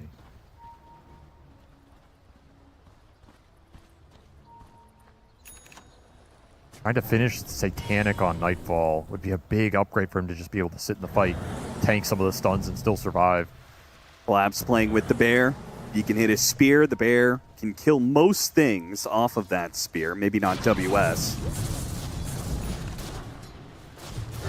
And maybe not Nightfall, who now has a Satanic complete. Baited in.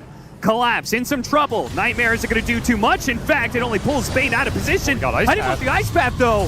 That's a little bit problematic. Nightfall's almost dead already before he can get off the BKB. Supernova's going to help bail him out, though. They do have the Satanic to deal back up the full. KRE survives. The egg just barely manages to go off in time. Both supports went down to nothing. Very clutch Ice Path. Bails out what otherwise is probably just a run over of a fight for Aurora. But it ends up debilitating the Sven by such a large margin. You're able to put so much damage on Nightfall, you kind of have to just stand your ground, defend the egg. You don't get that run-over fight you were looking for with a really nice initiation and counterplay on that Mars that was fishing in the tree line. No God Strength for 40. Can force the Roche here. You know Yatoro still has only one bear, and they don't have Magnetize. They don't have BKB, so I think this is an okay Roche force. It's a little slower. Don't have Supernova. But you still have BKB on Makoto, and you're stronger right now. You are doing it against Spirit. You are doing it against Collapse. Can he get here in time? It's already half HP. Larl, he would be the first one on scene, potentially. But the Roche, it's going to go down before they can get the roll in, before they can get the initiation. Smart play. Aegis and Banner picked up for Aurora. So now, I mean, even net worth, but now they've really got an advantage to work with. This extra life on Makoto, he can play a lot more aggressive. I can't believe Nami didn't try and go for that sleep. He's been so aggressive all game. Oh, yeah. And you're assuming they're all there after the Roche pit. It's a very reasonable play. It's just, that was a completely solo Shadow Demon with Gem. You would have had him. If only you could have known which way Aurora were running after that Roshan. Spirit are scaling here. They're scaling a lot better than I thought they'd be at this spot. Getting some decent items on the supports. The Bane Ags could be pretty nice on this Sven. Really tough spell for Sven to deal with. Hex on the Mars could be a massive deal as well. Did he just enfeeble a neutral? Yeah, that's damage. That's farm. Guess it'll get the kill eventually. Got to get to that Ag somehow. He's a long ways away from that one. There's a cart in this game, at least potentially. Yeah, WS has gone a bit of a roundabout way to that. Lotus early has only just now picked up a heart and is even thinking about a Shiva's before the Aghanim Scepter is a consideration. TP up to the top lane, trying to catch the bear. They had the Ice Path. Yatoro, he tries to commit. BKB couldn't kill, now TP's out. Who's the support for that cheeky attempt? Rue will be the only casualty here. Just splitting the map. No interest in fighting this Aegis head on. Can't really blame him. It's giving Aurora a lot of time to just power up though. Almost level 25 on this Fen. Closing in on some more levels for Makoto as well. Some nice level 25 talents to try and get to. This butterfly is always kind of a problem, right? Yeah, you can go double M. I mean, you can go MKB here, and Nightfall's considering it. I think you have to. Okay, fair enough. Yes, MKB to replace Treads. Feels like you need everything else. MKB is pretty low value on Sven, generally. It's not the item you want to buy here. You gotta do it, I guess. Surprised he's not wanting to go Bloodthorn, though. I feel like Bloodthorn is the preferred. I guess, yeah, the bear can dispel it and stuff. Yeah. It's a catch. Between BKB and the dispel from the hero. Ooh, a pick nice off. Assassination. These supports have been playing around each other pretty well, but at the same time, they get the initiation on Laurel. He goes for the BKB kick away roll, but it's too much. Better pick off. That is a long time without her spirit on the map. Is it enough for Aurora to consider going high ground? Because they're dealing with these rat shenanigans. Another attempt here from the bear to go for the Phoenix. Almost got him. Good lord. Survives just 70 HP. One more swipe of the bear would have been a second support kill. Absolute menace. Such an obnoxious hero to play against. Clears so much of the map, buys you so much space. That's why it's hard for Aurora to do anything after these big kills. They just can't get the map in a good state. You just killed your Hex on Courier. That's so annoying, man. Can't catch him. You need detection there, too. More initiation for Collapse. A Scythe of Ice to guarantee the spear landing. Really big pickup for him.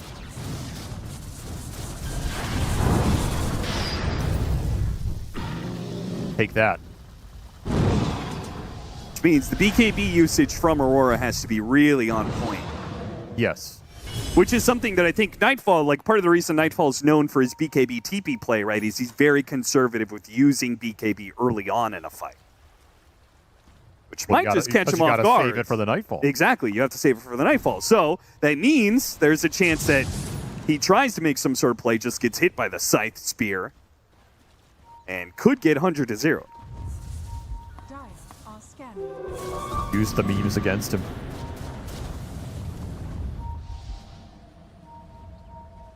Impressive timing to smoke here for Aurora. No Aegis, but they have Satanic on Nightfall. Bob's going to break it from the low ground, trying to get the initiation. He got off the BKB, hit him with the Scythe, hit him with the Spear. Oh, he's in trouble. Nightfall's in trouble, he's dead. Collapse. Nobody had any saves for him. Kaori's going to be run down. Now WS is going to pop the Stampede to get himself and Makoto out of here. Can Makoto survive, though? It's tough to escape the Earth Spirit. BKB is only going to last so long, and Laurel's just going to keep up to him, slowing him down long enough for the lone Druid. The bear gets here. He's surrounded. You called it exactly. He was conservative with the BKB, and you can't be conservative here against probably the best stunner in the game. Just instant Hex from Collapse. And see you later. The second you're Hex, where was the disruption, though? Could Mira just not get there in time? Did he get tagged by something? Yeah, I'd have to watch I that didn't fight see again. Mirror. I saw Phoenix on the upside of the river. Yes, I did not see where the ST was.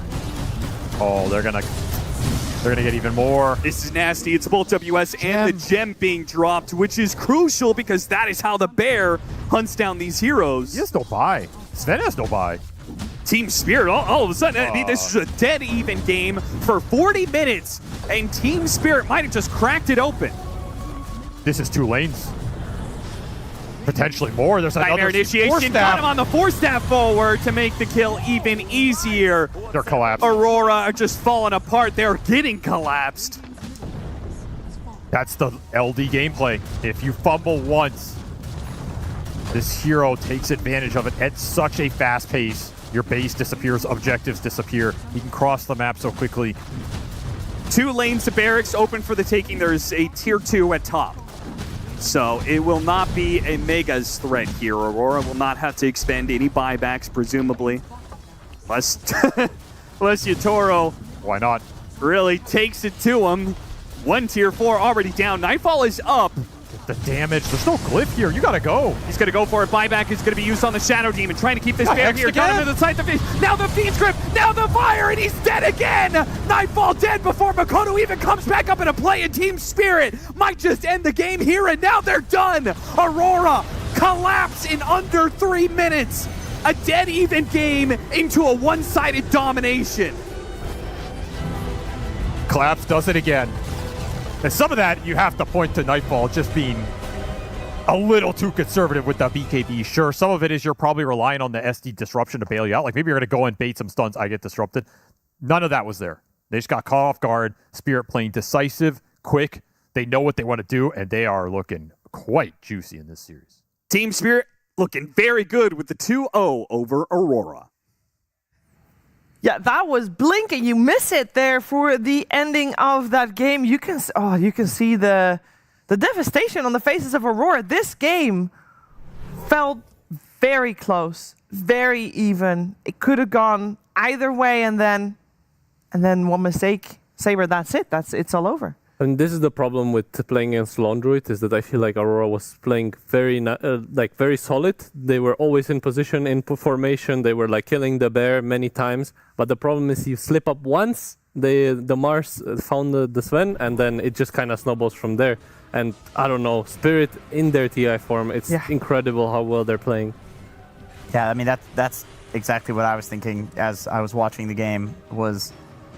We talked about teams rate Lone Druid differently. Some teams think it's really good still. Some teams don't think it's very good, and they don't pick or ban it, whatever. But you can understand, watching a performance like this, why teams do ban it sometimes. Because it is so annoying. It is so difficult to play against, where you can be like 95% clean on your execution, and guess what? You're not good enough. You need to be 100% clean, because otherwise this guy will ride you, and then he will kill you once, and then take your base. Yeah, I think both games there was this kind of lone druid. In the first game there was a nature's prophet, and Spirit plays so well around these pushing waves, causing chaos, and as soon as you slip up once, suddenly like boom, everybody's just getting jumped, and you're not expecting it from the Mars of the Hex, and the game just fell apart instantly. It is heartbreaking to lose like that when you feel like you're in control most of the time. Yeah, I think this is. I mean, it's. When you look at this, when you looked at the games, you were imagining, oh, there's going to be a game 3, and now Aurora, well, not for them. So that was a tough ending. To be fair, though, we did mention that the Lone Druid and the Earth Spirit being let through, how are you going to deal? There's a reason these two heroes are banned the majority of the times, and of course, Laurel getting himself a rampage. Wasn't the first rampage, but it was the first rampage for a mid laner, Saber. That's hype. It's incredible. So there's like rampages where the carry just kind of collects all the kills, but for this scenario, I just feel like it's all Laurel. They get this first kill, they kite super well, and I don't know, he's just like playing this fight so well. He kills the Phoenix now, beautiful kickback on this Sven here. He like brings him to his team. They play it really slow. Okay, he has ulti now. I'm sure the Arcane Rune helps a lot in this fight. They kill this guy. And now, okay, he got the roll. And they just keep TPing in, but he has the Magnetize running. I did not like this disruption. I think that should have been on the Earth Spirit and let the Lina run away.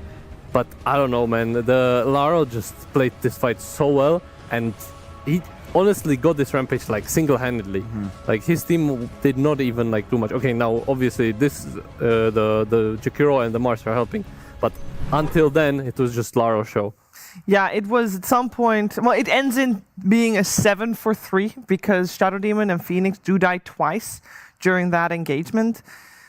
It could have been a 6-for-1.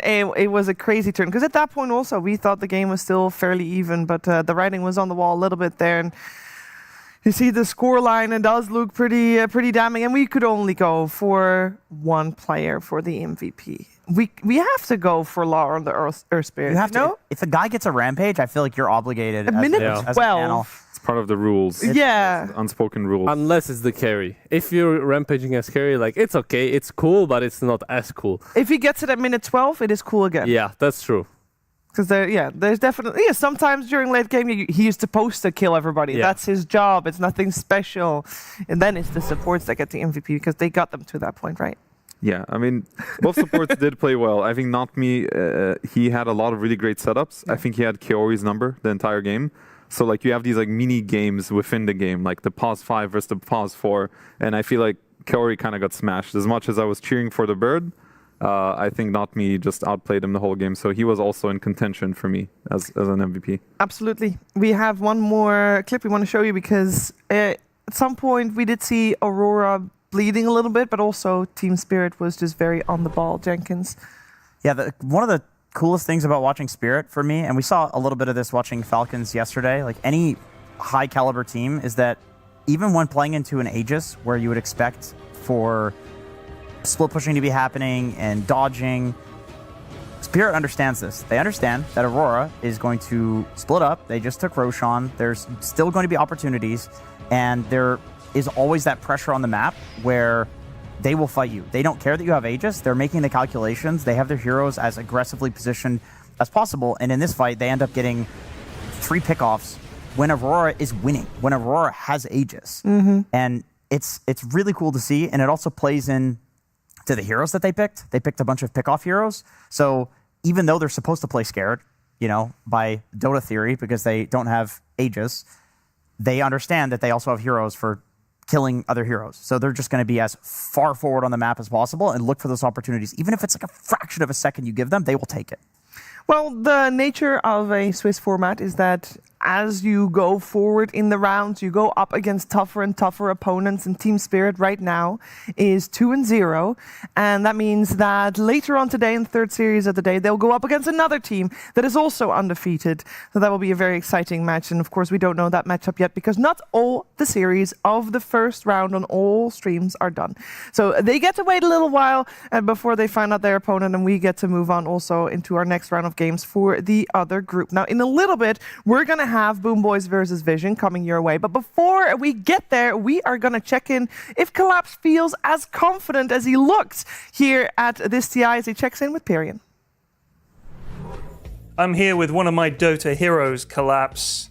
Collapse, thank you so much for taking the time to talk to me. Hello. Hello. Looking ahead, obviously, we've got a new player coming in with Not Me. 2 months he's been on the team. How have you been getting him ready to play with you guys at a TI? Obviously a lot of pressure. How have you been preparing him? How have you been integrating him to the team? Most of the work Miposhka did with him, because like after almost every scrim, he's just like dragging him to watch replay, to like point the mistakes he made so he won't make it next time. And we also communicating after games, like what we could do better. Also, we played a lot of matchups, 2v2, like versus Yatro and Ryu, and like versus some other guys. Corbin found some, and yeah, it's a lot of work. We put the whole team last 2 weeks, I guess. Yeah. Let's talk about the season overall before Not Me joined. How have you guys been between last TI and now? How's it been for you? What's the storyline? Have you felt good, bad? What do you want to improve? we won Riyadh last year, and I thought we should just like we had good form, and at the moment we won Riyadh, I thought we can win international also. TI, we prepared as a team, like everyone, no stand-ins, like everyone is just ready to win the international, I guess. Yeah. So what would be the highlight of the season for you between last TI and now? And what was the low point where you were like, oh man, this sucks? Like, after TI, we had like some tournaments when we got like second place. I think it was one of the highlights. But the fall down started at spring when we got not me. At first we did like good, but then like everything falls down and we're just playing like super noobs. And yeah, at this point it was like on the bottom. what about the meta coming into this TI? Do you think it suits you guys? Because I feel like, especially you've got signature heroes. Everybody's got signature heroes. Do you think this meta suits your team and the way you like to play, or do you think it's fine? It's okay. We can work with it.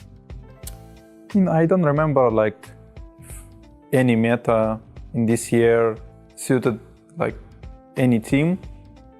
Just every team trying to adapt, and I think we're okay to adapt to this meta, and we're fine with it.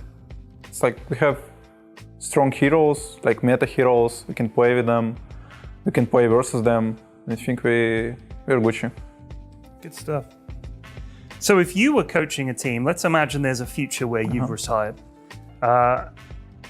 You've got a young team of guys going into their first TI, let's imagine. What are you saying to them as your sort of coach collapse is coming in? This is the big speech. What are you saying to a young team? I've learned all these lessons, guys. Here's what I've learned. Don't do shit. Don't do shit. And don't be scared to do shit. You will feel the way what you're doing right, because it's gonna like it said Moonminder said this. It's like you feel in the game what you're doing wrong and right. It's just gonna like falls like the river. It's like things go strong, and this is gonna be because we've seen like. They hired him just because of 9 class. Right. He needs a little babysitter, apparently. Which, from a viewer perspective, has been a bit sad, I'll be honest, because we don't get this. I mean, obviously, we're memeing a bit. It's mostly about Patch and his heroes not being that strong right now. But I do miss a little bit of that Slark support, Monkey King support, etc. He's been playing pretty normal stuff these days. Yeah. You're maybe the only person who misses Slark support, but they do exist. Yeah, Buffston in the bot lane, Kataomi, double edge, and another Bramble finds his home. So 9 class with another kill to his name. And how good of a game is this for Kiritich on this Lifestealer, would you say? Like, how good are the matchups? This is an early rotation. He does have rage, but does have to pop it, but not really getting much HP. The TPs are coming, but the Hoofstomp finds him, and the Bushwhack's a little bit too late. Can they get some kills on the top of this? At the very least, no. So Boomboys again suffering the consequences here. Yeah, very nice rotation there from Ducalis. Not one you would necessarily expect at the 3-minute mark. Leaving Satanic alone, he will take some pressure, but he's okay. Back to my incredible question. How good is Lifestealer? I mean, it seems like I would think they largely picked it to deal with the Centaur and to have something against Earth Spirit that, that matchup goes both ways. If you come in with Rage, all of Earth Spirit's spells kind of do nothing, but at the same time, he can have that silence. The Centaur matchup's good. The TA matchup is pretty bad, though, for the most part. You're going to buy Radiance, which will help, but looks like they will find a kill onto the Centaur here. Kataomi, though, gets the kill, so no 5 HP bonus for Lifestealer. Is it still 5? I thought it was 10. Did they boost it finally? Yeah, it's 10 HP. Oh, that's... Was it ever 5? Maybe. I feel like I played a lot of Lifestealer. I feel like it was, yeah. Either way, doesn't get the kill, so no permanent HP scaling. Cinderin, very important. Yep. Keep an eye on that exact HP number. I mean, if he dies, that's the reason. Yeah, that he didn't have enough HP. That's right, that extra 10 HP. That's correct. So as expected in this top lane, Miero is having a very good time on the Enigma against TA. But at the same time, it's not like, how to say, both heroes farm. And some Enigma matchups, Enigma stomps, and some Enigma matchups are really, really hard to play for the Enigma. It's a pretty polarizing pick a lot of the time, but this is one of those, I want to say, it's not few occasions, but it's probably the minority of the time that Enigma kind of draws its lane, which is roughly what we're looking at here. He is ahead by a little bit, but not a landslide. Close enough to a draw. They are pressuring the tier 1, though. This is a nice move in from Kataomi on the Hoodwink. And Ducalis is going to spot him. Yep. This is going to be a full tower, though. TA's not really on their way. Living armor going to provide a little bit of resistance. And they do these early levels. Even though they also did scout the Hoodwink, they seem to have the read regardless based on Enigma pushing this aggressively. But the Siege Creep staying alive might actually end up being the full tower, just not even going to try to wipe out the wave with the Psyblades. On Satanic. That's very interesting. Are they afraid of extra rotations coming over? This just felt super free for Boom Boys. And Kataomi will be free for no one in the Vision side. The GPK able to deny the rune. Would have been a very good one for no one. Level advantage does go the way of the Earth Spirit. The First Blood definitely helps a lot in that mid lane. Sure, he didn't get the last hit on it, but still having a little bit of experience advantage. And Earth Spirit, when it comes to most mid matchups, except the really oppressive ones, he can, I want to say, draw against most heroes, which has been a big part of his comeback to mid. I think this skill build of going 3-1-2 is pretty standard. I'm curious to see how no one ends up continuing his build here on out, when he's going to skill magnetize, if he's going to prioritize maxing out grip before kick, or, well, you generally max kick first, but is he going to take any points in roll or go 4-1-4? I would imagine he just goes 4-1-4 with the 4th point in Boulder Smash at 7, but could potentially skill magnetize if he's thinking of a side lane. Are pros good enough that they know that somebody's leeching right now? Not talking about, oh, he's missing kind of thing. Like, do they keep track of the XP? Like, surely they're not that nerdy, right? That's like an AUI 2000 kind of thing. I think it's hard to tell on this creep because the bar moves so little regardless on the golems. If you were farming something bigger, I think they would notice. Oh, there it is. Got a roll in. Miero And gonna get gone on, silence up, and yeah, first magnetize of the game should bring Miero to his knees, as no one claims him. Nice and easy.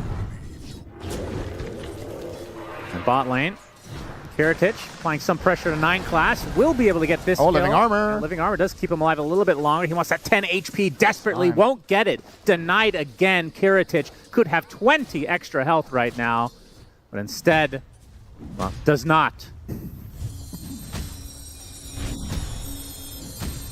Pretty big. This is one of the biggest upsides, by the way, to playing Centaur in the offlane. Even if you're playing into a hard matchup like the Lifestealer, so you noticed. First coil of the game with the Bushwhack help. Miero joins the party with the Malefice as well. No one with the roll out. Looks like he's fine, just barely. Courtesy of Raindrop. And that's a level 5 Enigma as well, so couldn't even black hole if he wanted to there. Yeah, that's definitely not ideal. That's a good point. Enigma took the tower top very early, but is trailing 2 full levels behind Satanic's TA now. So that lane did not go according to plan in its entirety. And we'll get Ducalis a little bit of a snack there, GPK with the amp damage rune. Starting to do some damage to the tower, but Earth Spirit showing up should put an end to this. But yeah, what I was saying was, even though you're playing Centaur into a bad matchup in the Lifestealer, the worst case scenario, you can just go jungle with a couple points and retaliate. And the ultimate result at this point is that he's 200 gold behind a Lifestealer winning his lane. That's pretty damn good for Noticed. He has Stampede available. So he can also help globally while just in the jungle. And yeah, Helm the Dominator, standard build here. We were talking about yesterday how the most common build right now on Centaur is to go Dom into Heart. This time around, Noticed is queuing up the Lotus Orb first. Yeah. A couple of really strong spells to dispel. The Solar Bind from Keeper of the Light, Puck Silence, Malefice, all of these, and Open Wounds. plenty of very potent single target ability. So I like the choice a lot if he ends up committing for this. I personally think a lot of the time this is better than the heart, even when players prioritize that. Well, but what if you know the game is going 45 minutes? Actually, we could literally say 51 minutes plus. Is it not better to be greedy in that case?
Your turn to pick.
This ain't my first rodeo, but might be your last. Giddy up. Prepare to battle. I'm in for it.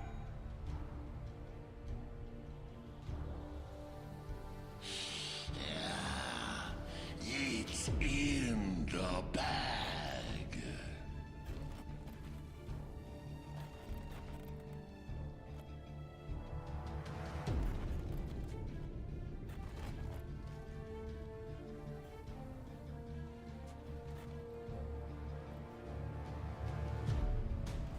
I'll make a tray on the way. Nice and easy.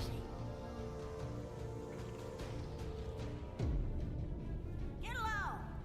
30 seconds to battle. well healed.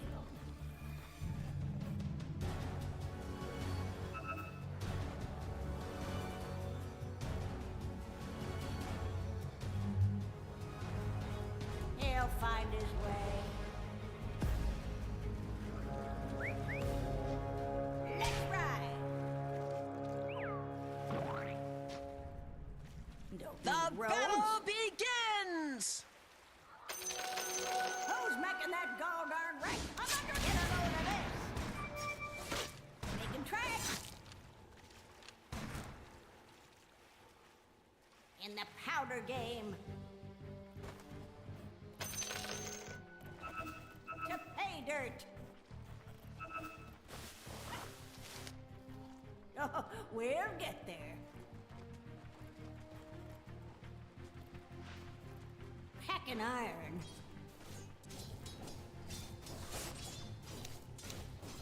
Take the back way.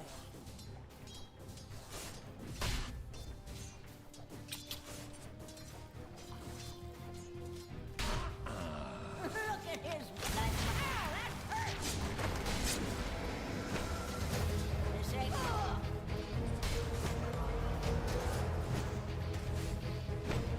water in the guts. Sometimes he goes where he wanna. Yeah, I reckon. Artillery on shotgun. On the shoot. I know carp like dough balls. Do you have a favorite snack? Grab the apple. Should we hurry? Sure. With every barrel I got. Moving. I'll mosey on over.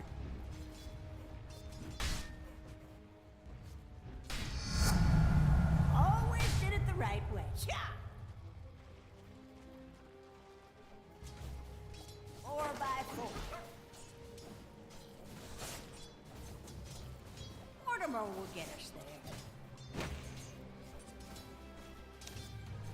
4 legs that come under attack! Whoop. By the by. Crosslots.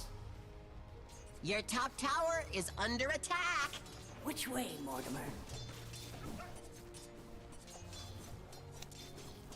Hack and powder! Time to get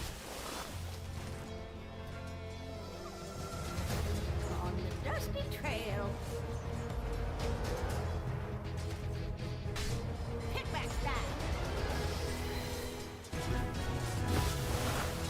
I could mold it.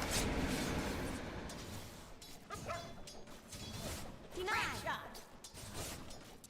Dire's courier's gone down in flames. Oh man, they just got some of that first blood going. And lickety split. I'll enjoy the ride. This way, Mortimer. This here's my bone stick. Sure as a gun. Run and gun. On the crowd. You bet.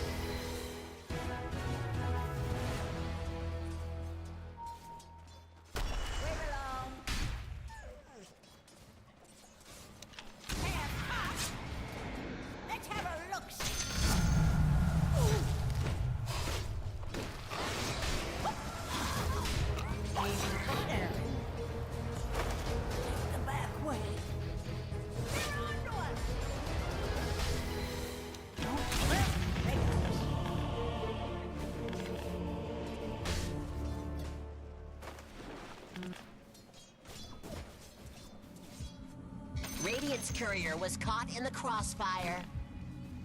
Your middle tower is under attack. Oh, give me a home where the wild wings roam. Let's have a look-see. Must be good. I'm in for it. Hacking iron. Lickety split. By the by. Making tracks. Yeah, I reckon.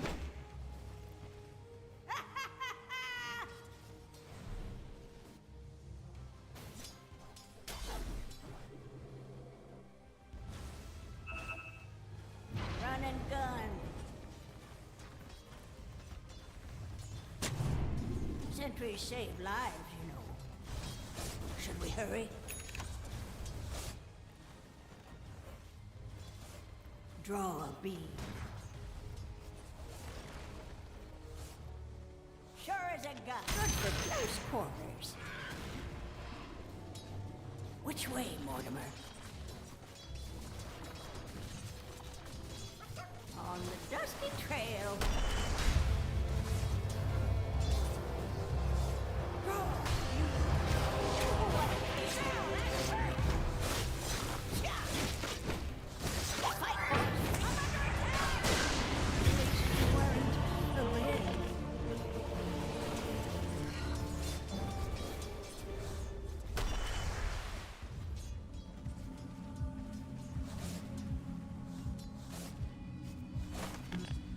Your bottom tower is under attack. Hornswoggle! Sure. The Dire have reinforced their structures. Your bottom tower is under attack. Moving! Got something for you, too. Grab the apple. Goes to show you can't know everything. I could mosey. Artillery on the move. What's left? Well, here.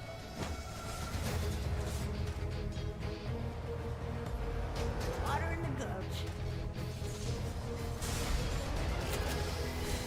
You bet.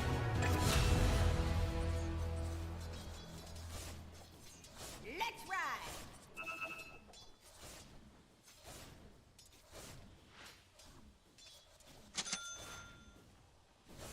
You want a piece of me? Slow down. Take the back. Here we go.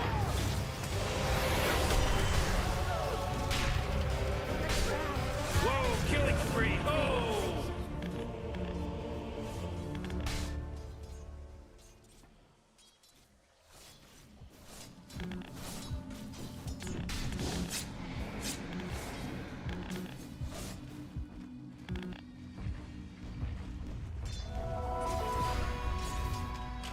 Oh, stop it!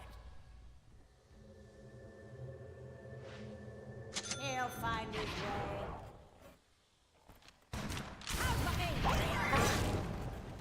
On the prod. So it goes. Enough that jawing. That one they call him a big iron. Time to get. Oh man, this guy's dominating! Oh, we'll get there. Mortimer will get us there.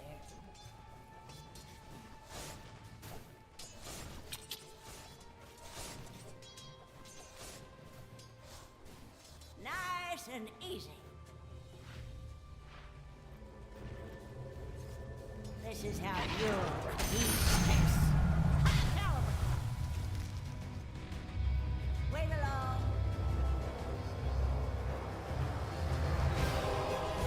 Roads.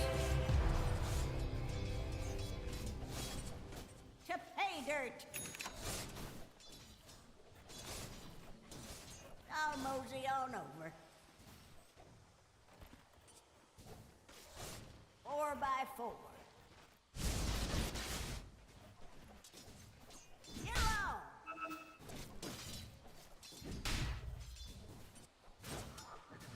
Giddy up.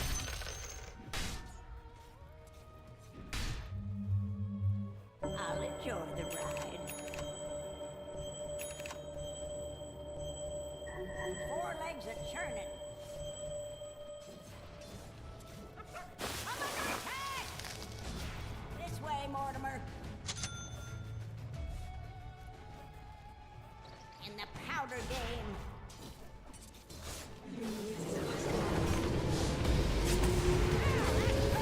Oh, not so fast for him because he just mega killed. It's a mega kill now.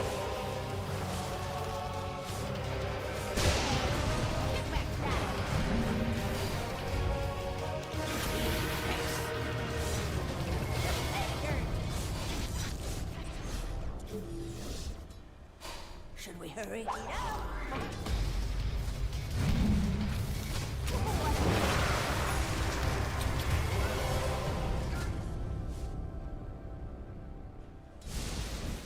Oh, ownage. Your bottom tower is under attack. Take this death in exchange. I could mosey. Your bottom tower is under attack. Your bottom tower has fallen. Run and gun. Which way, Mortimer?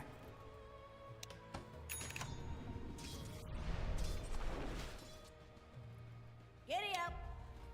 Your bottom tower is under attack.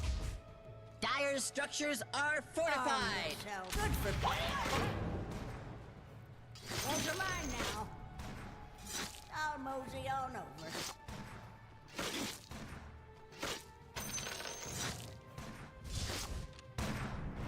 Your middle tower is under attack. Don't mind if you do. Eh, Mortimer? Time to get. Hold on. Sure. Radiant's courier has been slain. Tracks.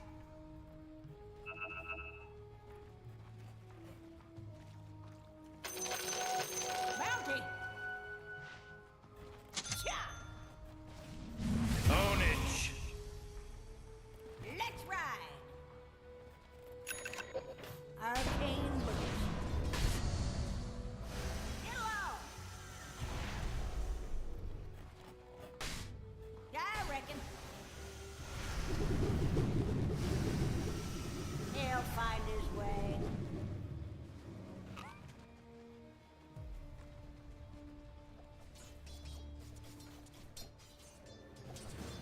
In the powder game.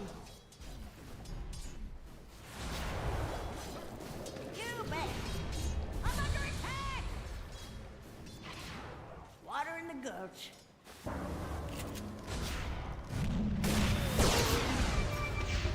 I'm gonna skin that smoke Never too old to learn something. On the shoot. Your middle tower is under attack. There's certainly one way to do Wubba lubba dub dub! Your middle tower is under attack. Anyone else?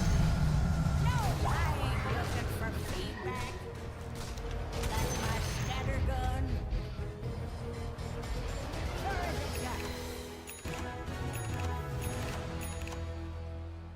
Artillery on the move. Your middle tower is under attack. Grab the apple. No, Mortimer, it's not playtime. And not Your middle tower is under attack. Reach for the skies. Your top tower is under attack. Let's have a look-see. Say hello to my little friend. Oh, we'll get there.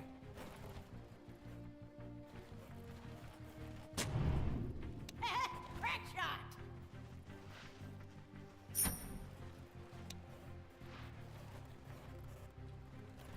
As you like it. What do you need? On a tear. iron.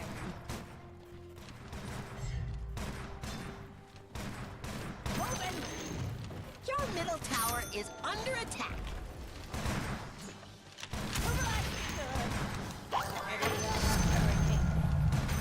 Your middle tower is under Nice attack. and easy.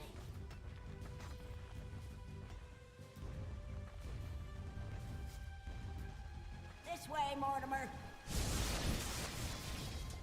I'm under attack. Radiant's courier has been slain. Making peace. Get a load of this. Try the bug. Kickback style. Take the back way.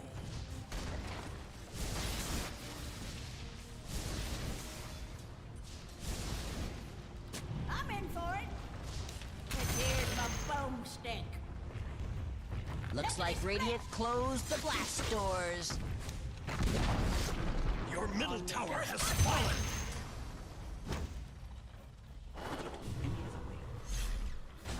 Four legs a churning.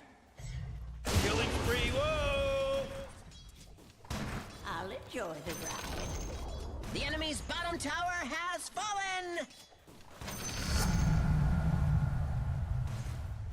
Slow down! No problem. 4x4. Don't need roads.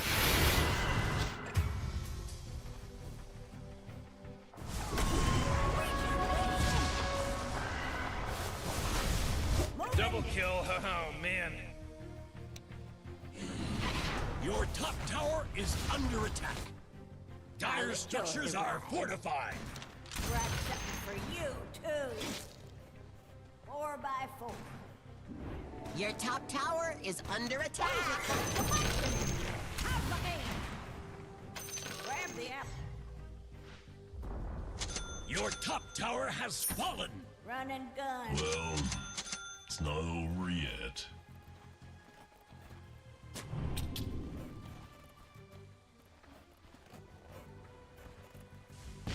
On the shoot. Well, here. Can't forget this. Bountiful. I'm in for it.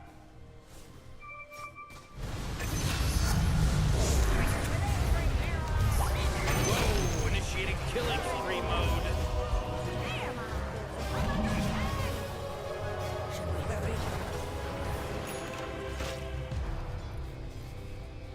Time to kick. What do you need legs for? Eat this. Yeah, that's the stuff.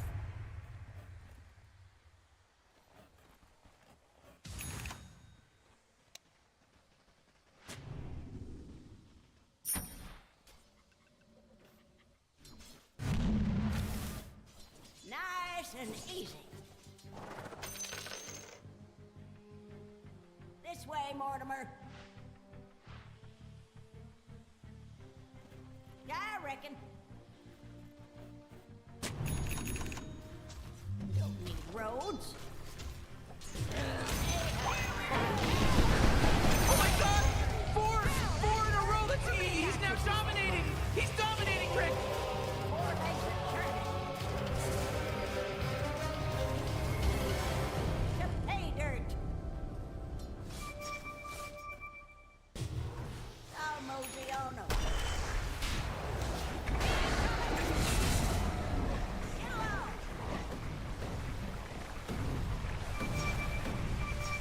I could mosey. Aces.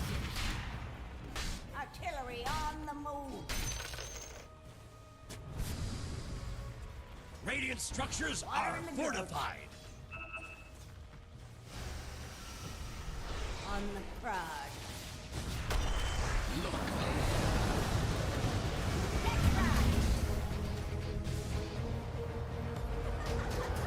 Lickety split. Let's have a look-see.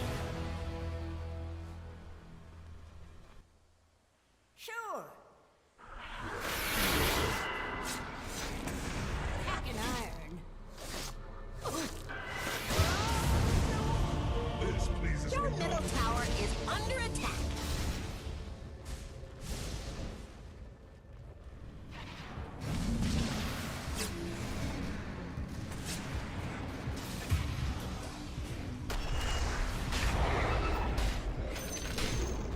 Their top tower has fallen. I hear the deep ones calling.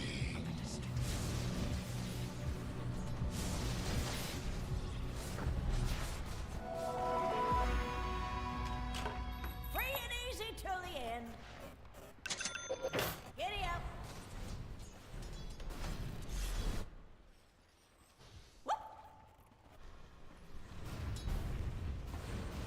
In the powder game. On the dusty trail. No. Take the back way.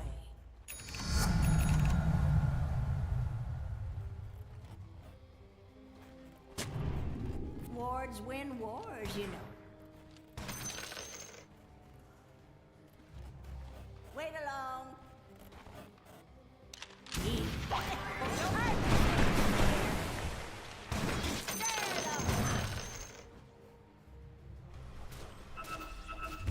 Which way?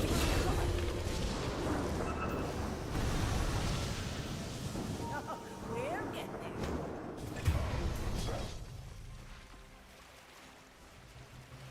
Mortimer will get us there.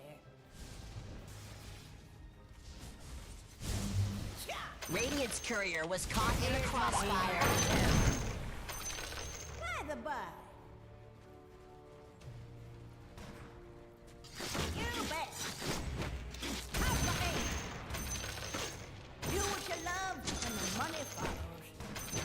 He'll find his way.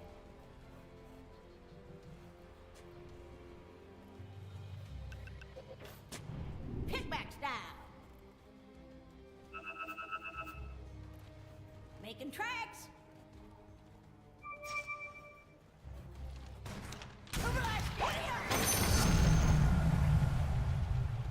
Mortimer will get us there. This is how I meet the equalizer.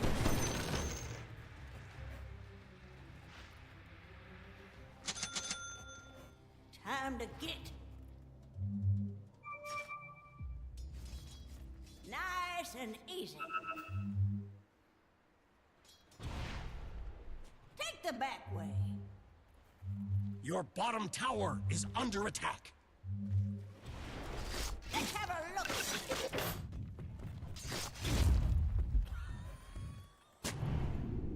I can mosey.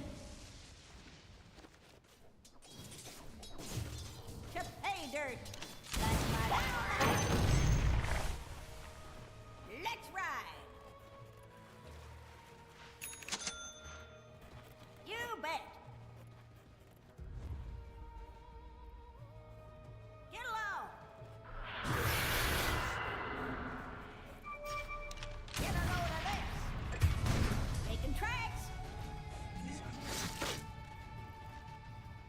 Giddy up. 4x4.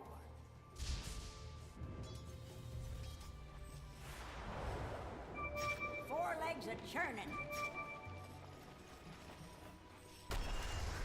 Sure. Should we hurry?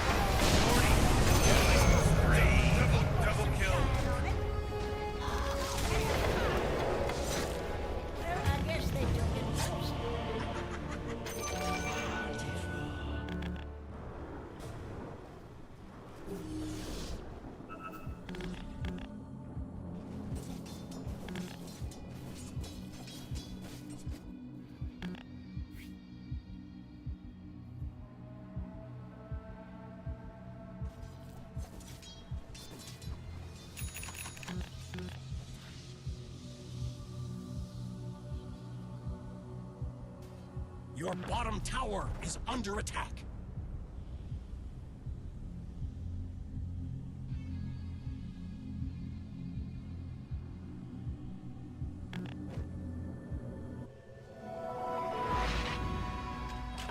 That was mostly luck on their part. Mostly. On the dusty trail.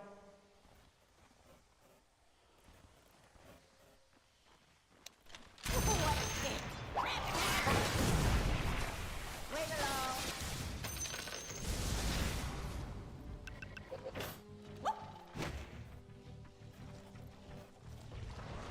Lickety split!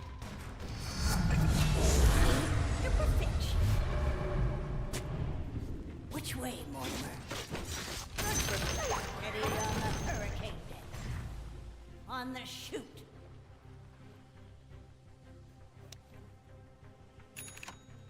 I'm in for it. Get some.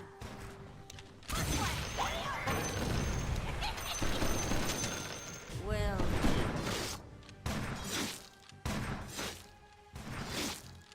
I got something for you. Got something for you, too. Ice oven.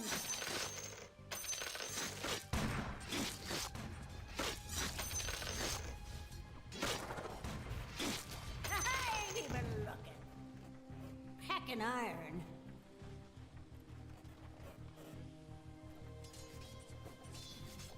Sure as a gun.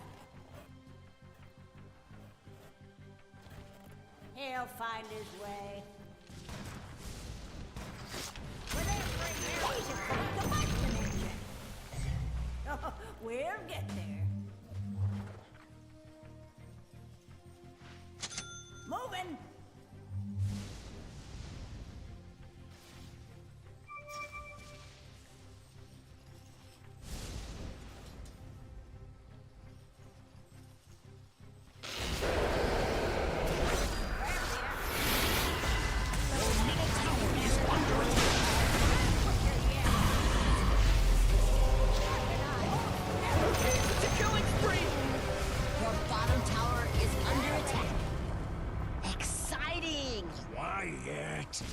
Run and gun.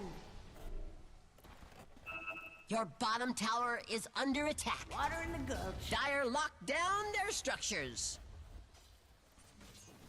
Kickback style.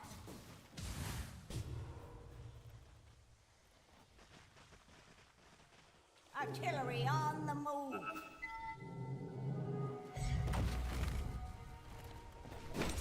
What a kick.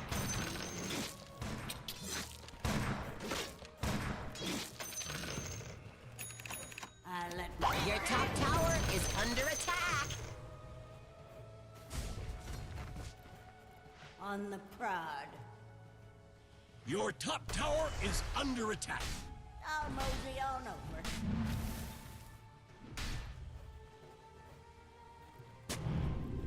I'll enjoy the ride.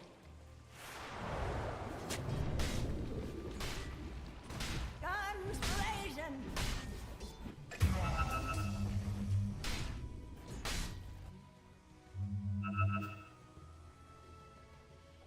By the by.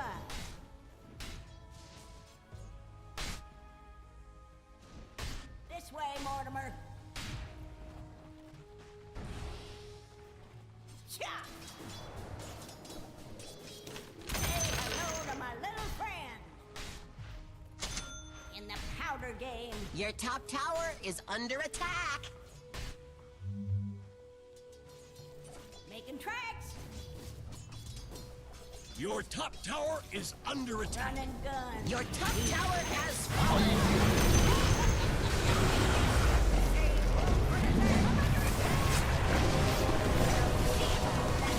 Oh, Rick! He's dominating now! He's dominating! Own it. Oh, jeez, he's dominating! Oh, own it.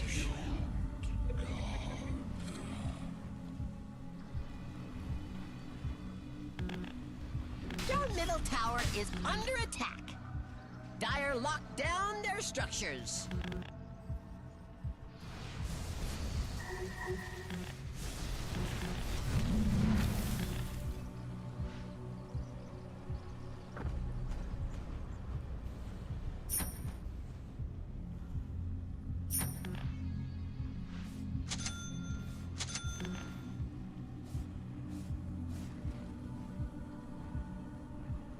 Your middle tower is under attack. Oh, give me a home. Your middle tower is under attack.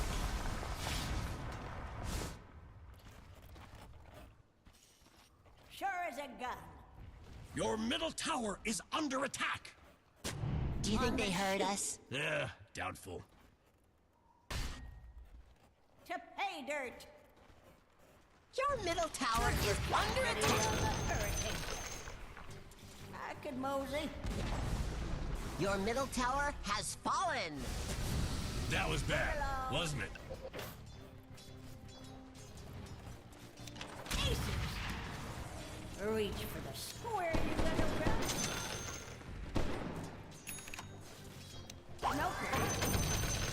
Sure.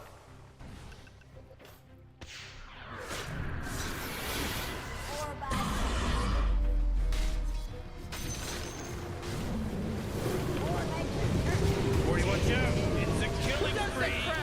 It should be against the wall! Jeez, he's dominating!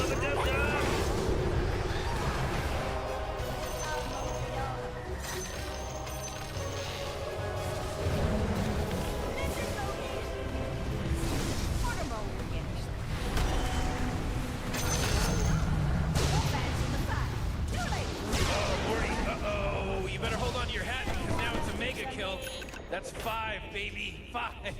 There's no accident anymore. This isn't an accident now.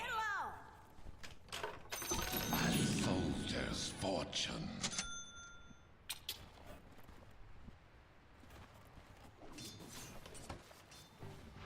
I'll enjoy the ride. Oh, we'll get there. Your bottom tower is under attack. I'm a big iron.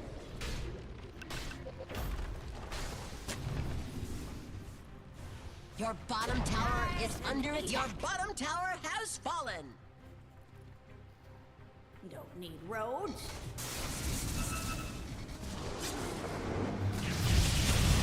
Wait, no, hold on! He's unstoppable! Water in the village.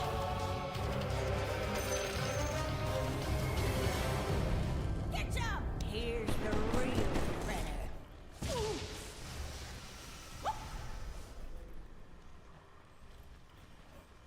Giddy up! Let's have a look-see. I'm in for it.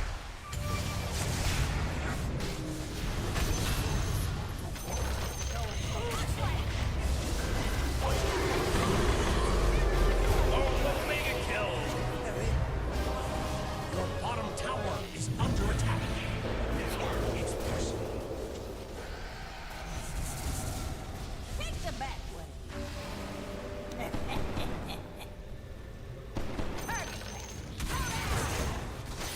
Lickety split. You bet.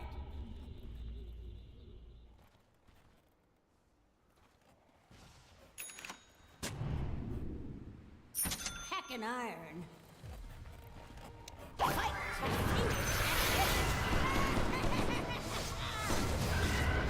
On the prize. Holy crap, Ricky's unstoppable! Moving. Well, here. What in you go. On the dusty trail.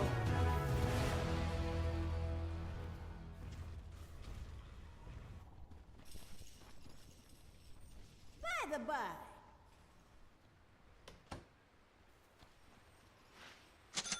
Let's ride.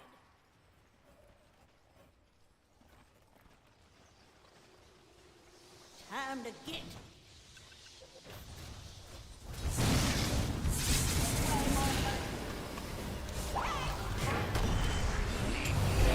Grab the apple.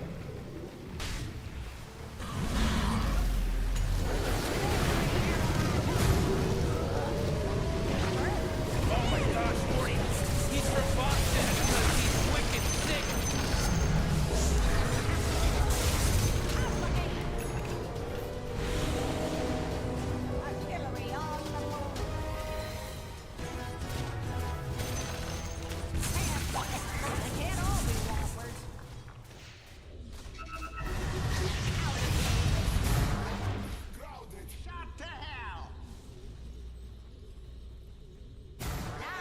Nothing easy. Your middle tower is under attack.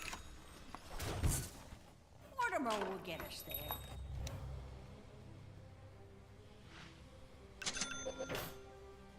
He'll find his way.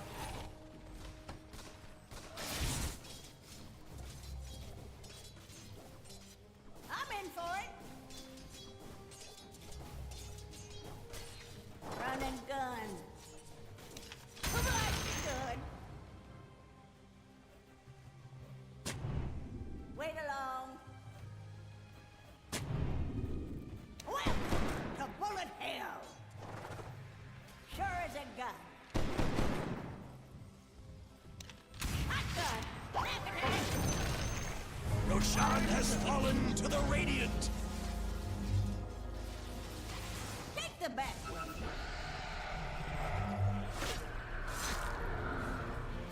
Lickety splits.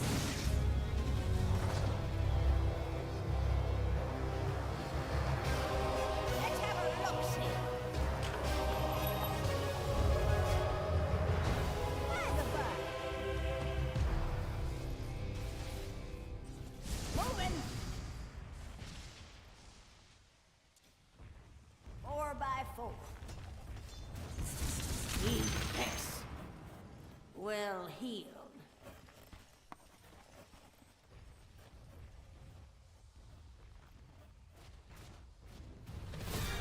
Get along. This way, Mortimer. Good for close quarters. Hacking iron.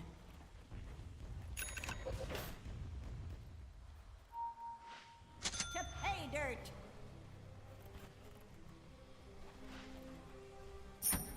Grab the apple. Oh, we'll get there. Kickback down. Giddy up.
Making tracks.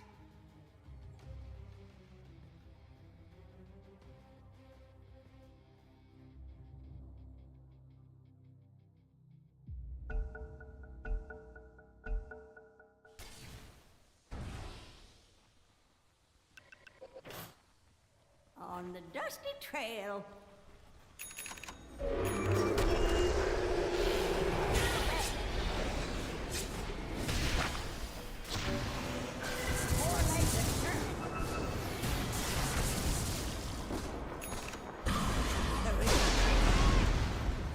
Uh-oh, monster kill. Watch out. Heads up. For me. Double kill.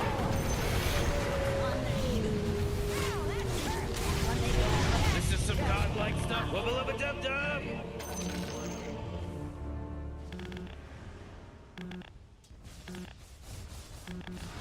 Your middle tower is under attack. Dire structures are fortified. Your middle tower is under attack. You know, it's probably fine. Your middle tower has fallen. Could have been Your middle worse. barracks are under Could have been attack. very ancient. That's the kind of in-depth analysis you've come to expect from us. Your middle barracks are under attack. Your middle barracks have fallen.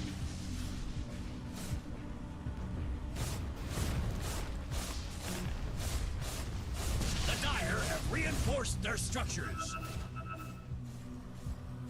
Your bottom tower is under attack.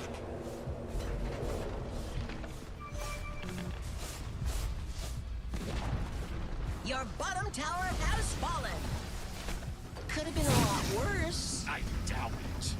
Your bottom barracks have fallen. Been a low down.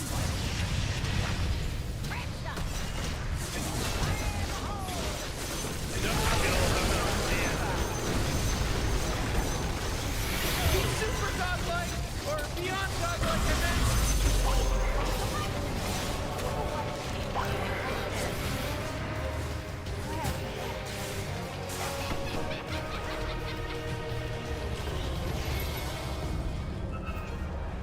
Artillery on the move.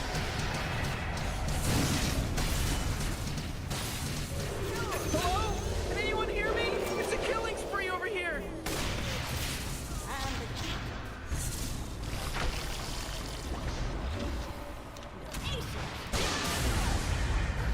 Your bottom barracks are under attack. Oh my god!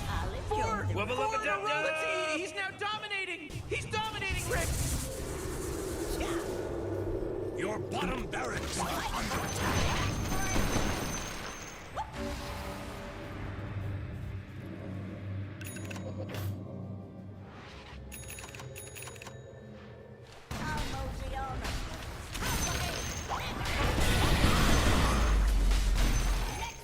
Your top tower is under attack. Which way, Mortimer? Good bomb. Come on, be good. Yeah, I reckon.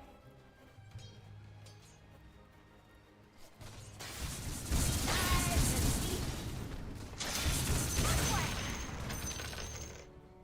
To pay dirt.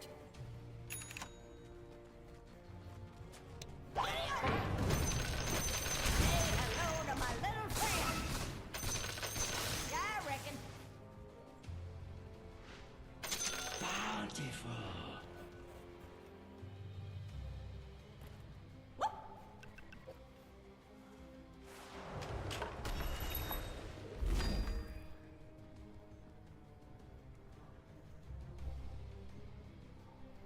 Oh, we'll get there.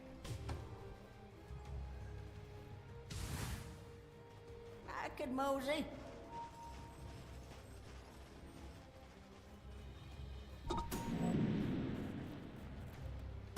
Which way, Mortimer?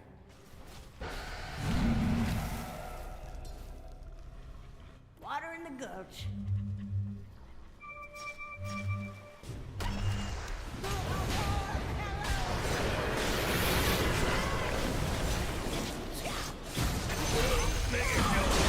He just mega killed. Level up the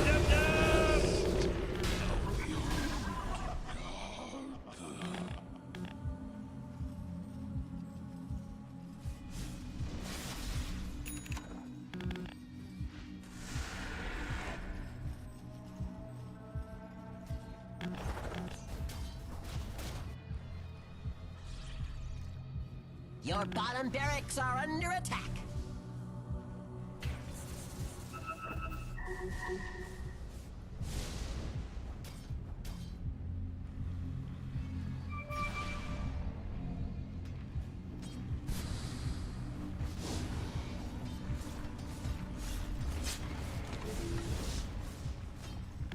Your top tower is under attack. Your top tower has fallen. Your top barracks are under attack. Your top barracks have fallen. Your top barracks have fallen. Leave them to me. Your bottom barracks are under attack. This way, Mortimer. It's not very urgent. Sure. Your bottom barracks have fallen. The enemy now has mega creeps. Why do they call them creeps anyway? Have you ever met one?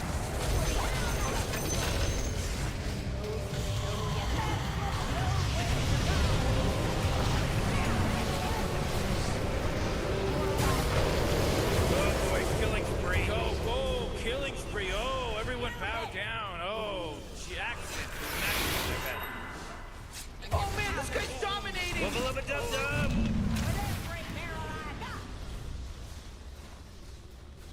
He'll find his way. Kick back, guys.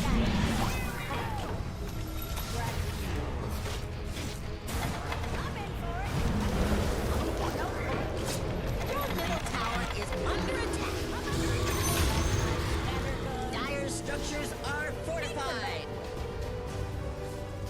Your middle tower is under attack. Moving. On the dusty trail, this here's my boomstick. Ready up there you go. Whoa, mega kill. Uh-oh. Mega kill. Your middle tower has fallen. They can call that one the control. Your middle tower has fallen. Your ancient is under attack.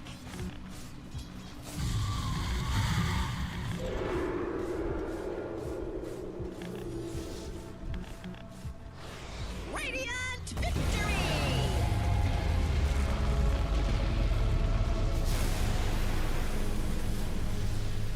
So, cookies?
Nightcrawler. Right.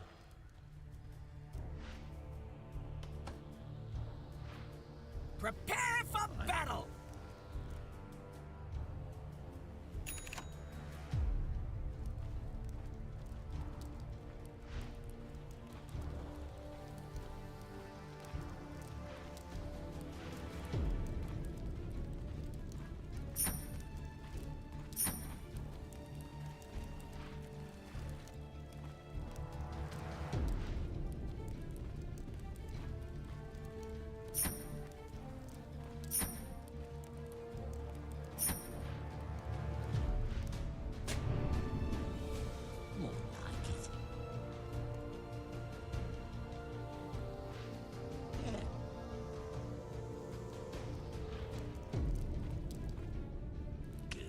Seconds to battle! Now your turn.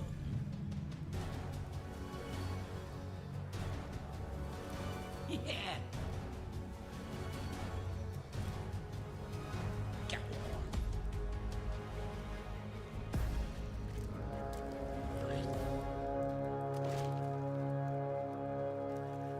You sure? Oh boy, Morty! Somebody just got real brave over there. But I doubt it. Right through here.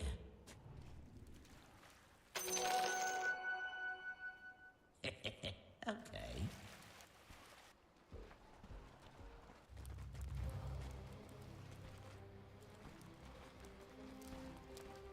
Right.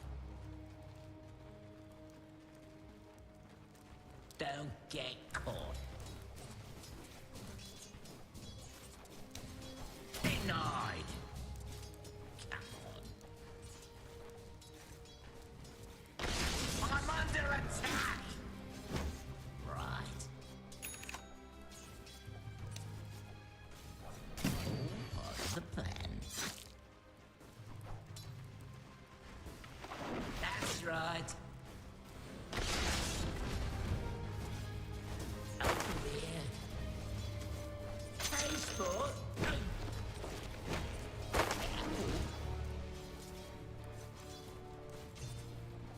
Yeah.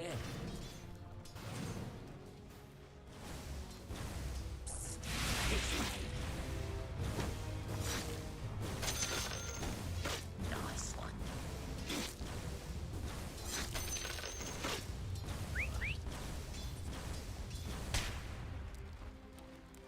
Nice one.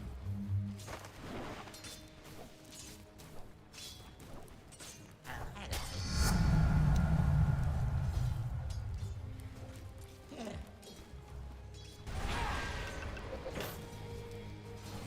Now your turn.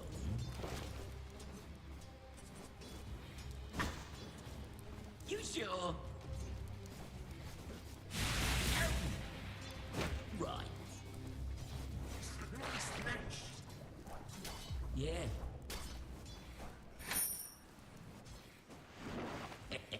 Okay. Right.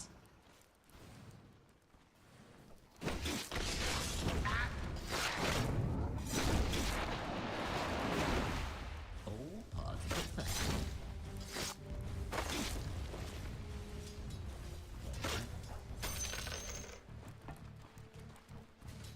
Good.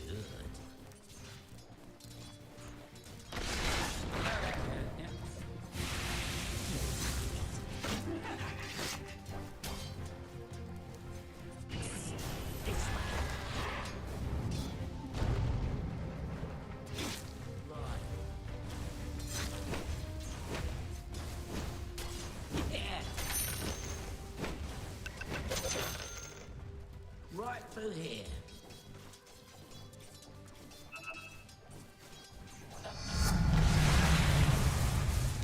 That's right. Go on. Oh yeah. Over here. I'm under attack. You're bound.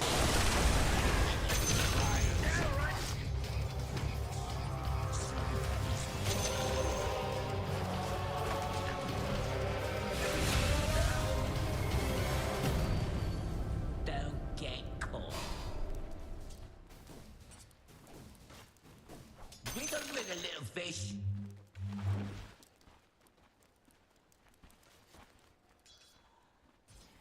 That's right. Right. Nice one.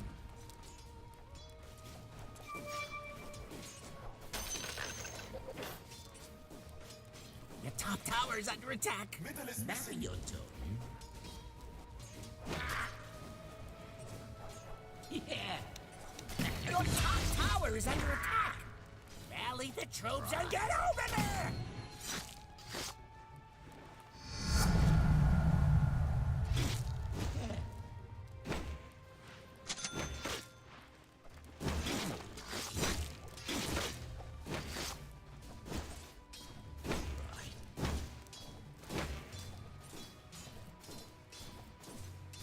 After him!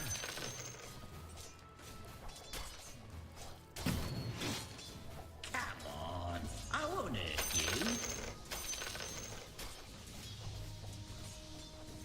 Alright. Don't get caught. Right. Not ready. I'm not ready! Right through here.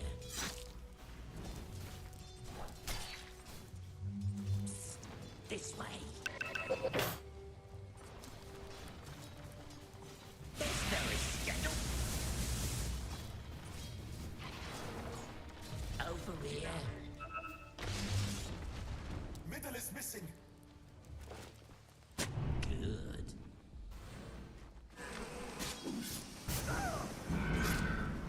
All part of the plan. Ownage. Go on. This is. Yes. Okay.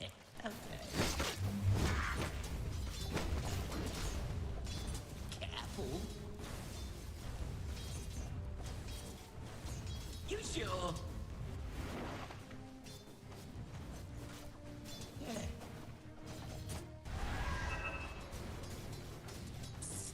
This way.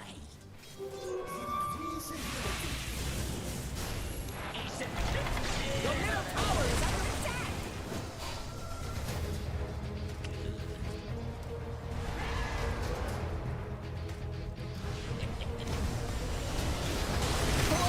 Can anyone hear me? It's a killing spree over here. Against the rules. Right. Look, the enemy's attacking your middle tower. Don't let him do that.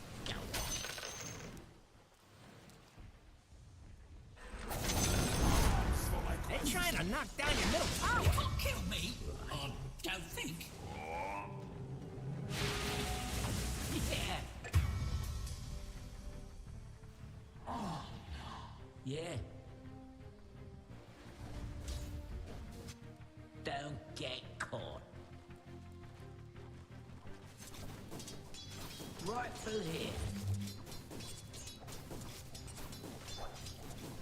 Then you think?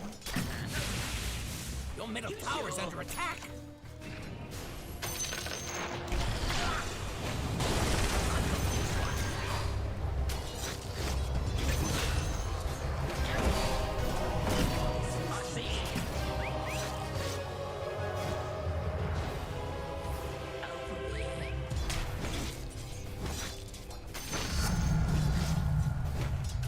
Yeah, fishy, fishy.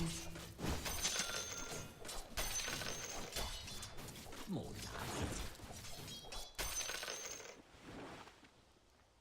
Now your turn. A gift from the gods. Go on. That's right. Careful. Right. Thank you.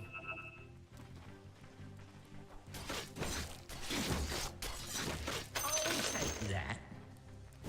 All part of the plan.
mid tower could talk, it'd be pretty mad at you.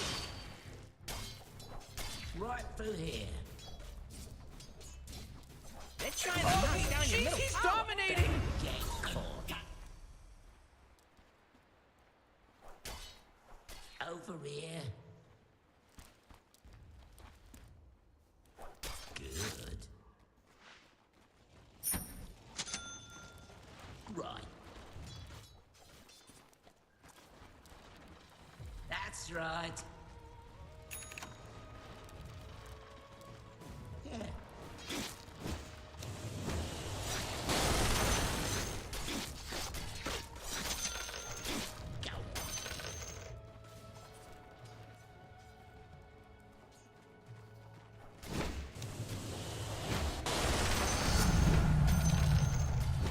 I'll take that. Here, fishy, fishy. I see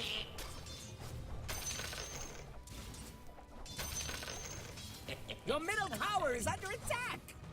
This is one of the things in the bad column.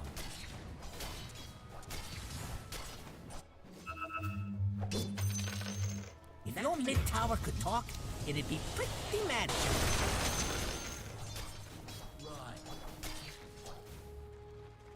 Your middle tower's under attack. Right. Nice one. Our top tower needs some help. Radiant fortified the structures. Pretty good move if you ask me. Right. Are you even watching your top tower?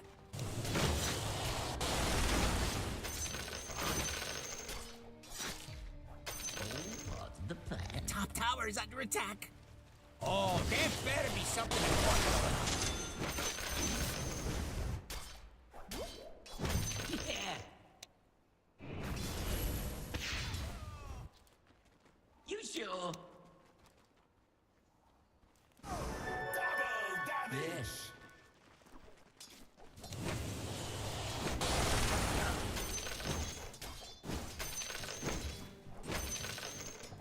Don't get caught. Now you're done.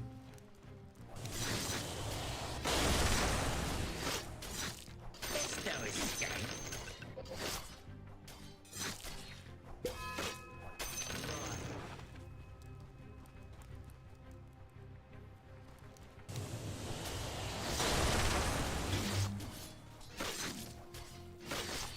I'll take that. That's payback. More like it. You're mine now. Right.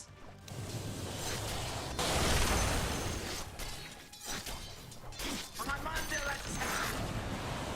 They're trying to knock down your middle tower.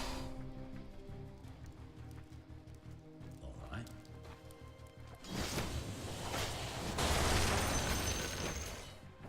Yeah. Over here.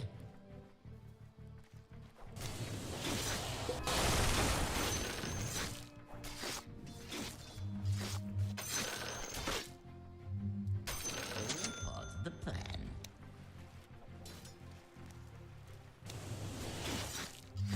Hey, sport. Right through here. Careful. That's right.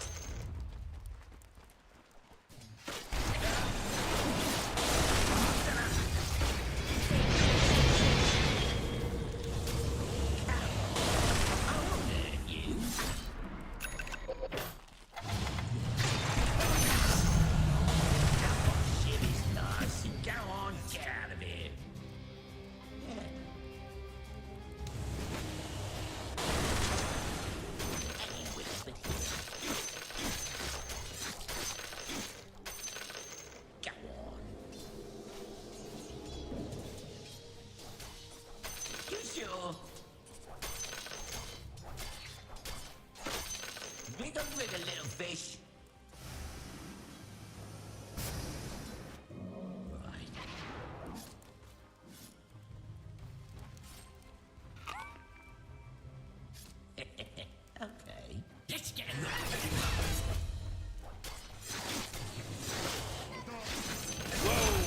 activating killing spree mode. It's a beatdown.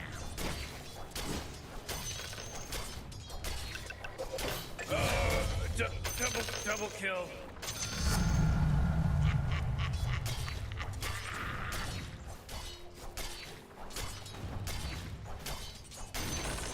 This way.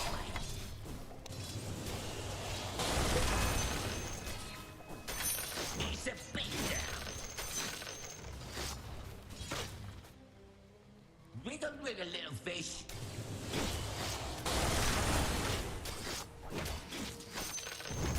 There's no escape. The enemy's bottom tower has fallen. I see it.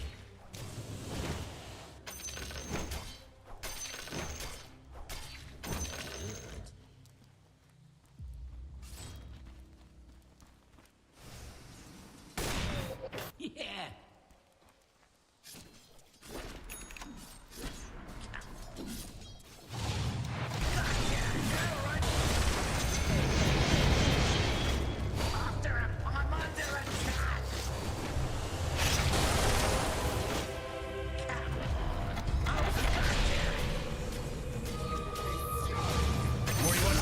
It's a killing spree.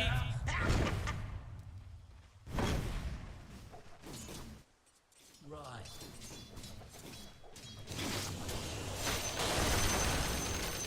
You sure?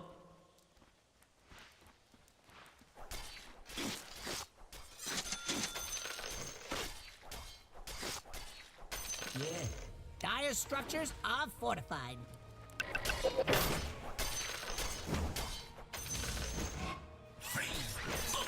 That's right. Oh, ownage. Oh, yeah.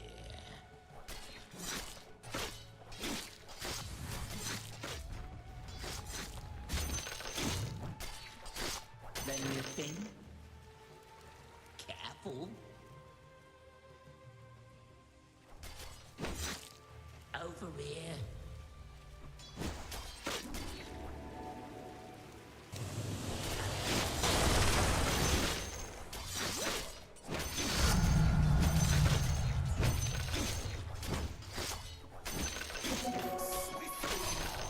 More like it. Morty. Tower's gone. Oh, ownage.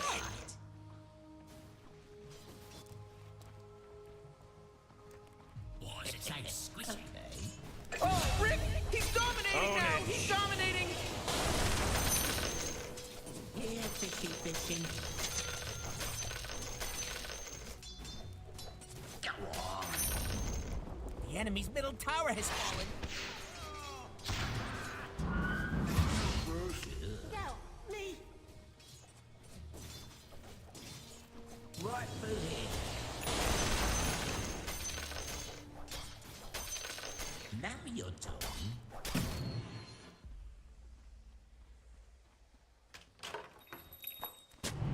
Go on. Nice one. All right.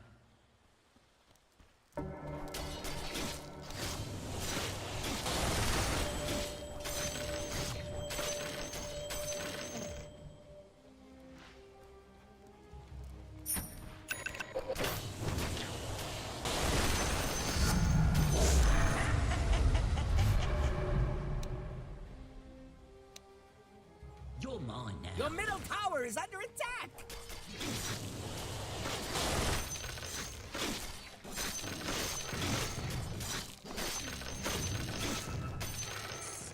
This way. On your belly and crawl. Right. Right.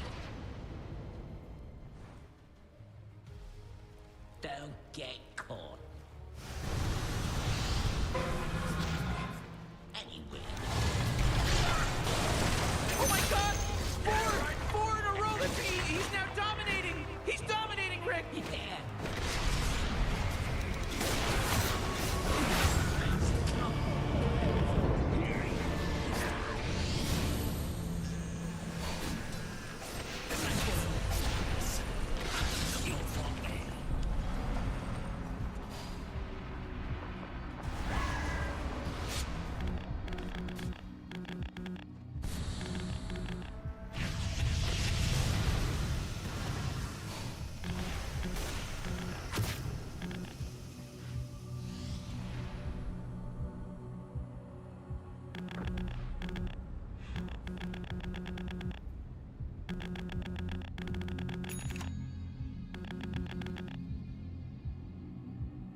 bottom tower is under attack.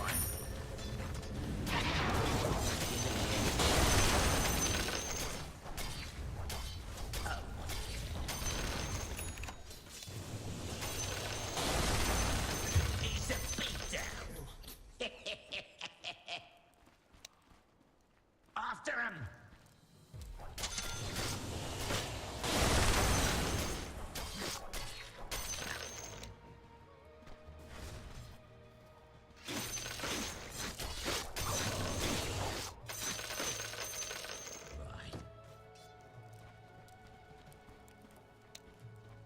You're mine now. Don't get caught. I got this one. That's right. I'll take that.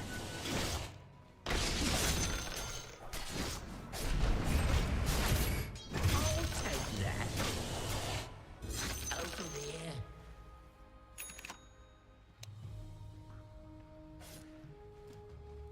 Psst, this way.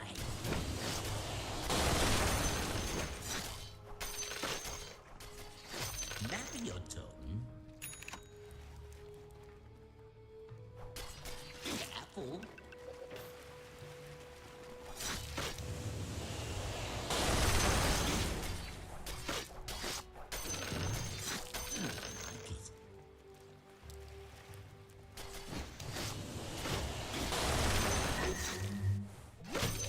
If your mid tower could talk, it'd be pretty mad at you.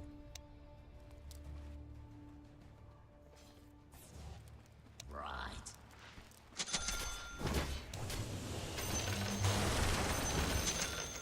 Go on.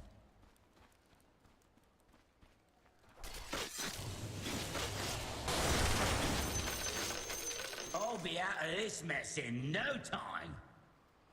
Nice one.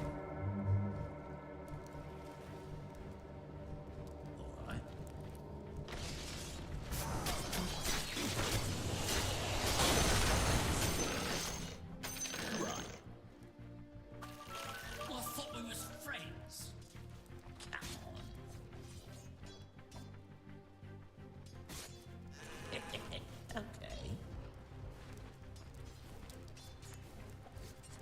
Yeah. Right. Haste. Right through here. Yeah.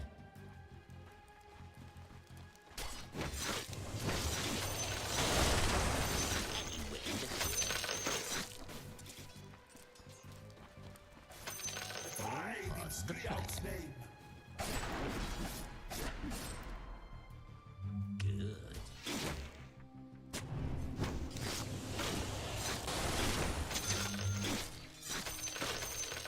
You sure?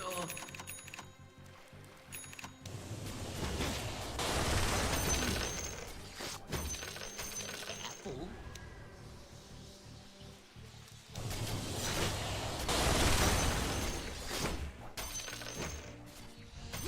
Right through here. Don't get caught. Yeah. Ooh, your bottom tower, it's kind of bad.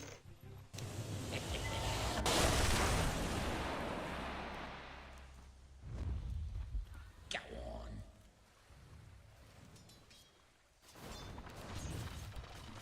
on.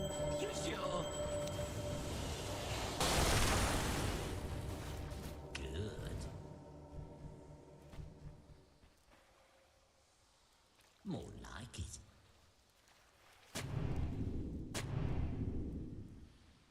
Come on.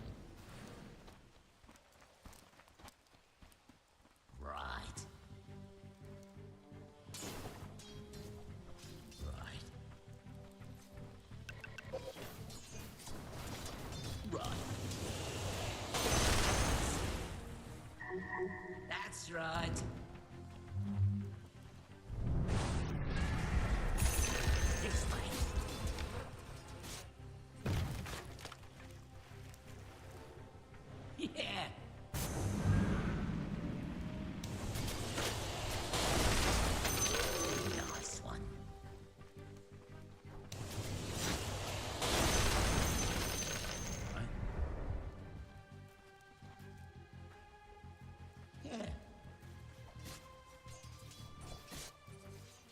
Over here.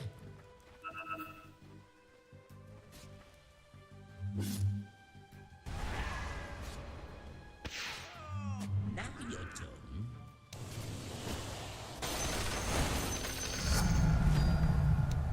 Here, fishy, fishy.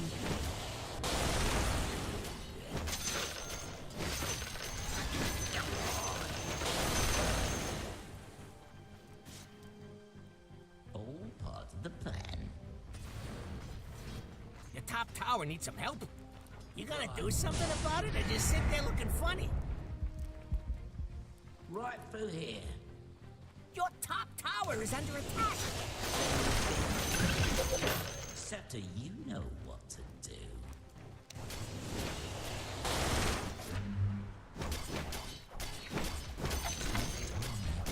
Top tower is under attack.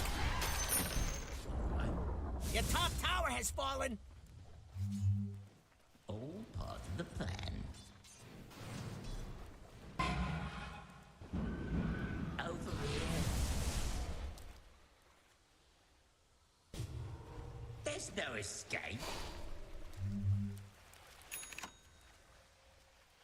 Right.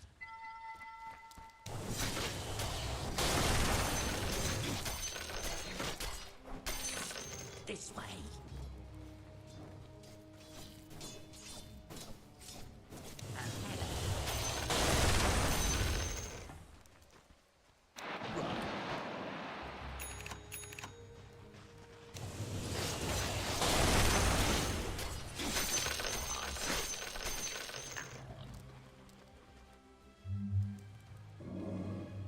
More like it. Yeah.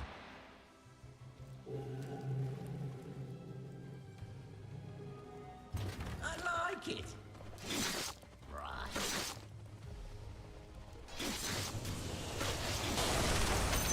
You sure?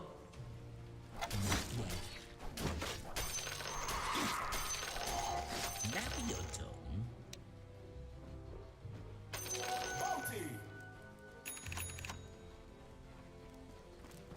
Get up with a little fish.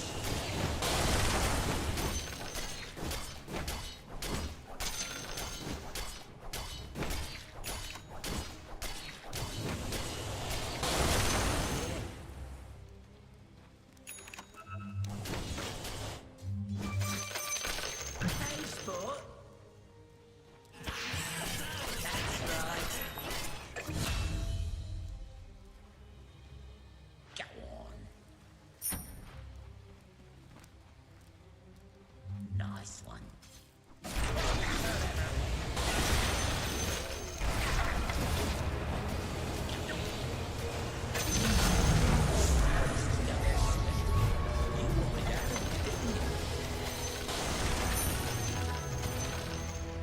Don't get caught. Just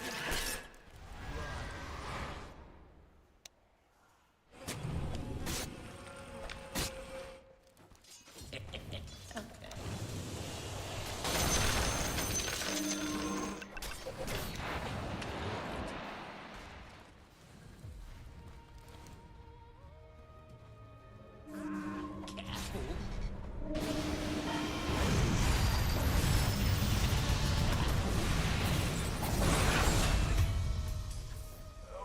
Now you're done.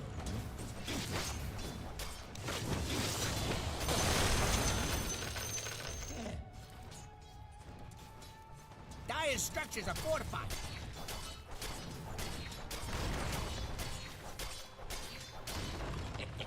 Okay.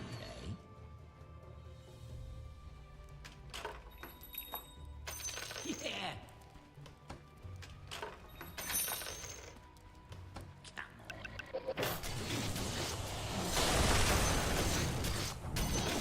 Don't get caught. Come on, I won't hurt you.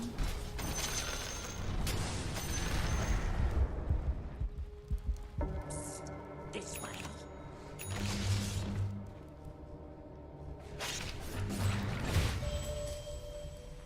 You'll be sorry when you see me. right through here. That's right.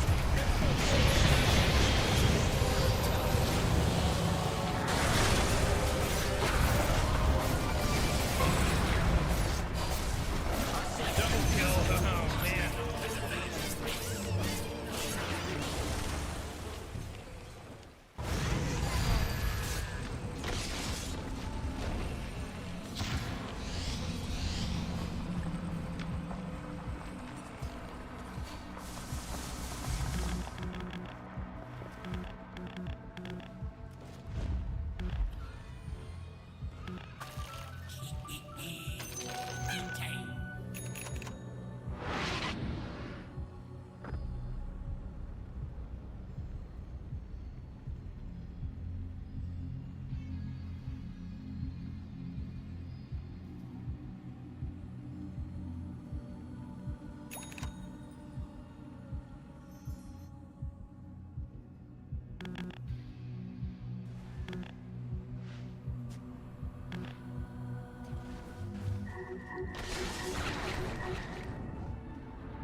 Wubba lubba dub dub!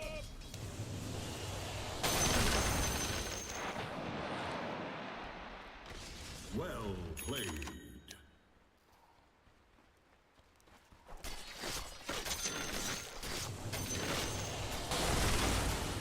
Over here. Your middle tower's under attack. Got one less middle tower now, by the way.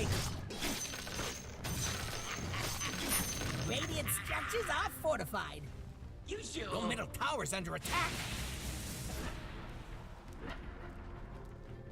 Nice one.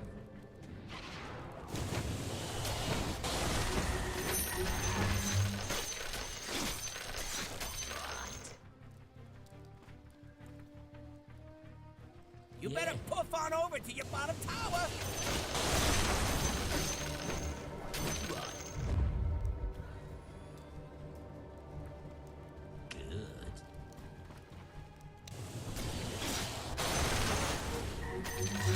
Leave it here.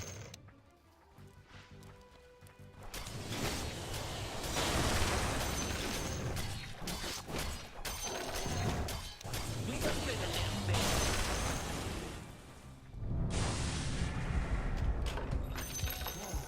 Much needed coin. To punch.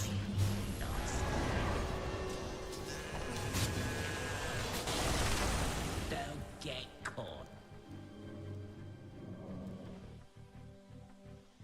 All right.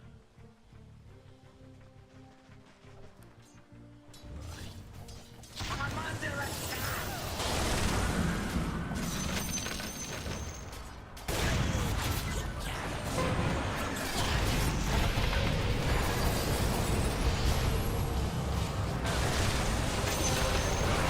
Whoa, killing spree.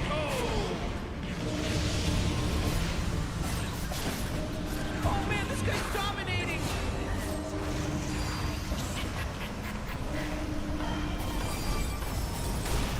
Whoa, mega kill. Uh-oh. Riggedy, wreck, son!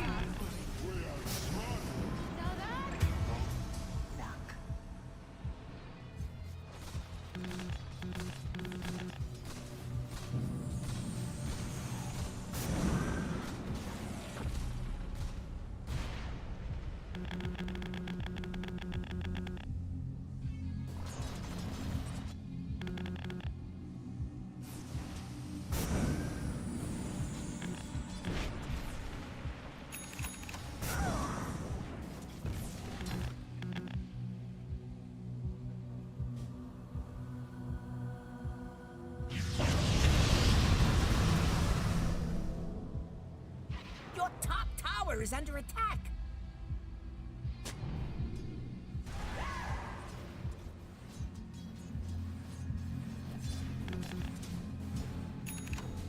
Your bottom tower is under attack.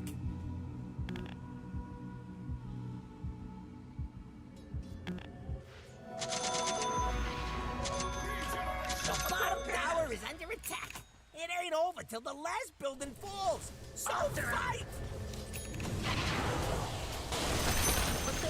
Ooh, your bottom tower's kinda bad. Over here. I see.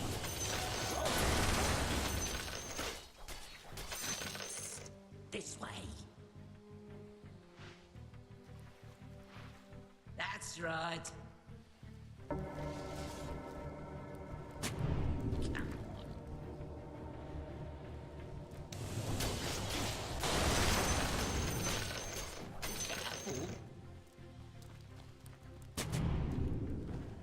Yeah. Right.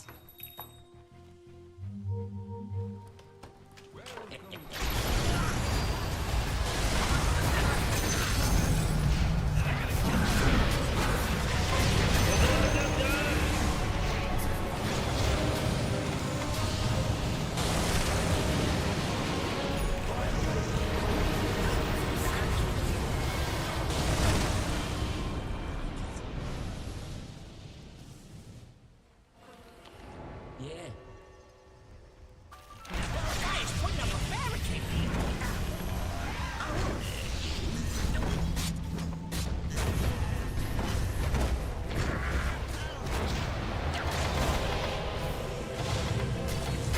It's a killing spree.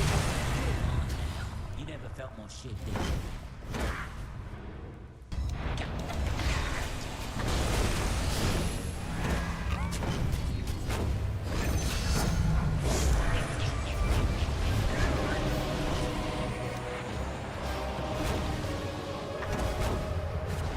They're trying to knock down your little tower.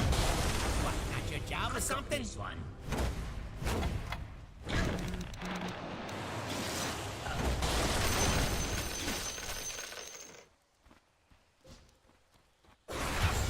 Now your turn.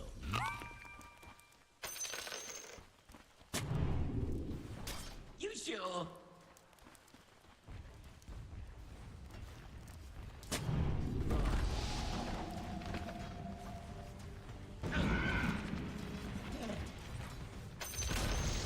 Enemy's middle tower is no more.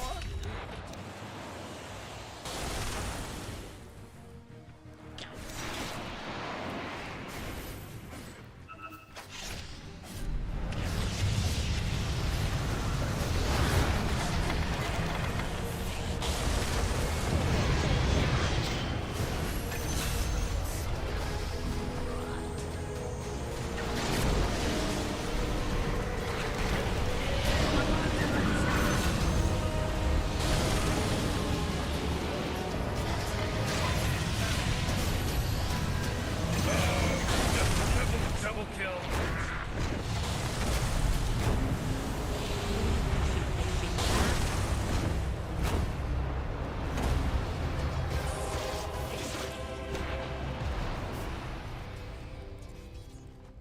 Go on.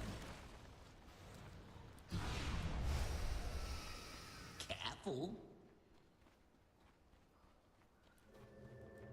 More like it.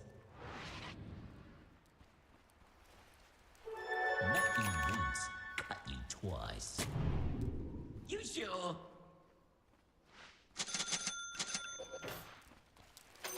I'll take that.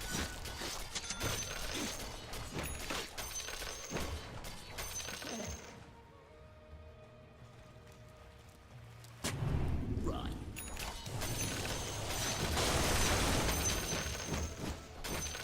Yeah.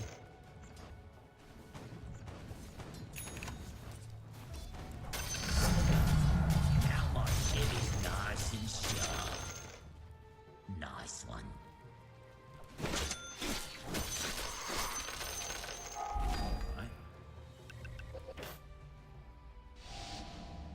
Right through here.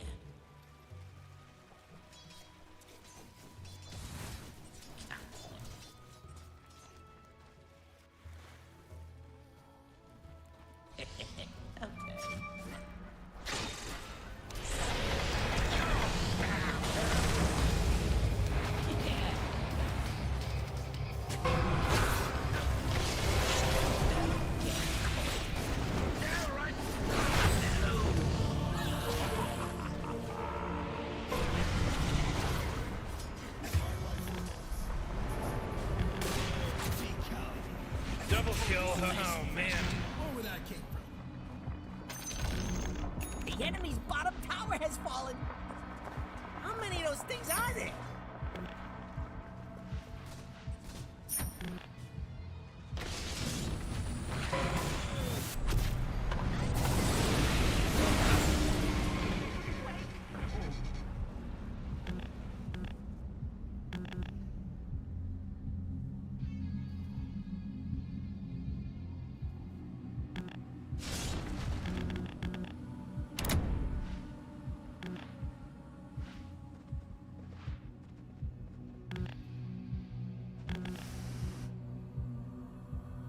Your top tower needs some help. Radiant called in the fortification. Your top tower is under attack.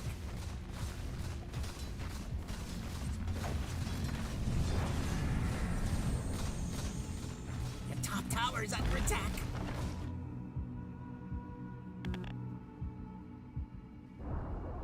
Your top tower has fallen.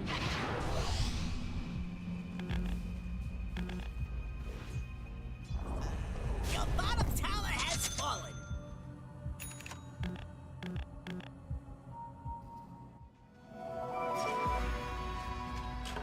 The worst day fishing is still better than the best day being fair. All part of the plan. Right. Right. That's right.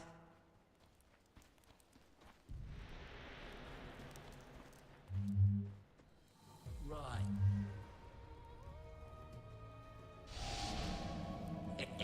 Okay. That's right. I'm under attack.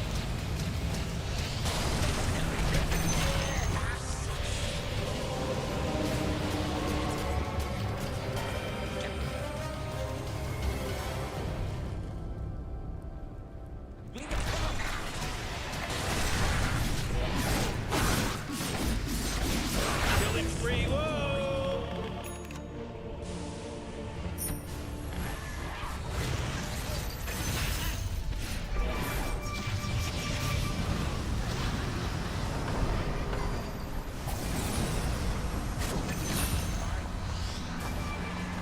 Oh boy, killing spree.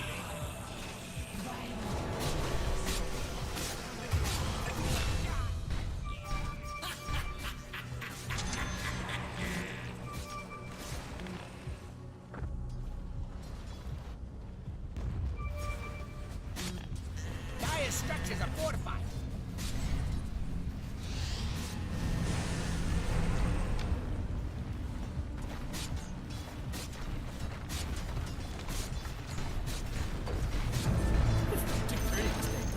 The enemy's middle tower has fallen. The enemy's middle barracks has fallen.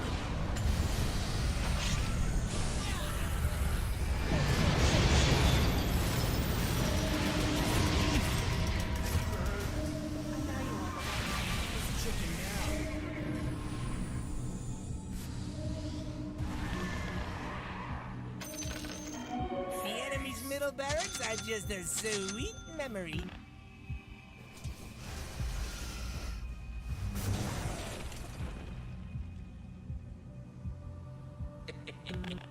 Marvel at the spectacle. Respawn and die. Yeah.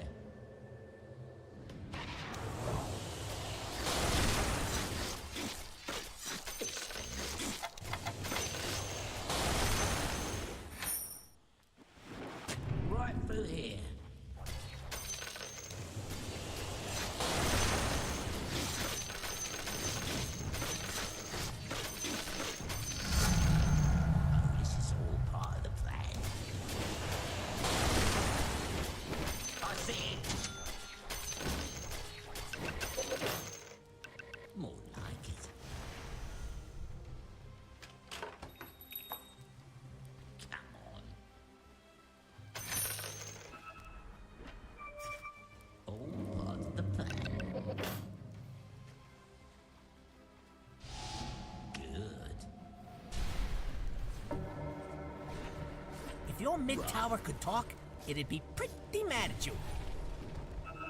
Yeah.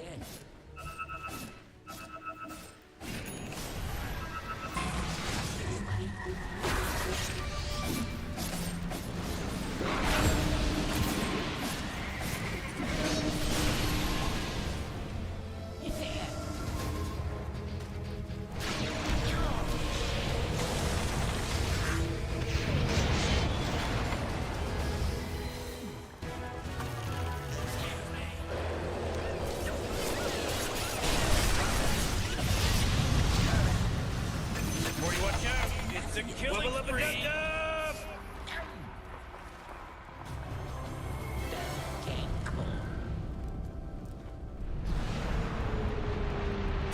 Nice one.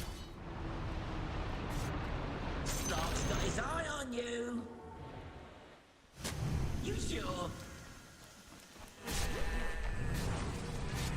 Over here.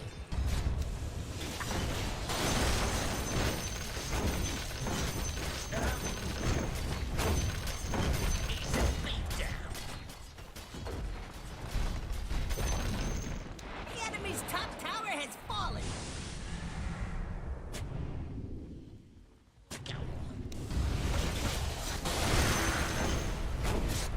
There's no escape.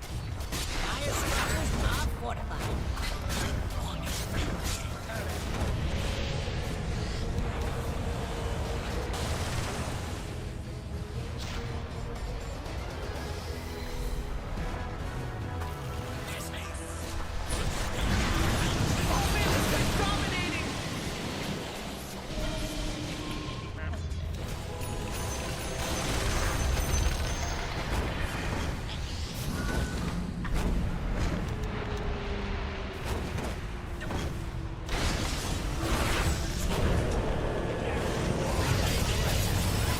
Oh, not so fast, Morty, because he just mega killed. It's a mega kill now.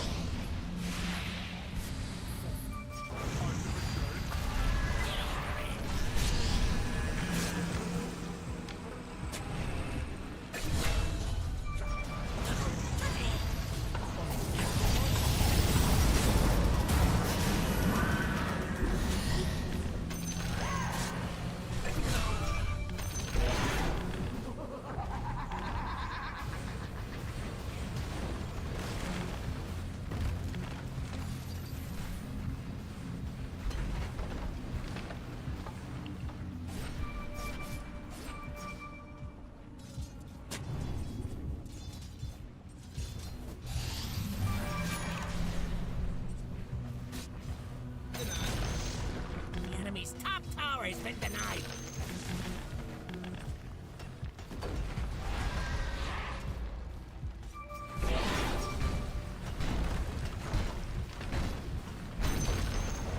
The enemy's top barracks has fallen. Wave goodbye to the enemy's top barracks.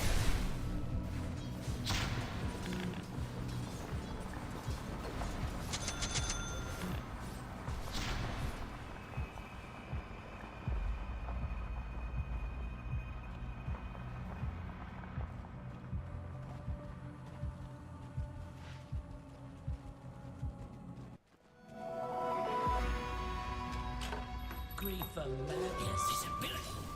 After him!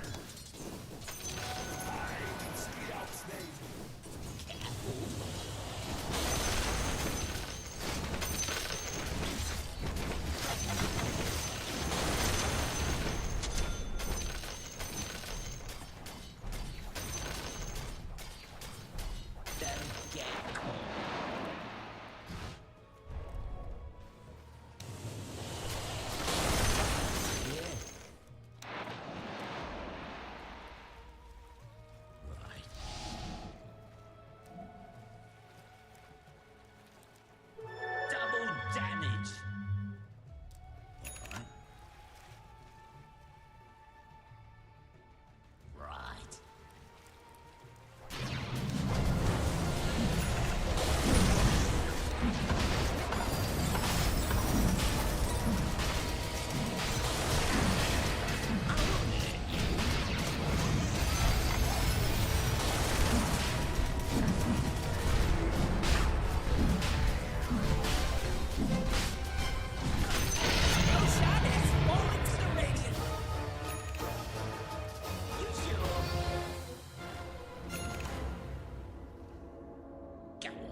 this one.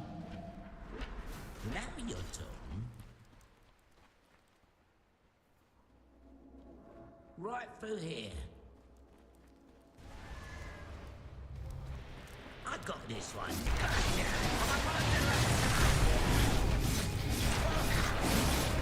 You think you caught me?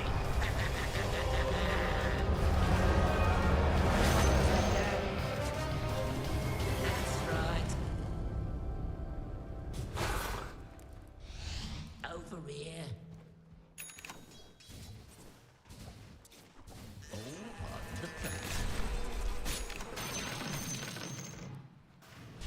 Here, fishy, fishy.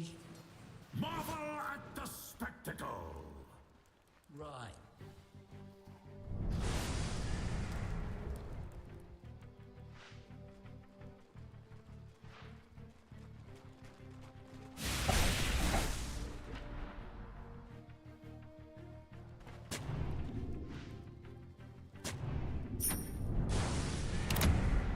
Yeah.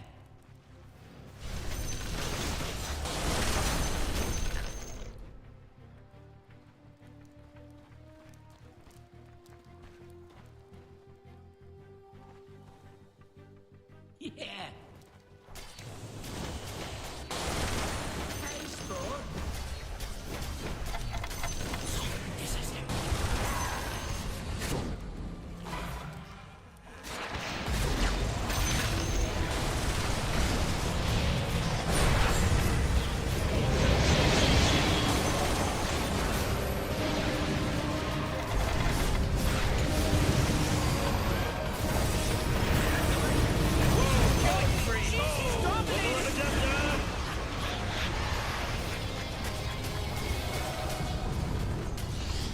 Fire structures are fortified. Don't get caught.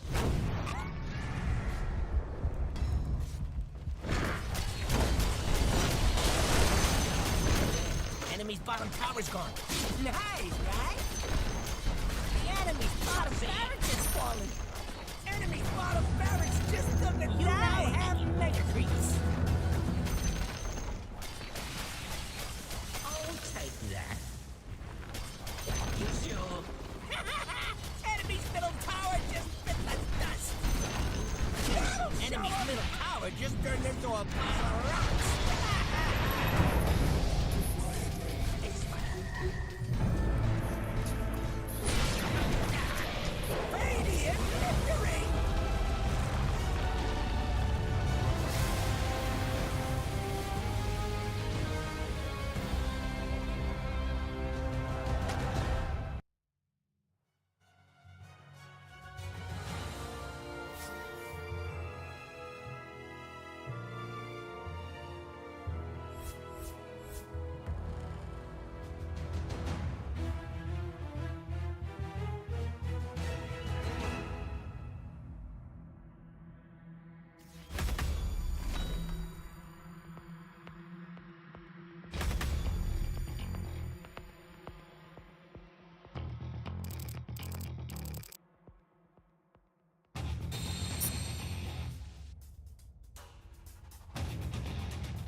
Double bouquet. No, no, no. ¡Oh, por Dios!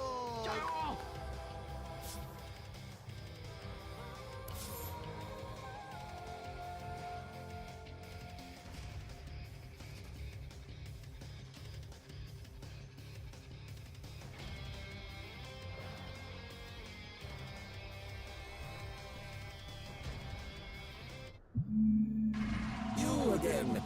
I'm Cursed, the Fool. Before starting a new chapter, even the card itself yearns for more. The play is the same, but you're tearing up the script.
Why then sure.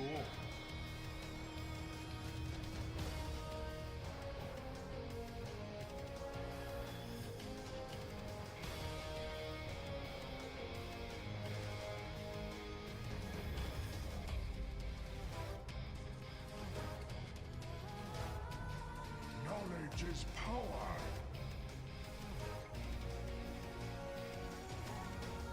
No sorcery lies beyond my grasp. Just like in the storybooks.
No wrong choices here, just slow ones.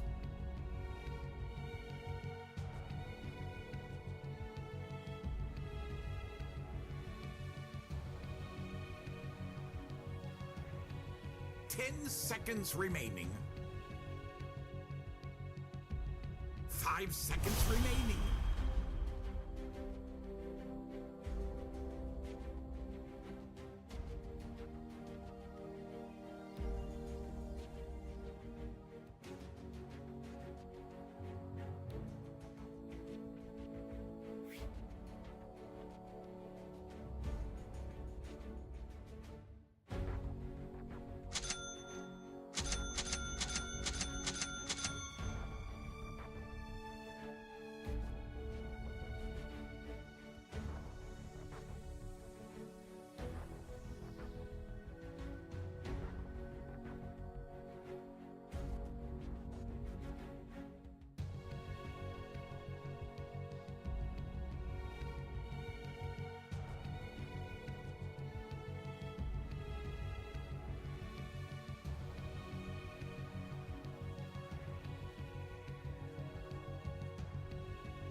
right.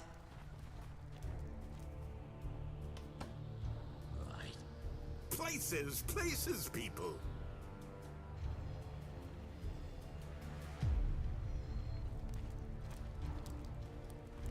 Right through here. Yeah.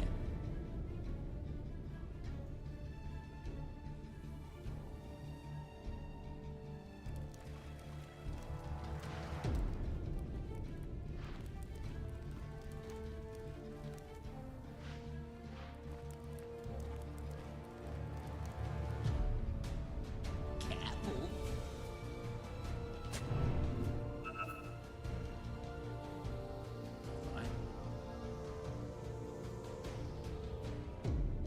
Over here. 30 seconds to battle.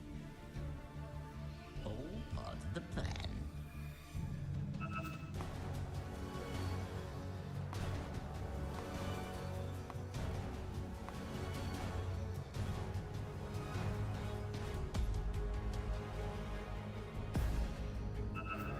This, my friends, is in the bag. Treat your enemies like I treat my critics. Oh, first blood. Maybe you won't First get blood. hurt, but I doubt Already a it. scent of death on the breeze. Right.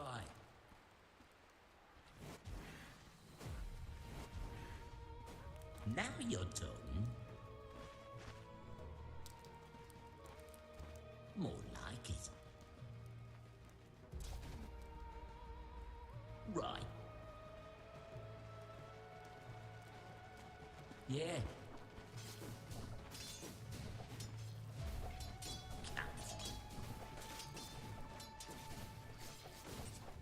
Come on.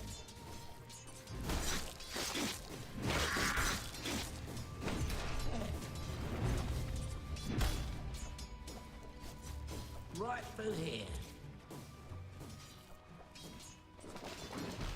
Now you're talking. Nice try. Yeah, all right.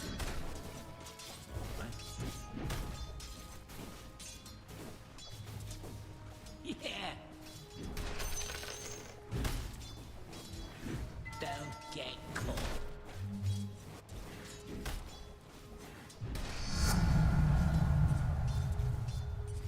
Right. Careful. Good. Nice one. After him.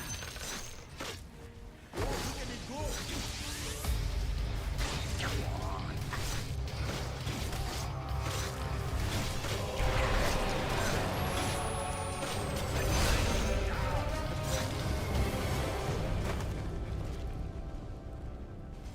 Right.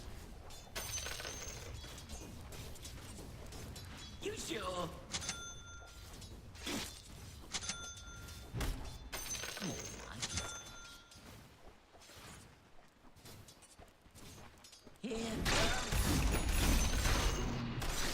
Gotcha. Let's do it.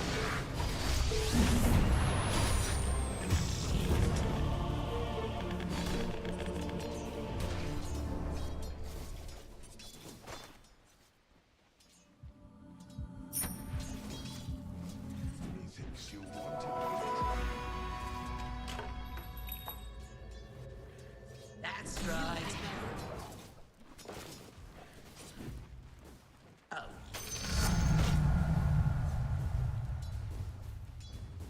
It's a beatdown.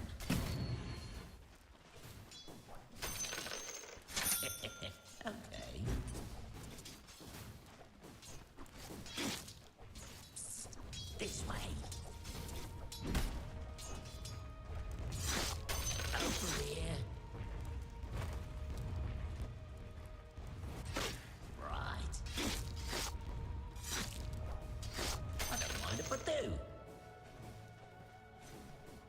Careful. That's right.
electrifying.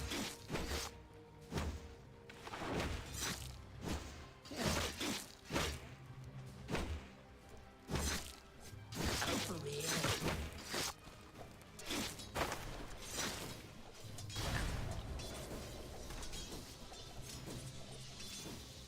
Right.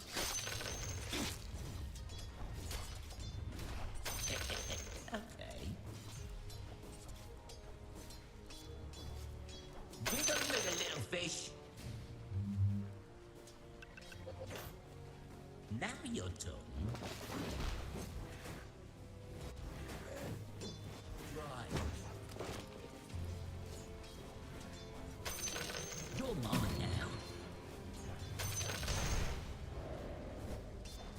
Right.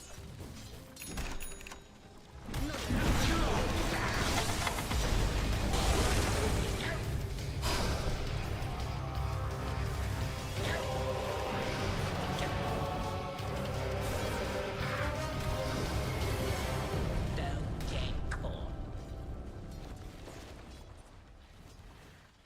There's no escape.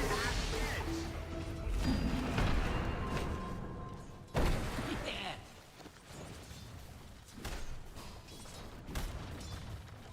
Right.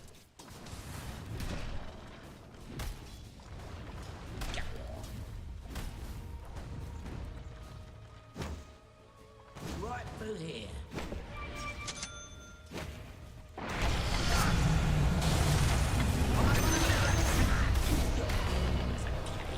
I'll just let you free.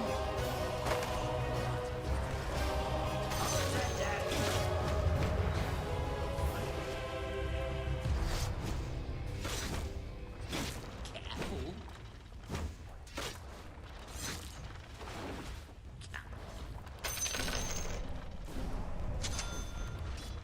Yeah. Now your turn.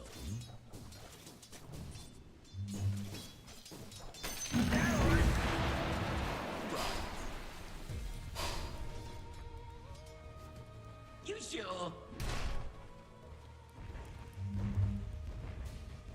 Psst, this way. That's right.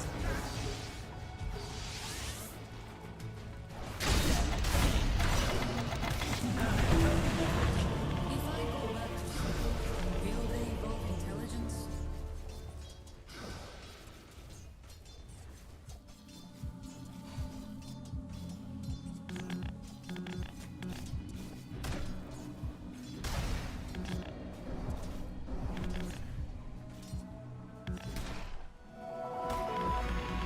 Eyes up! It's Your never top dark tower needs a enough. hand.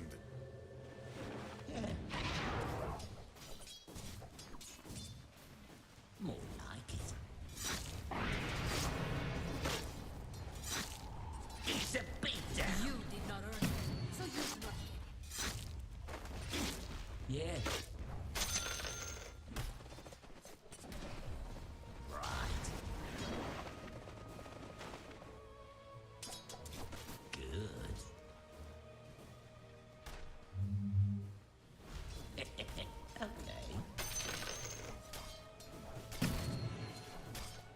hello.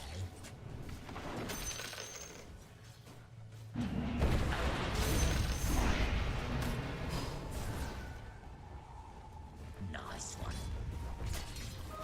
Just what I've been waiting for. Go on. All part of the plan. Yeah. Right.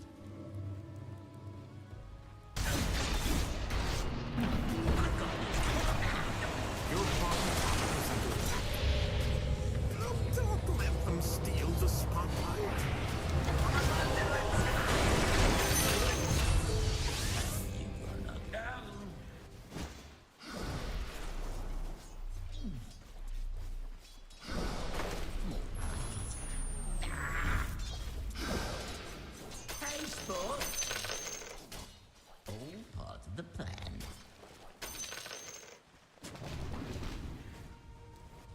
here, fishy, fishy.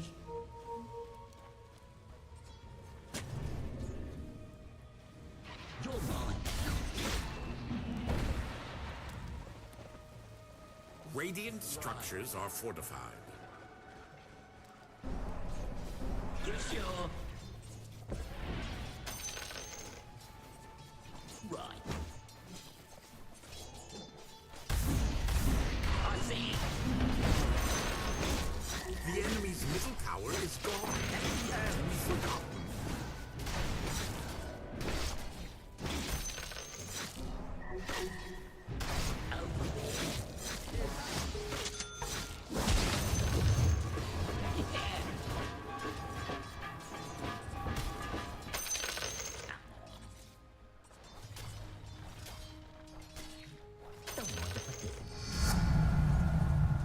Come on. I won't.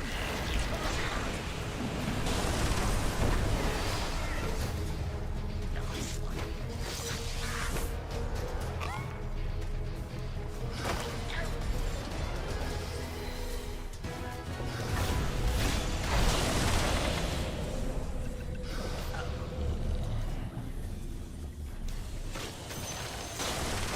That's right.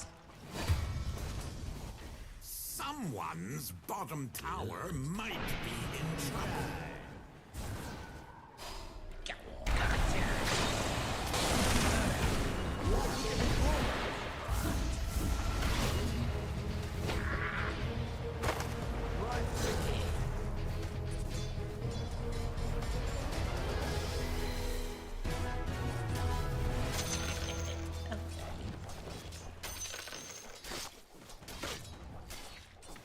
Wiggle, wiggle, little fish. Give it here.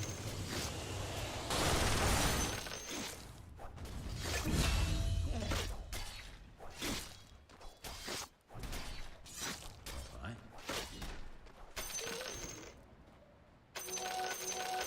Ill-gotten gains. Don't get caught. Now you're talking.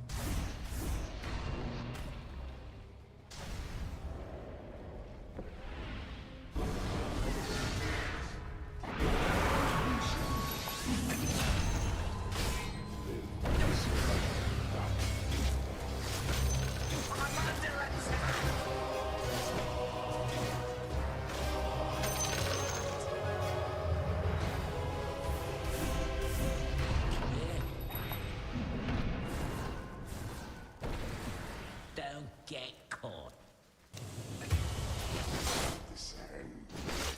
Lend me a pin.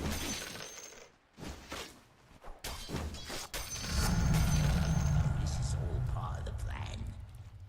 More like it. Yeah. They're thrashing your middle tower.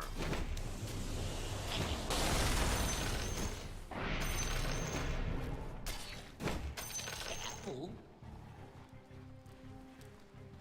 Middle tower is You in the sure? middle of an attack. Yeah.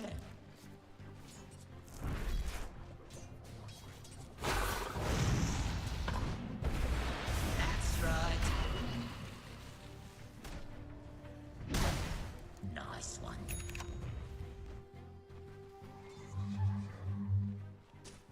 Okay.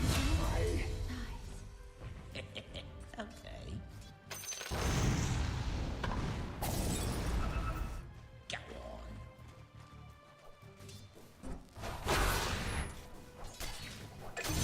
Right.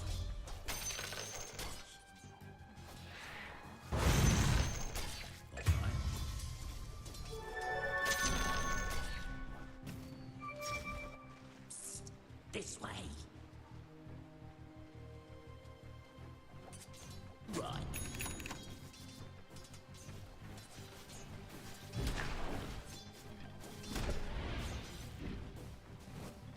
Right through here. Fins off. Good. Over here.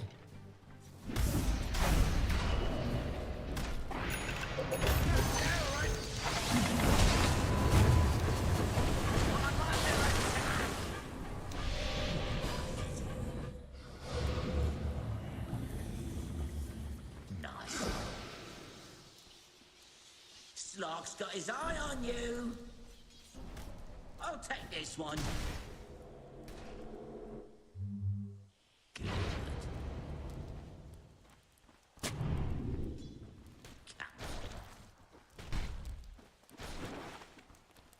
Your top tower is under attack. After him! Dire fortified their structures. I wonder how they... That's right.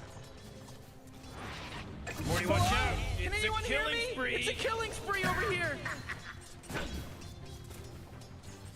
Oh, Rick! He's dominating now. He's dominating. Double kill. Oh, Morty. Uh-oh. You better hold on to your hat, because now it's a mega kill. That's 5, baby. 5. There's no accident anymore. This isn't an accident now.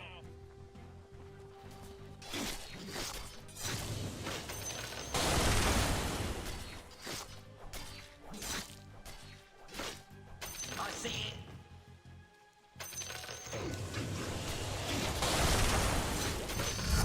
Disconnected? How rude!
This way. You sure?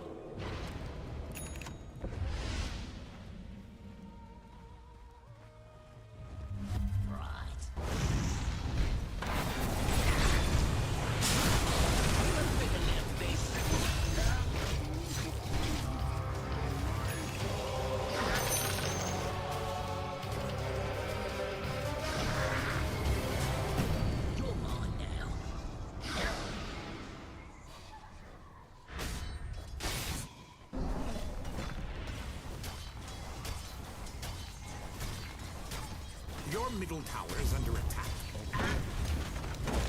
Looks like radiant structures are now fortified. Middle tower is in the middle of an attack. Your middle tower has fallen. Don't get caught. Dire's structures are fortified. Your middle tower is under attack. The enemy's bottom tower is no...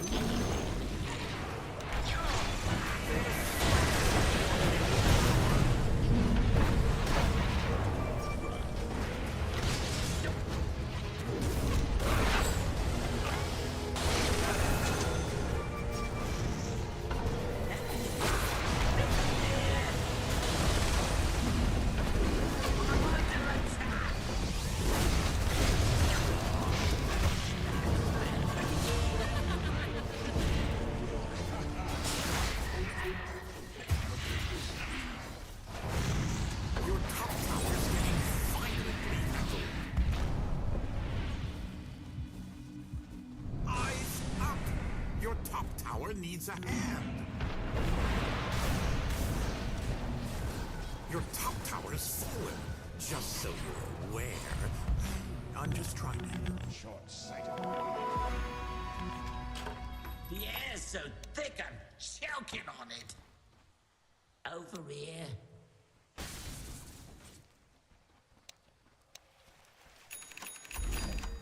After him!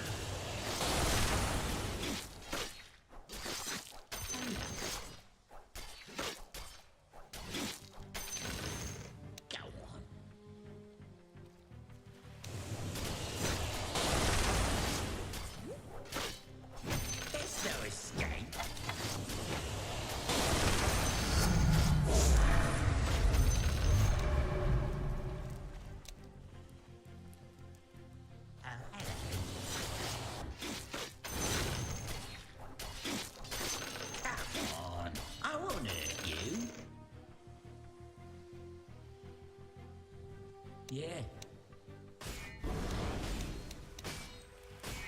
Right through here.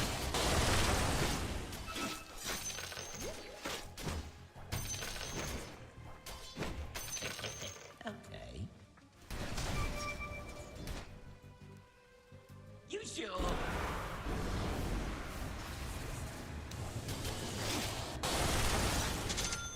I don't mind if I do.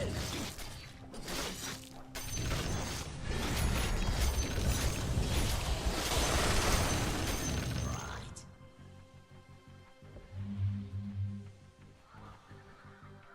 Come on. Psst. This way.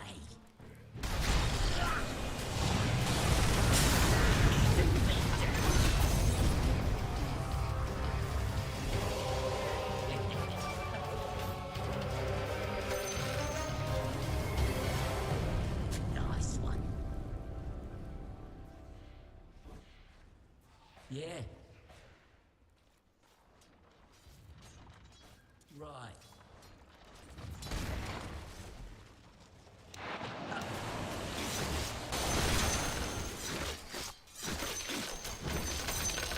The enemy's top tower has fallen. Are you getting excited now? That's right. I got this one. This. More like Maybe check your bottom tower for a second. it. Yeah.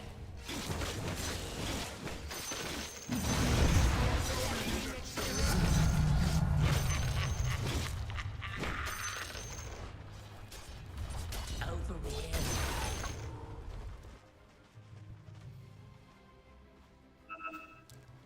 Now you're done.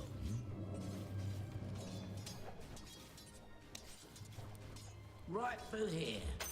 Well-gotten gains. Go on.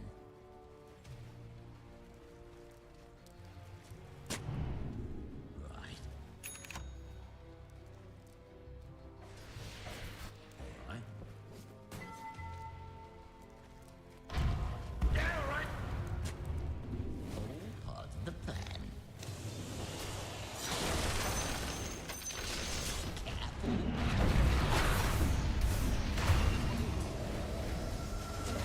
Radiant's courier just got killed. Don't get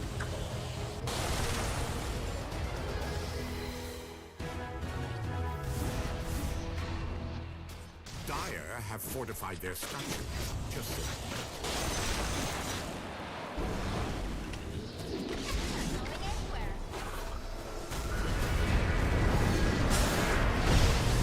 Killing spree. Whoa! He's dominating now. He's dominating. Double kill. Oh man.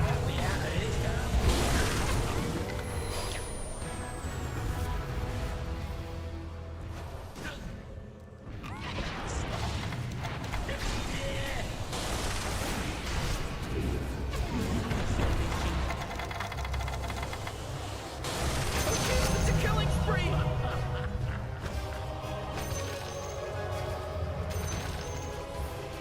Yeah. All right.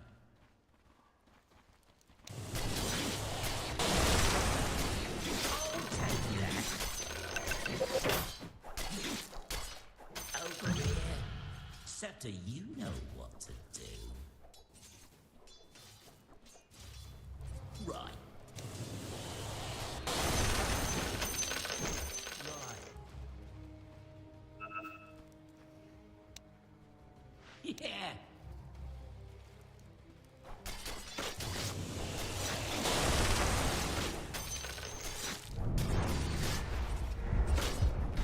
All part of the plan.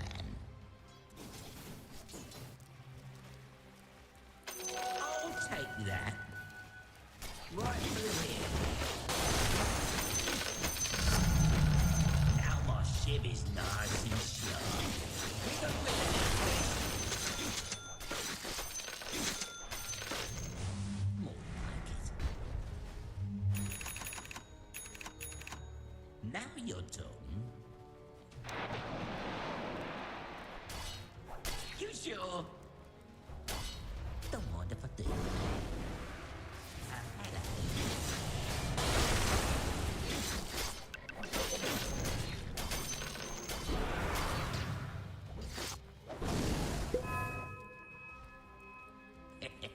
Okay.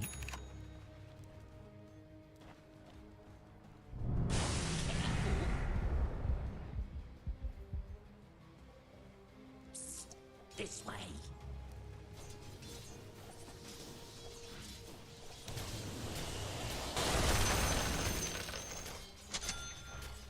Yeah. That's right. Don't get caught. Over here. Come on. Good. Here, fishing, fishing. It's a beatdown.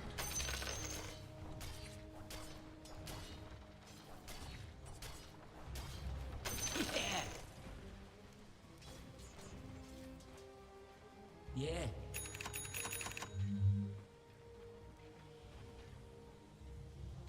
Yeah. I got this one.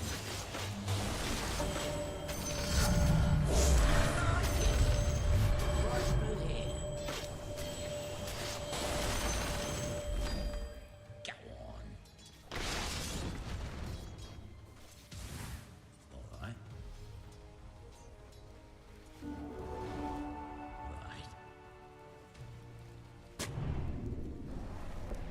Careful.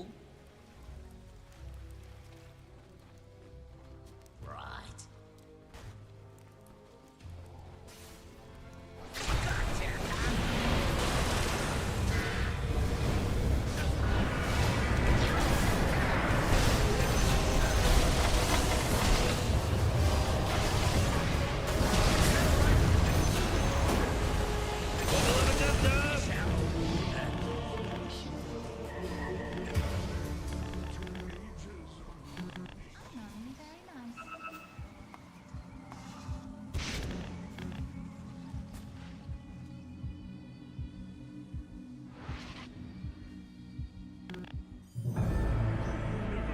Was not the same without me.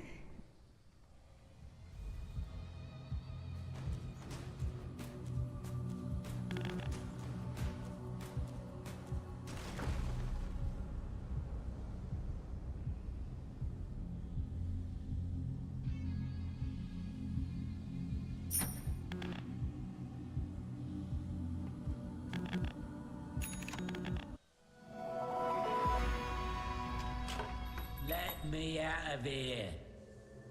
Psst, this way. I'll take that. Right. Go on.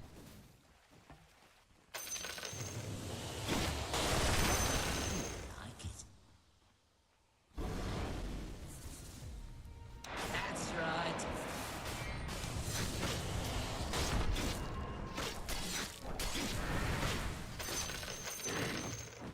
Now that's payback. You sure? Now you're done.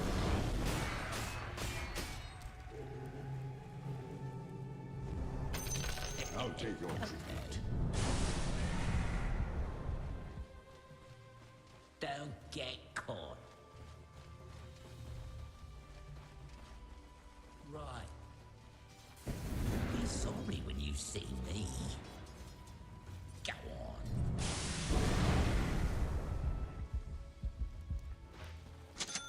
Don't get caught. I see it. Whoa, initiating killing spree mode. Yeah.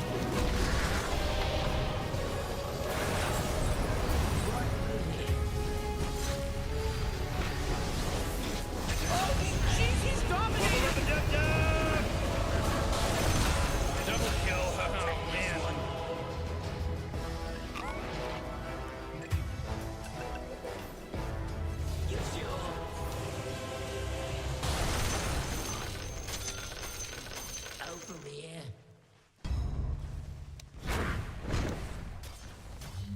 Radiant have fortified their structures. Hold your cool.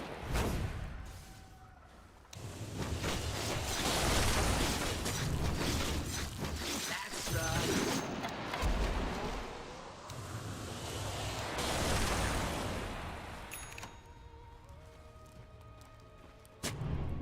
Come on, I won't hurt you.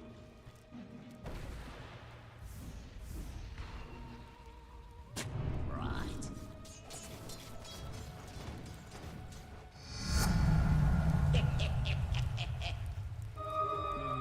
Oh, that's nice.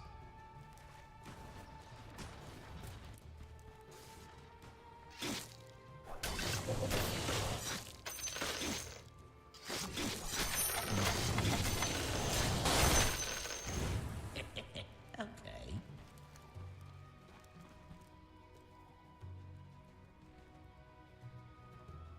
Oh. I'll take that. Yeah.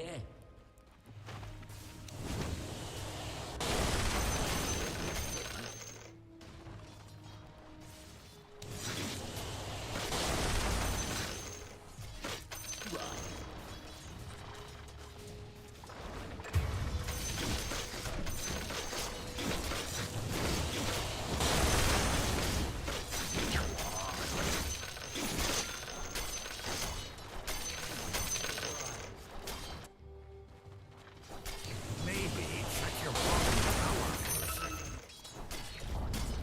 It's curtains for your bottom tower.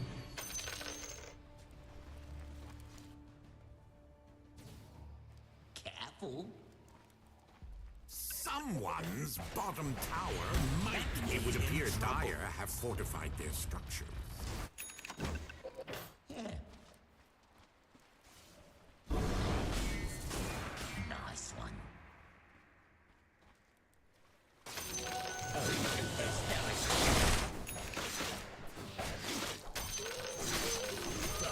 Your bottom tower is under attack. All part of the plan.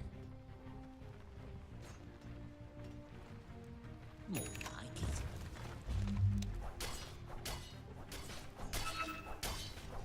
You sure? Right.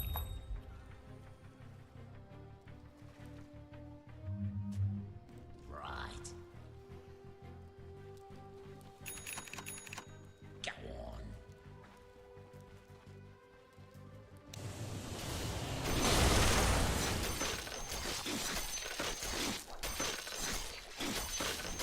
Right through here.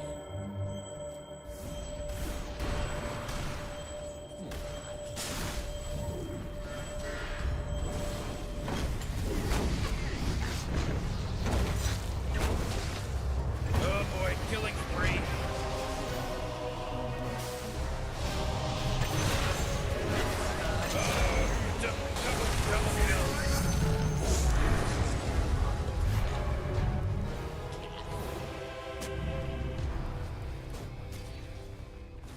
Yeah.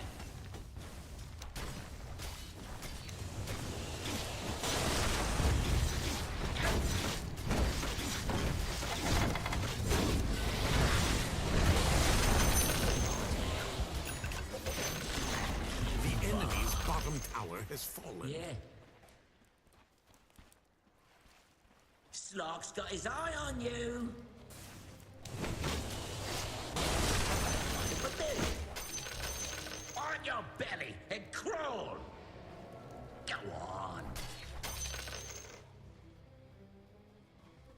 All part of the plan.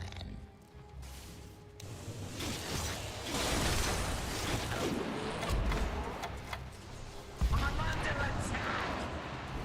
There's no escape.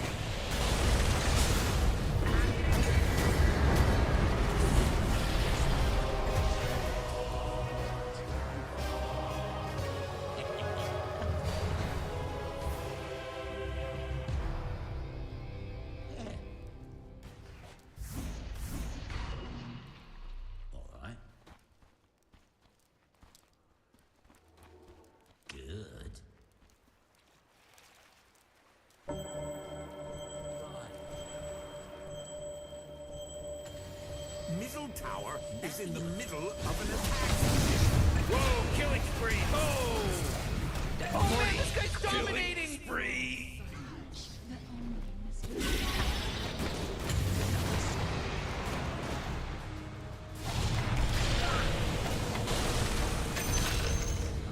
I like it.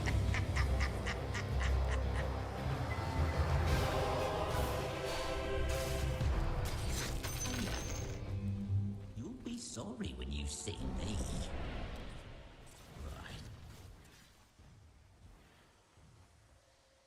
Yeah.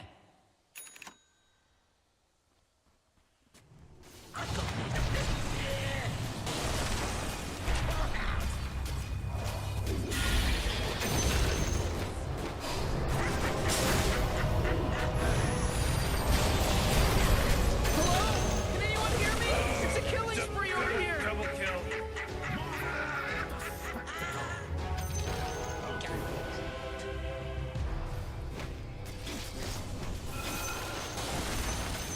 Now you're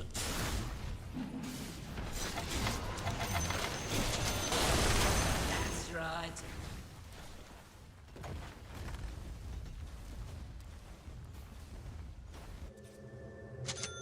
Right.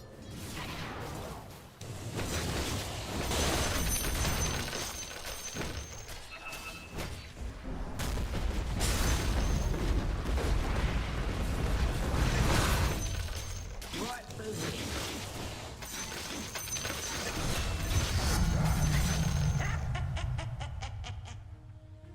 Good.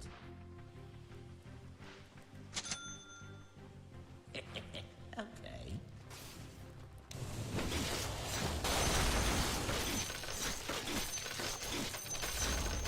The enemy's middle tower has fallen.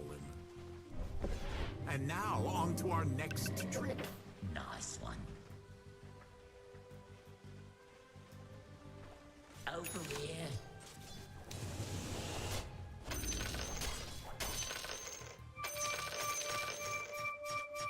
Don't get caught. I see it.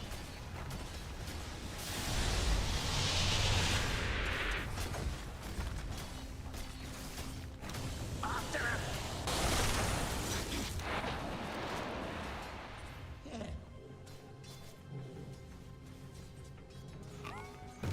Like it. All part of the plan.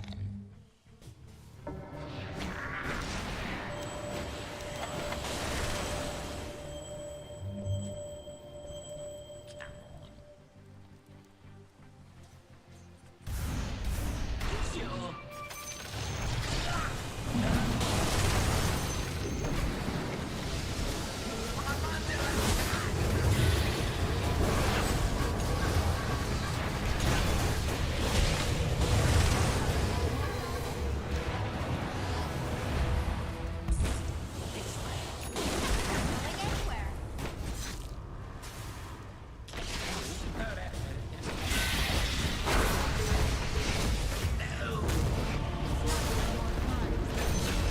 Wubba lubba dub dub.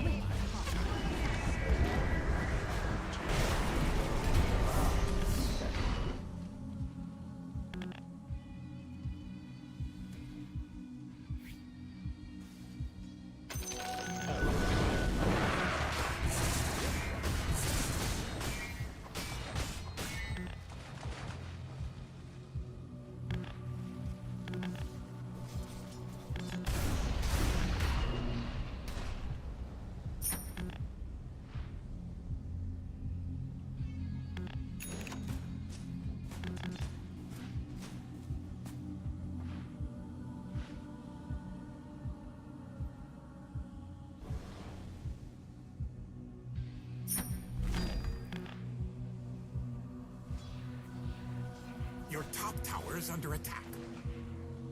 Dire fortified their structures. I wonder how they do with tents.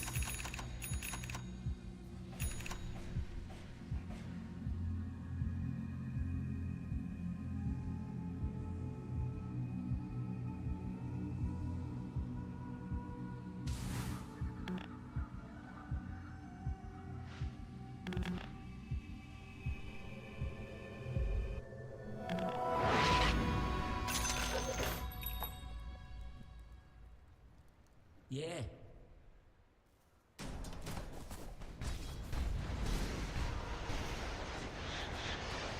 Right through here. Anything? Now that's payback.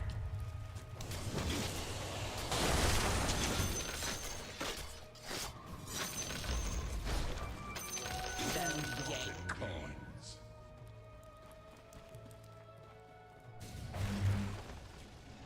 Right.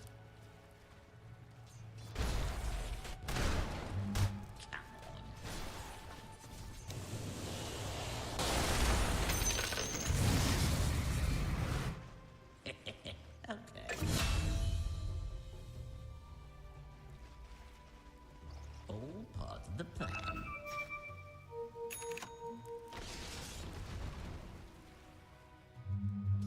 Go on.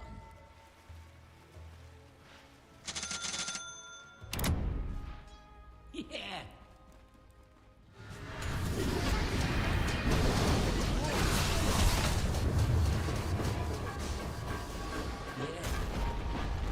Killing spree, whoa!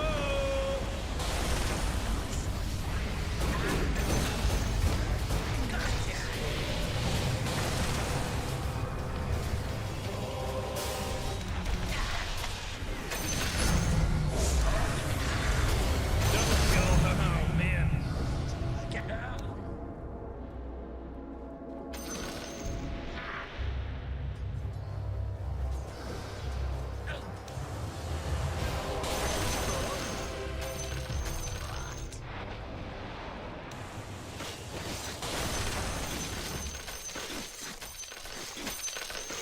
Wiggle, wiggle, little fish. You're mine now.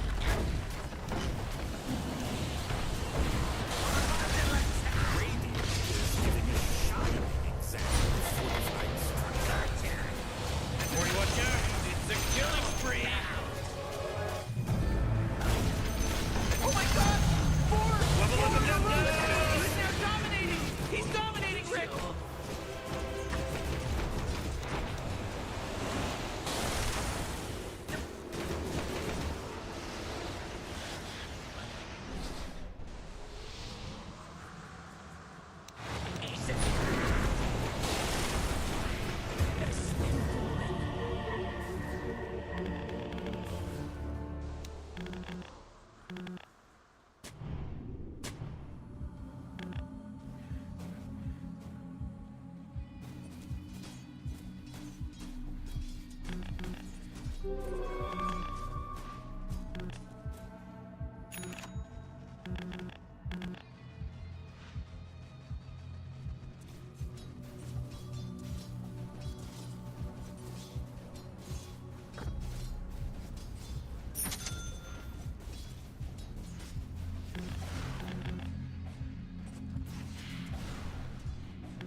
Roshan has fallen to the Radiant.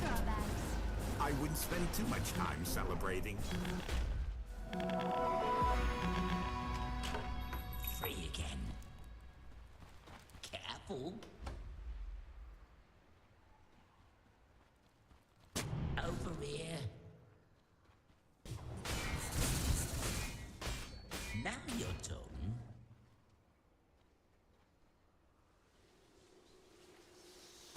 More like it. Oh, hello. I don't mind if I do.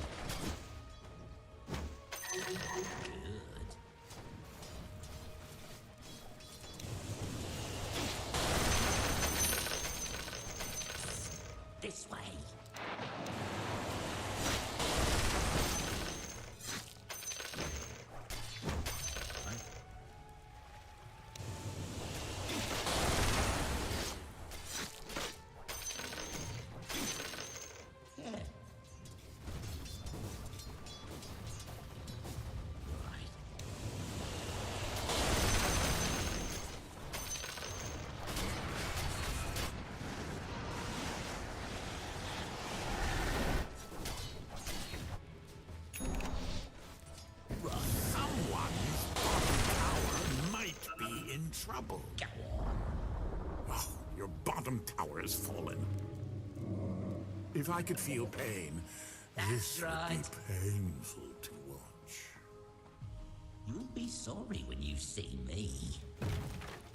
More like it.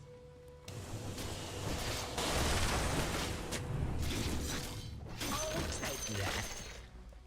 All part of the plan. Right through here. Yeah.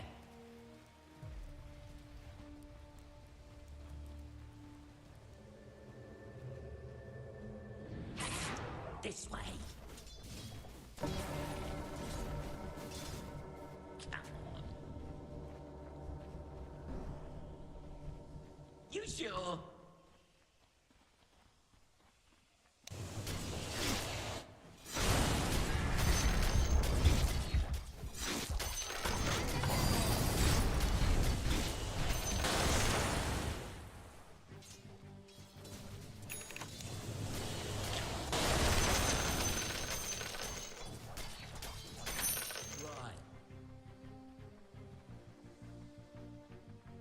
Now you're talking.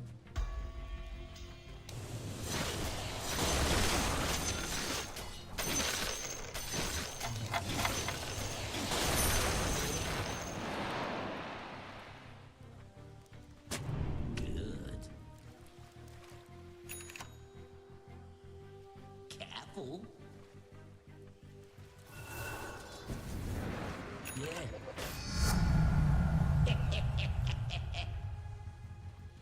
Don't get caught.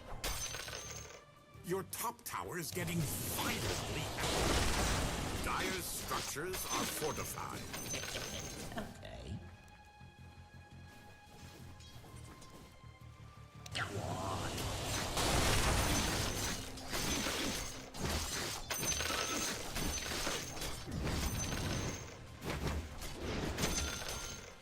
Right.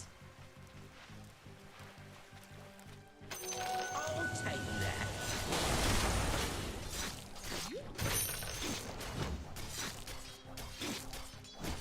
Here, fishing.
Triple kill!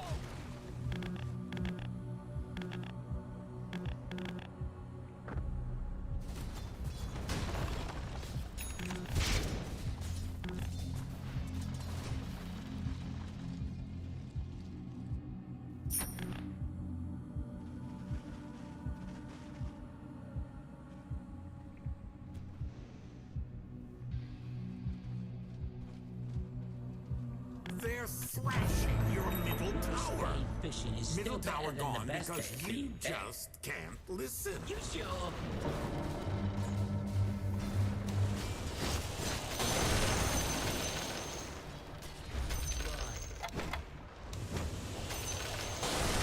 Your top tower is getting violently handled. Yeah. Now your turn. Your top tower is under attack. Nice one. Your top tower has fallen. What a mess. That's right.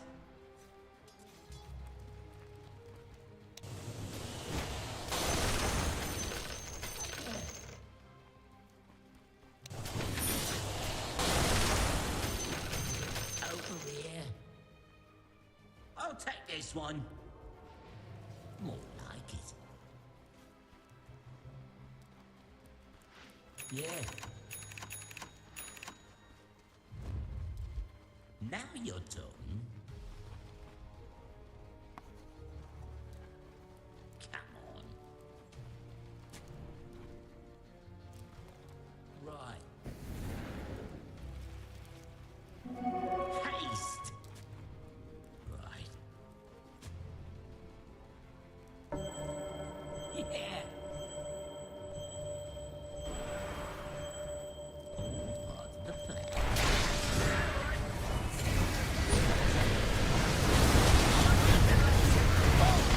He's dominating now! He's dominating!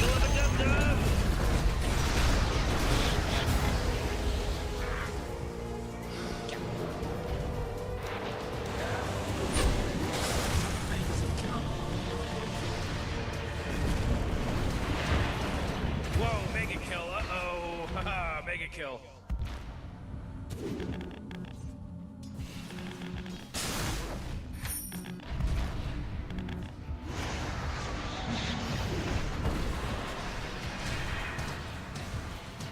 Killing spree.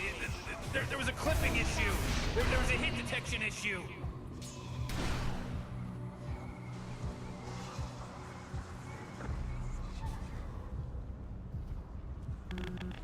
Dire have fortified their structures. Just so you know, your middle tower is under attack.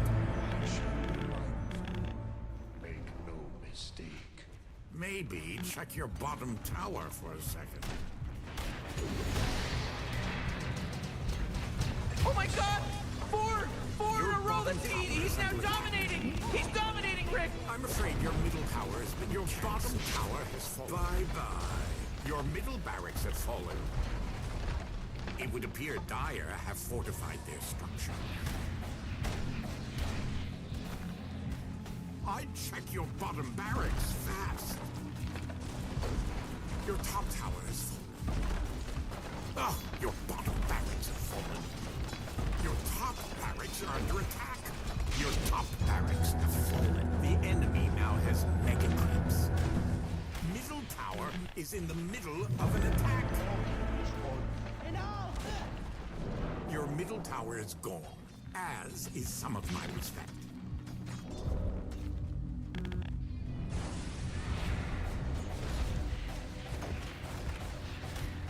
They're thrashing your middle tower. Your middle tower is gone, as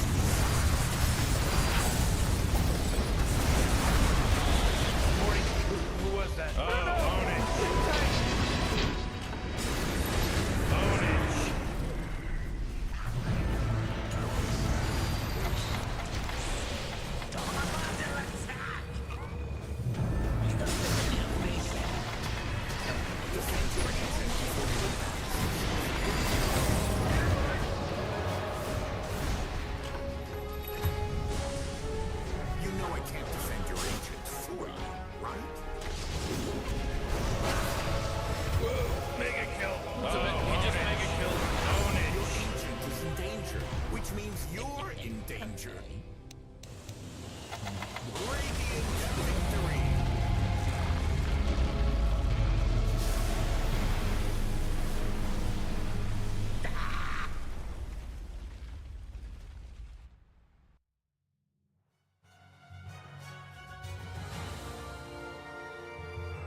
'Tis tedious. The great mist exorcs try so long. Prepare for battle! I proceed.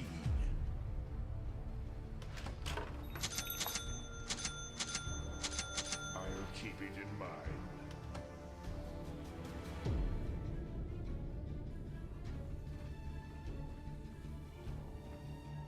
Such tedium.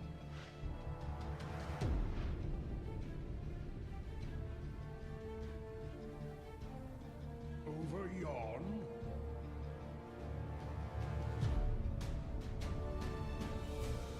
I'm well aware of it.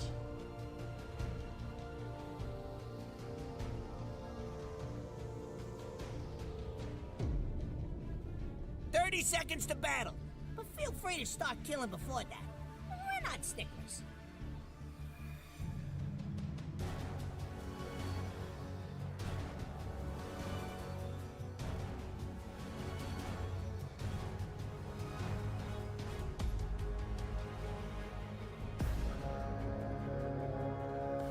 This bores me. And now the moment you've all been waiting for!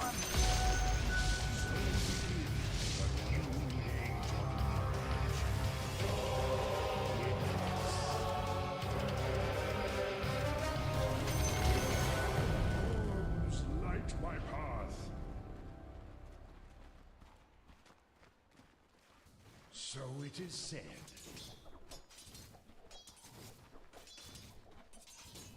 An honor to fight me.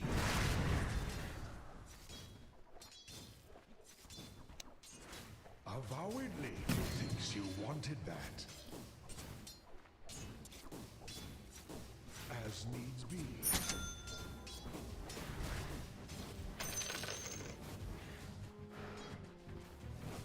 Mindfully.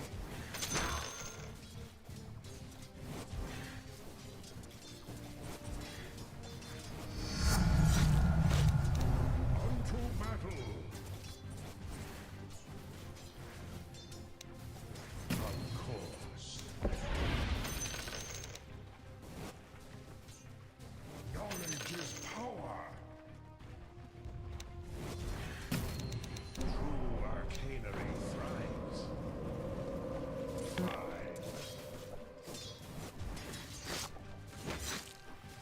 I am committed. Well away.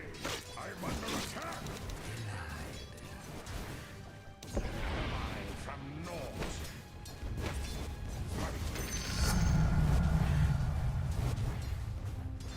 Austrians. Witness true sorcery. Away.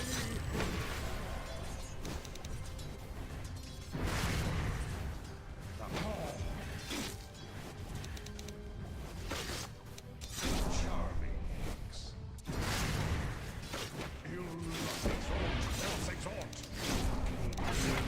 Blood has been spilled, 40, for the first time in this game. First blood. As indeed. First in everything. With speed.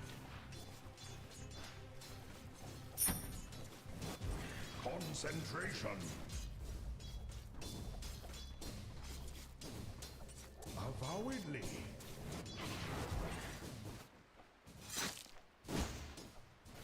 Hither I go. Cunnings's most cunning fabrications. The learned one strikes in sin.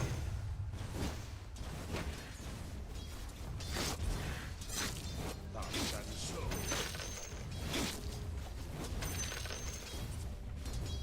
Until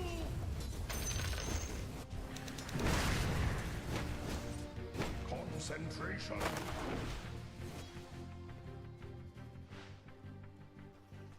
Well away. Yes.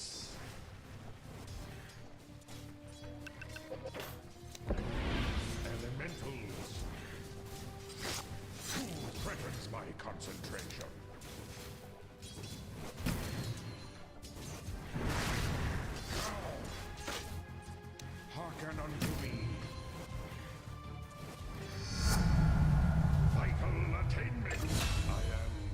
Noted.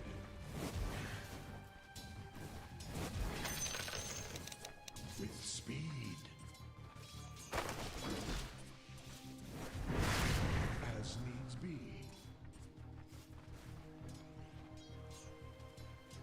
Away hence. I'm well aware of it. Profitable engagement for spirit. Orbs light my path. Tis tedious. I proceed.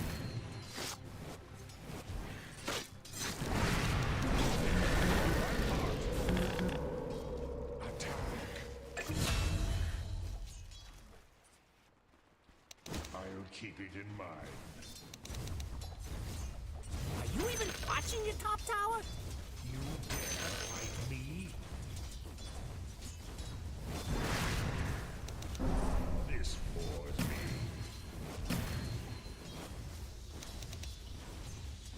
So it is said. 'Tis non-compulsory. Of course.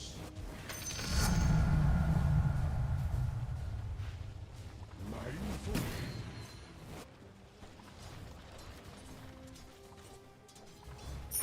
Over yon.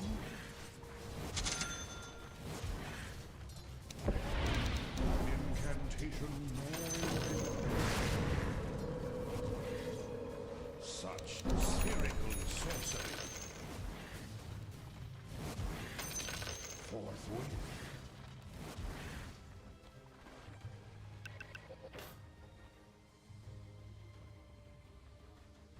Such tedium. Mindfully.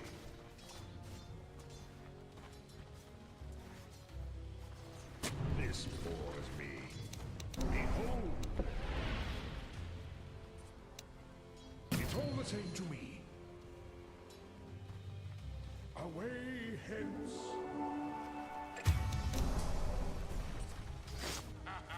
Of course. My favorites. Athwart my path. Your middle tower is under attack. Nigh unto death. What ravagers of armor and will! I will not be interrupted. Roar from deep within. I will not be interrupted.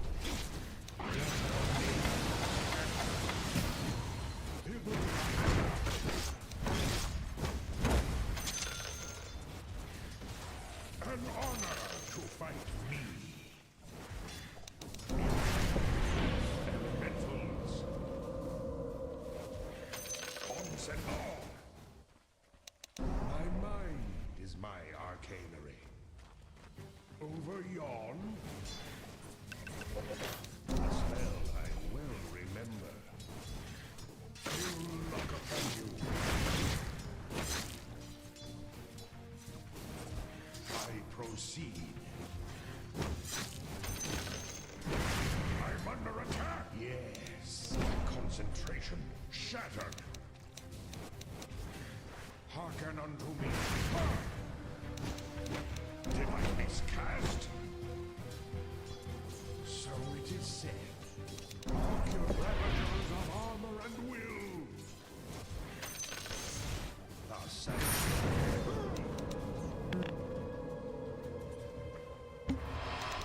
forthwith. Look, the enemy's attacking your middle tower. Don't let him do that! Words of power. What need have I for this? Not yet. Come Morty, killing spree. Enlightenment is mine. Rich tradition. Great mystery. Well aware.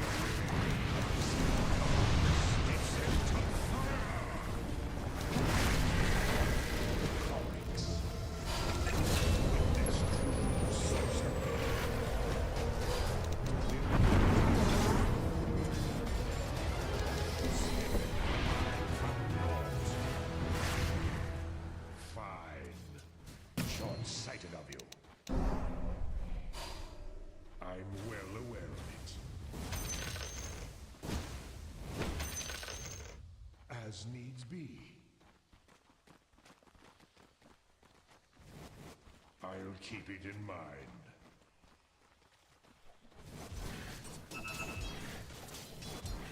I am committed.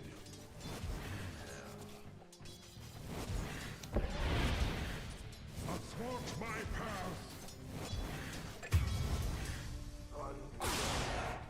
Who threatens my concentration?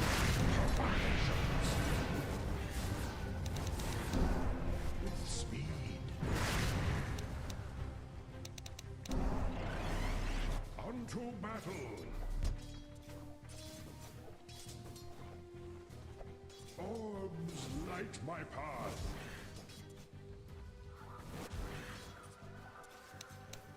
Fine. Knowledge is power. With speed.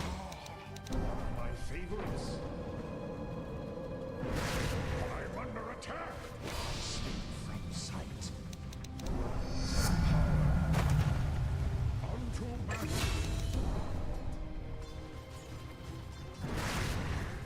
Mindfully.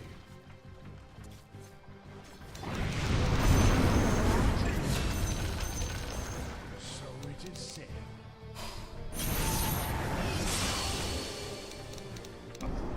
From deep within. Invisibility.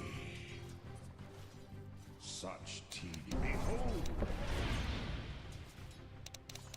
It's not time yet. A spell I well remember.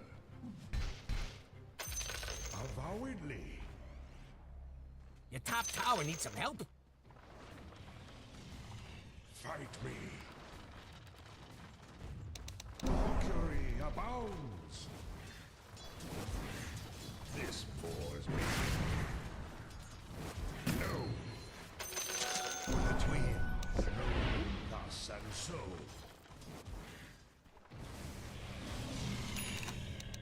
As needs be. Thither I go. Exalt dreams. I'm well aware of it. Well away. Exalt, boss, exalt. I'll keep it in mind. Of course.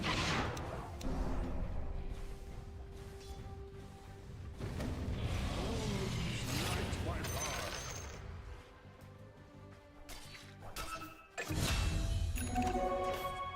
I proceed. Shall experience true sadness. Stand ready.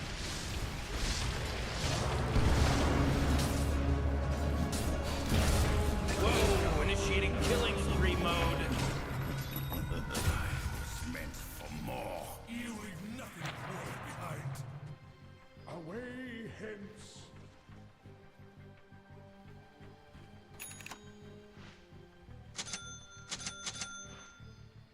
Plucked from the arcanery.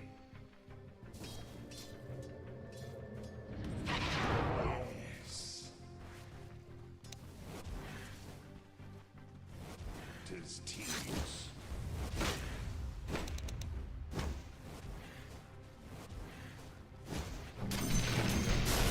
It's a killing spree! Spirit. 'Tis tedious.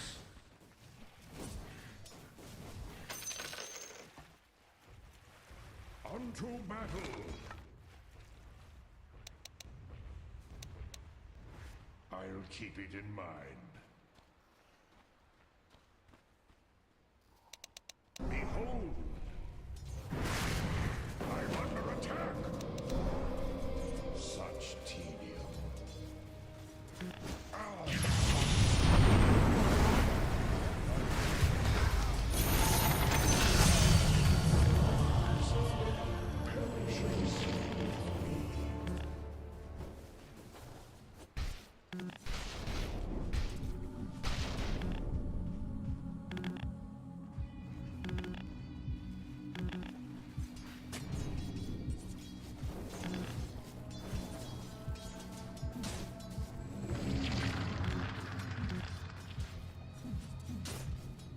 top tower needs some help.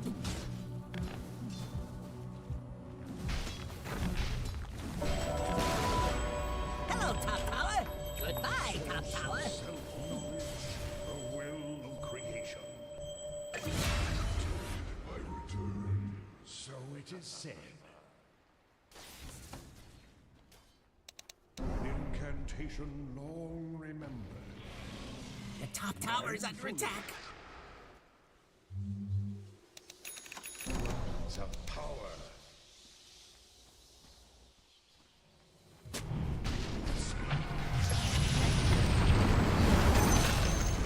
Even mounted avowedly.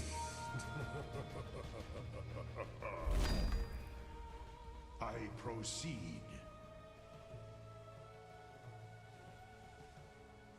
This bores me. Of course, one of my favorites. Away hence. From deep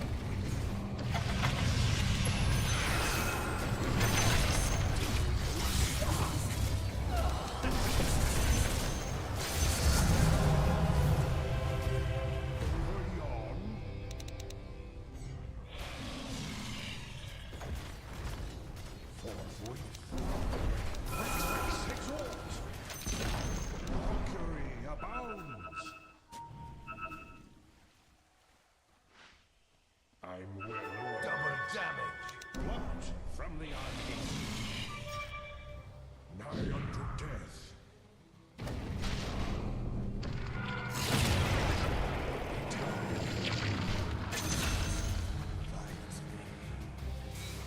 Thither I go. A rich tradition. You better puff on over to your bottom tower. What, not your job or something?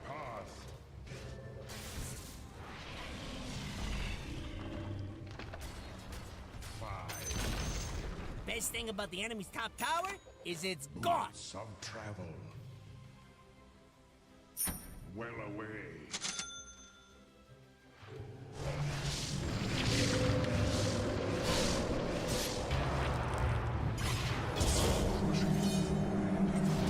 Your middle tower is under attack. Level up the dub-dub!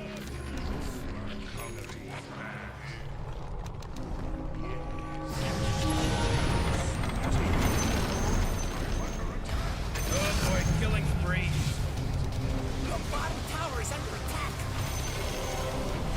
White waste beckons. Will remember. My mind is my arcanery. Thus and so.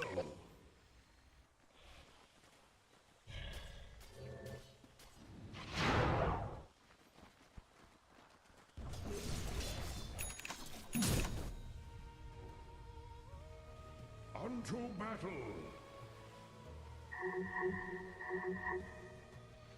I'll keep it in mind.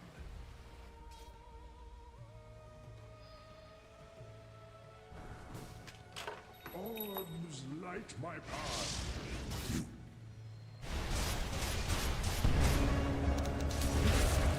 Killing spree, whoa!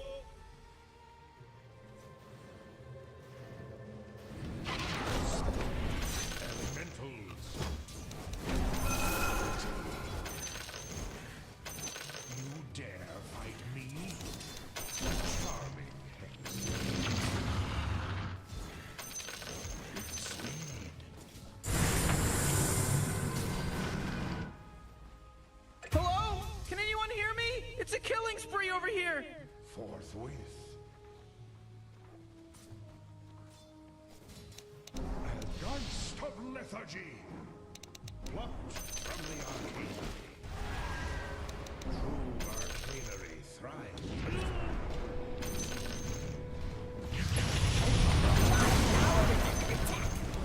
Oh, Rick! He's dominating now! He's dominating! Stands ready. The errant cosmos works against me.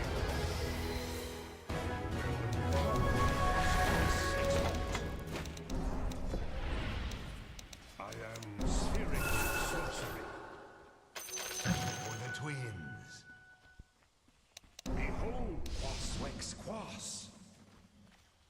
Mine fully.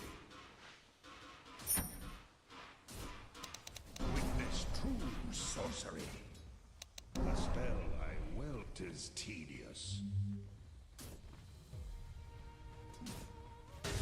Away hence.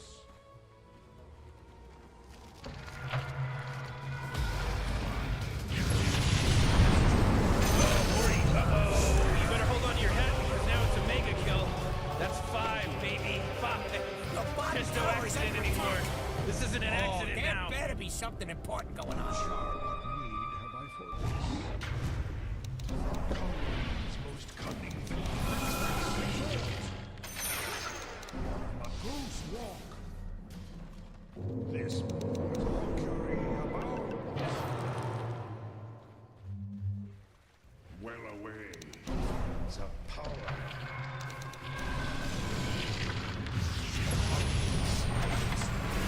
Boy, watch out. It's a killing spree. Swiftness. Of course.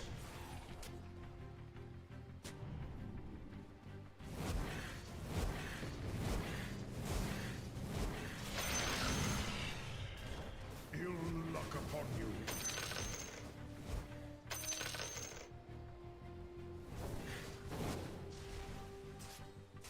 I proceed.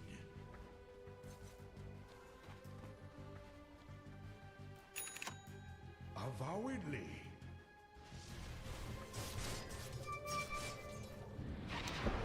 Over your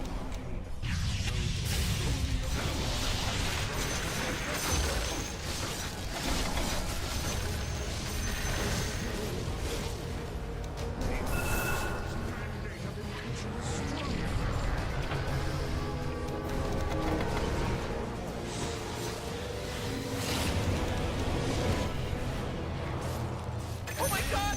Four in a row. He's now dominating. He's dominating, Rick.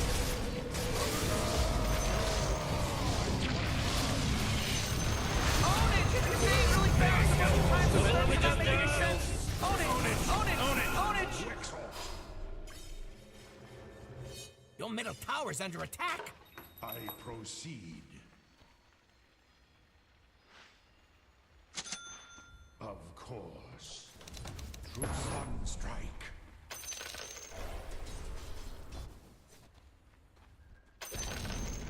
Hey, look at you, knocking down that bottom tower. So it is said.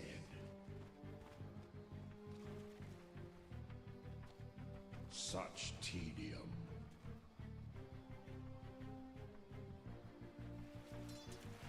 Tis tedious.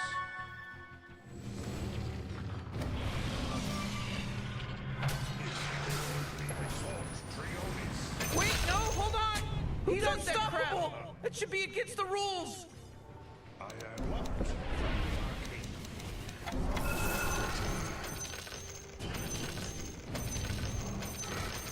Unto battle. A rich tradition. With speed. Witness true sorcery.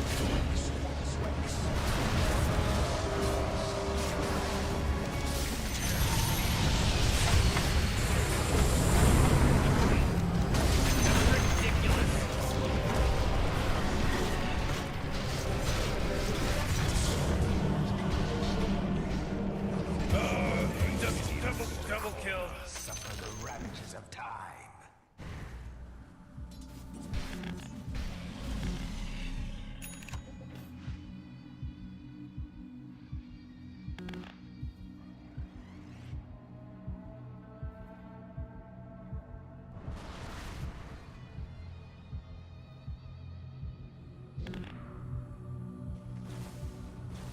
Radiant structures are fortified. Your top tower is under attack.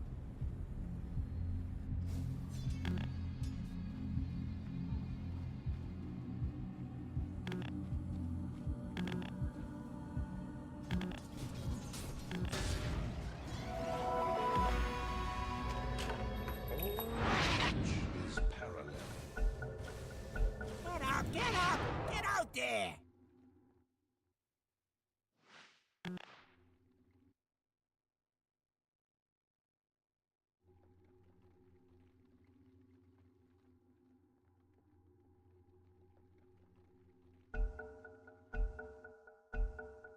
Okay, woo, woo.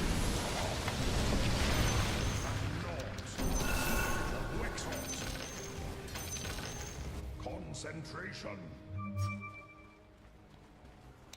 Mercury abounds. Sphirops hindergast. Winds of power locked from the arcanery.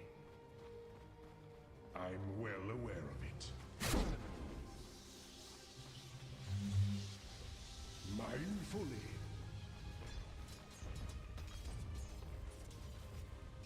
Fine. Avowedly.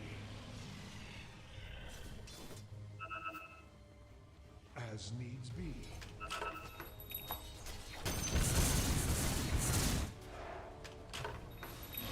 Yes. Slip from sight. Witness true sorcery. My mind is my arcanery. Away hence. Over yon.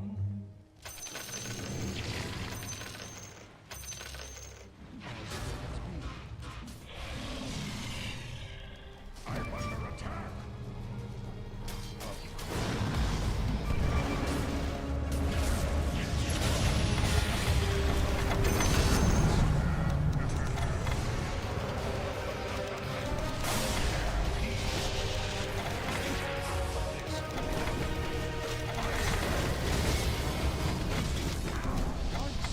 Lethargy. Hither I go.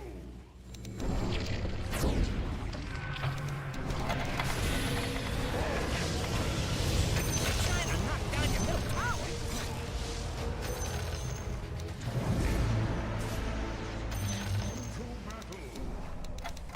If your mid tower could talk, it'd be pretty mad at you.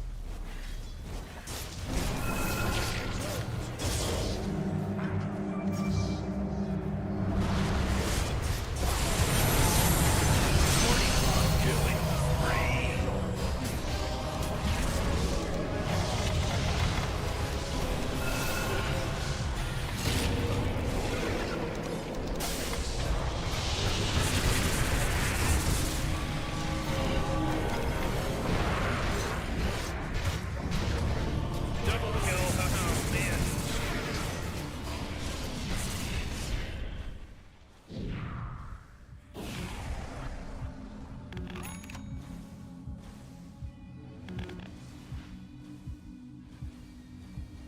If your mid tower could talk, it'd be pretty mad at you.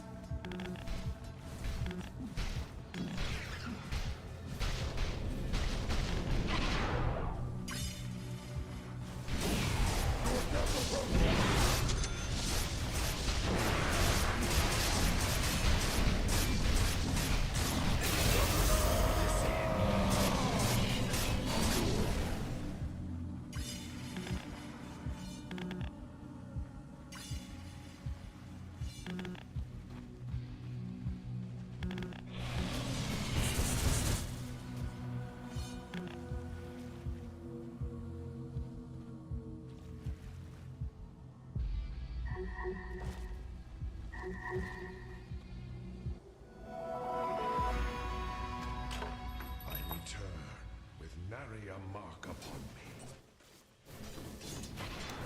Exhort, boss, exhort! A child.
Your bottom tower's kind of bad.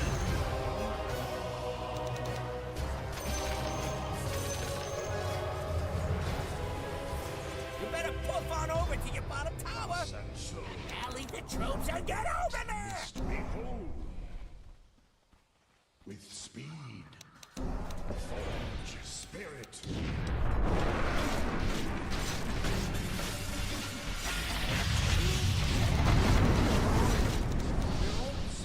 Gast. Fourth wing.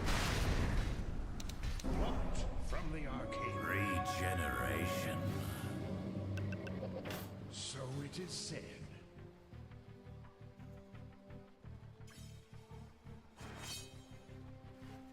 I am committed spherical sorcery. Exalt.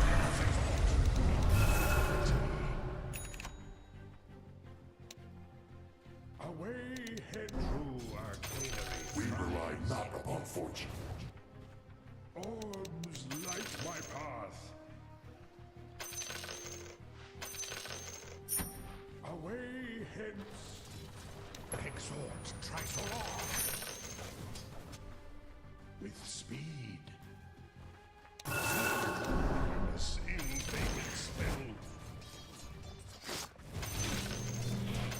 It is tedious.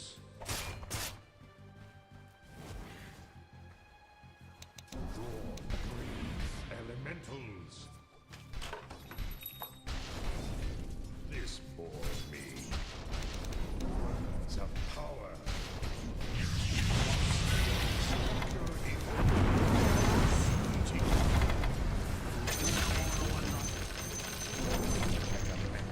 Already dim and imposed walk. I'm well aware of it.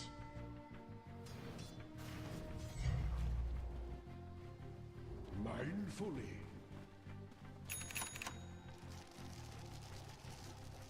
Well-gotten gain.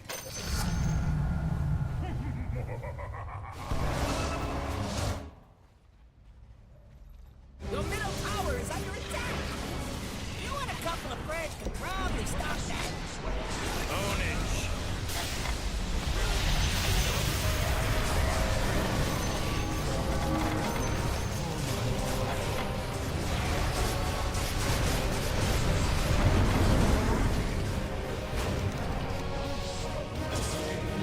Hello?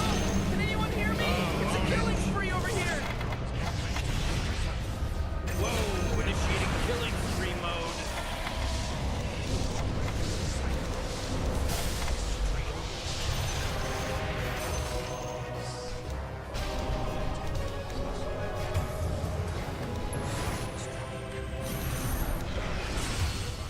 And so.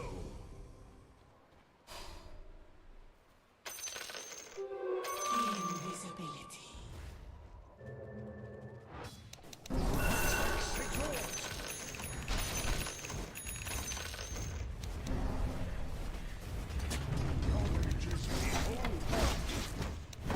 Here comes Dyer's plucky little courier. Oops, it's dead now.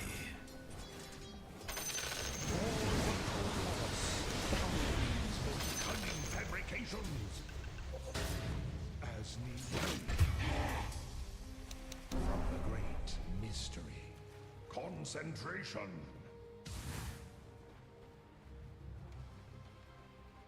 I'll keep it in mind.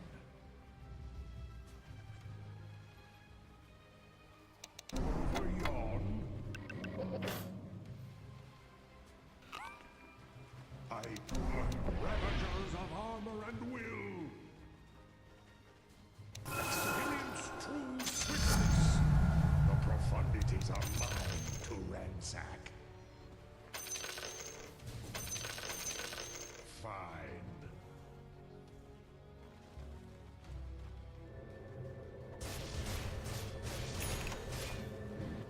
Well away, one of my boss wax quas.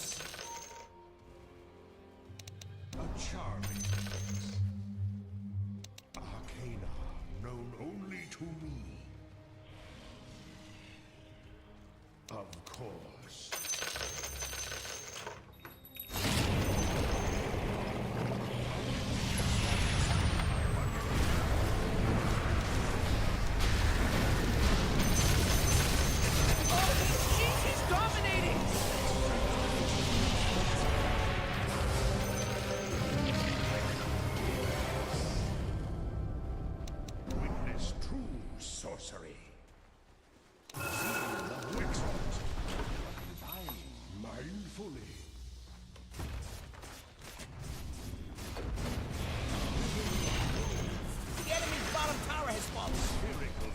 I couldn't have done it better myself. Well, probably. I proceed.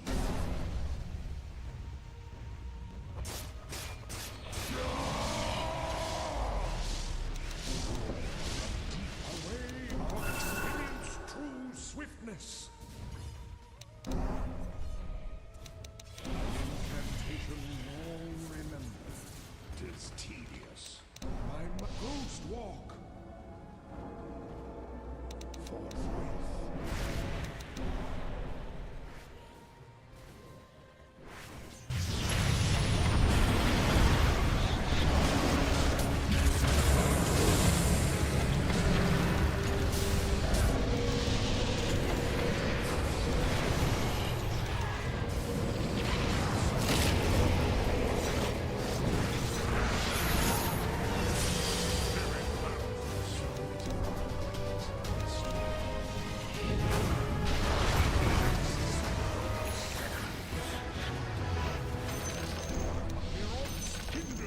Enemy's bottom tower's gone. Nice, right? Light my power witness true sorcery. The enemy's bottom barracks has fallen. That's the power. And, you know, a bit of murder.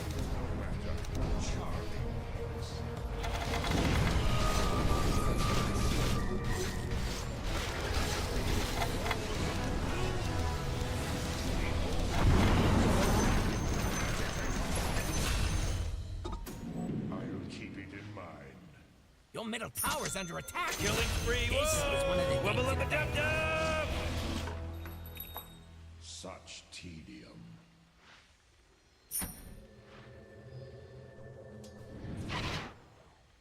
Of course. For the twins. Over yon, weapons of armor and will occupy. Enemy's middle tower just bit the dust.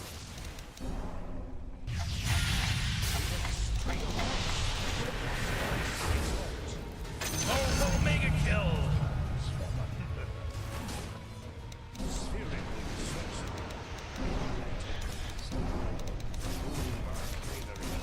Nice, putting up a barricade.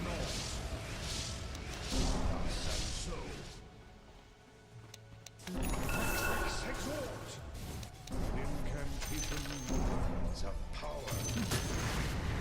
I will witness true the forest white waste beckons. Bounty. Concentration. I am committed. Plucked from the arc, I slip from sight. As needs be. Double damage. From the great mystery, augury abounds.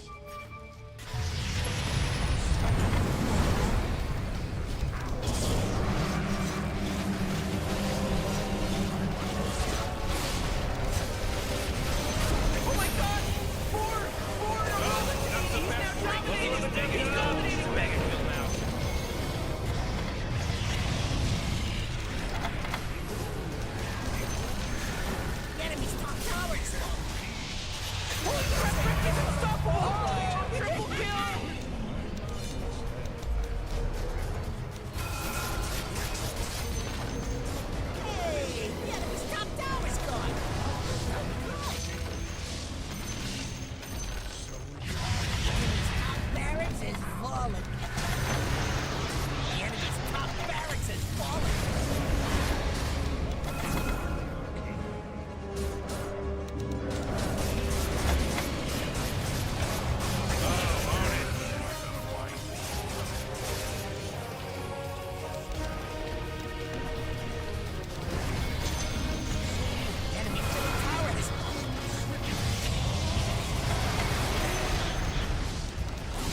enemy's middle barracks has fallen.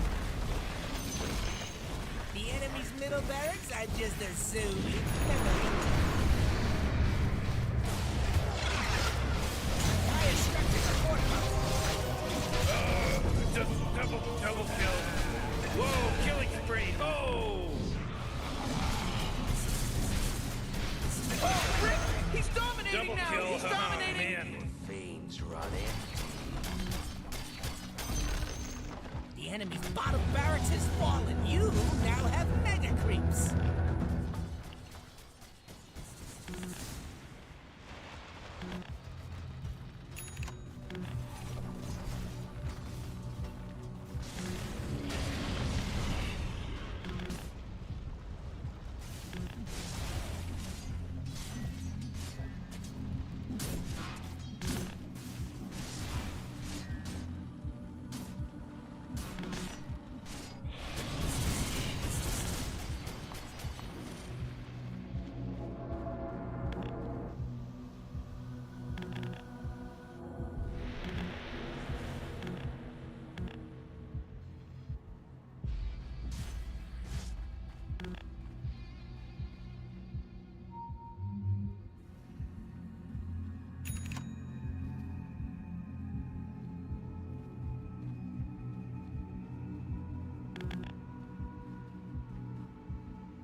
Wubba lubba dub dub!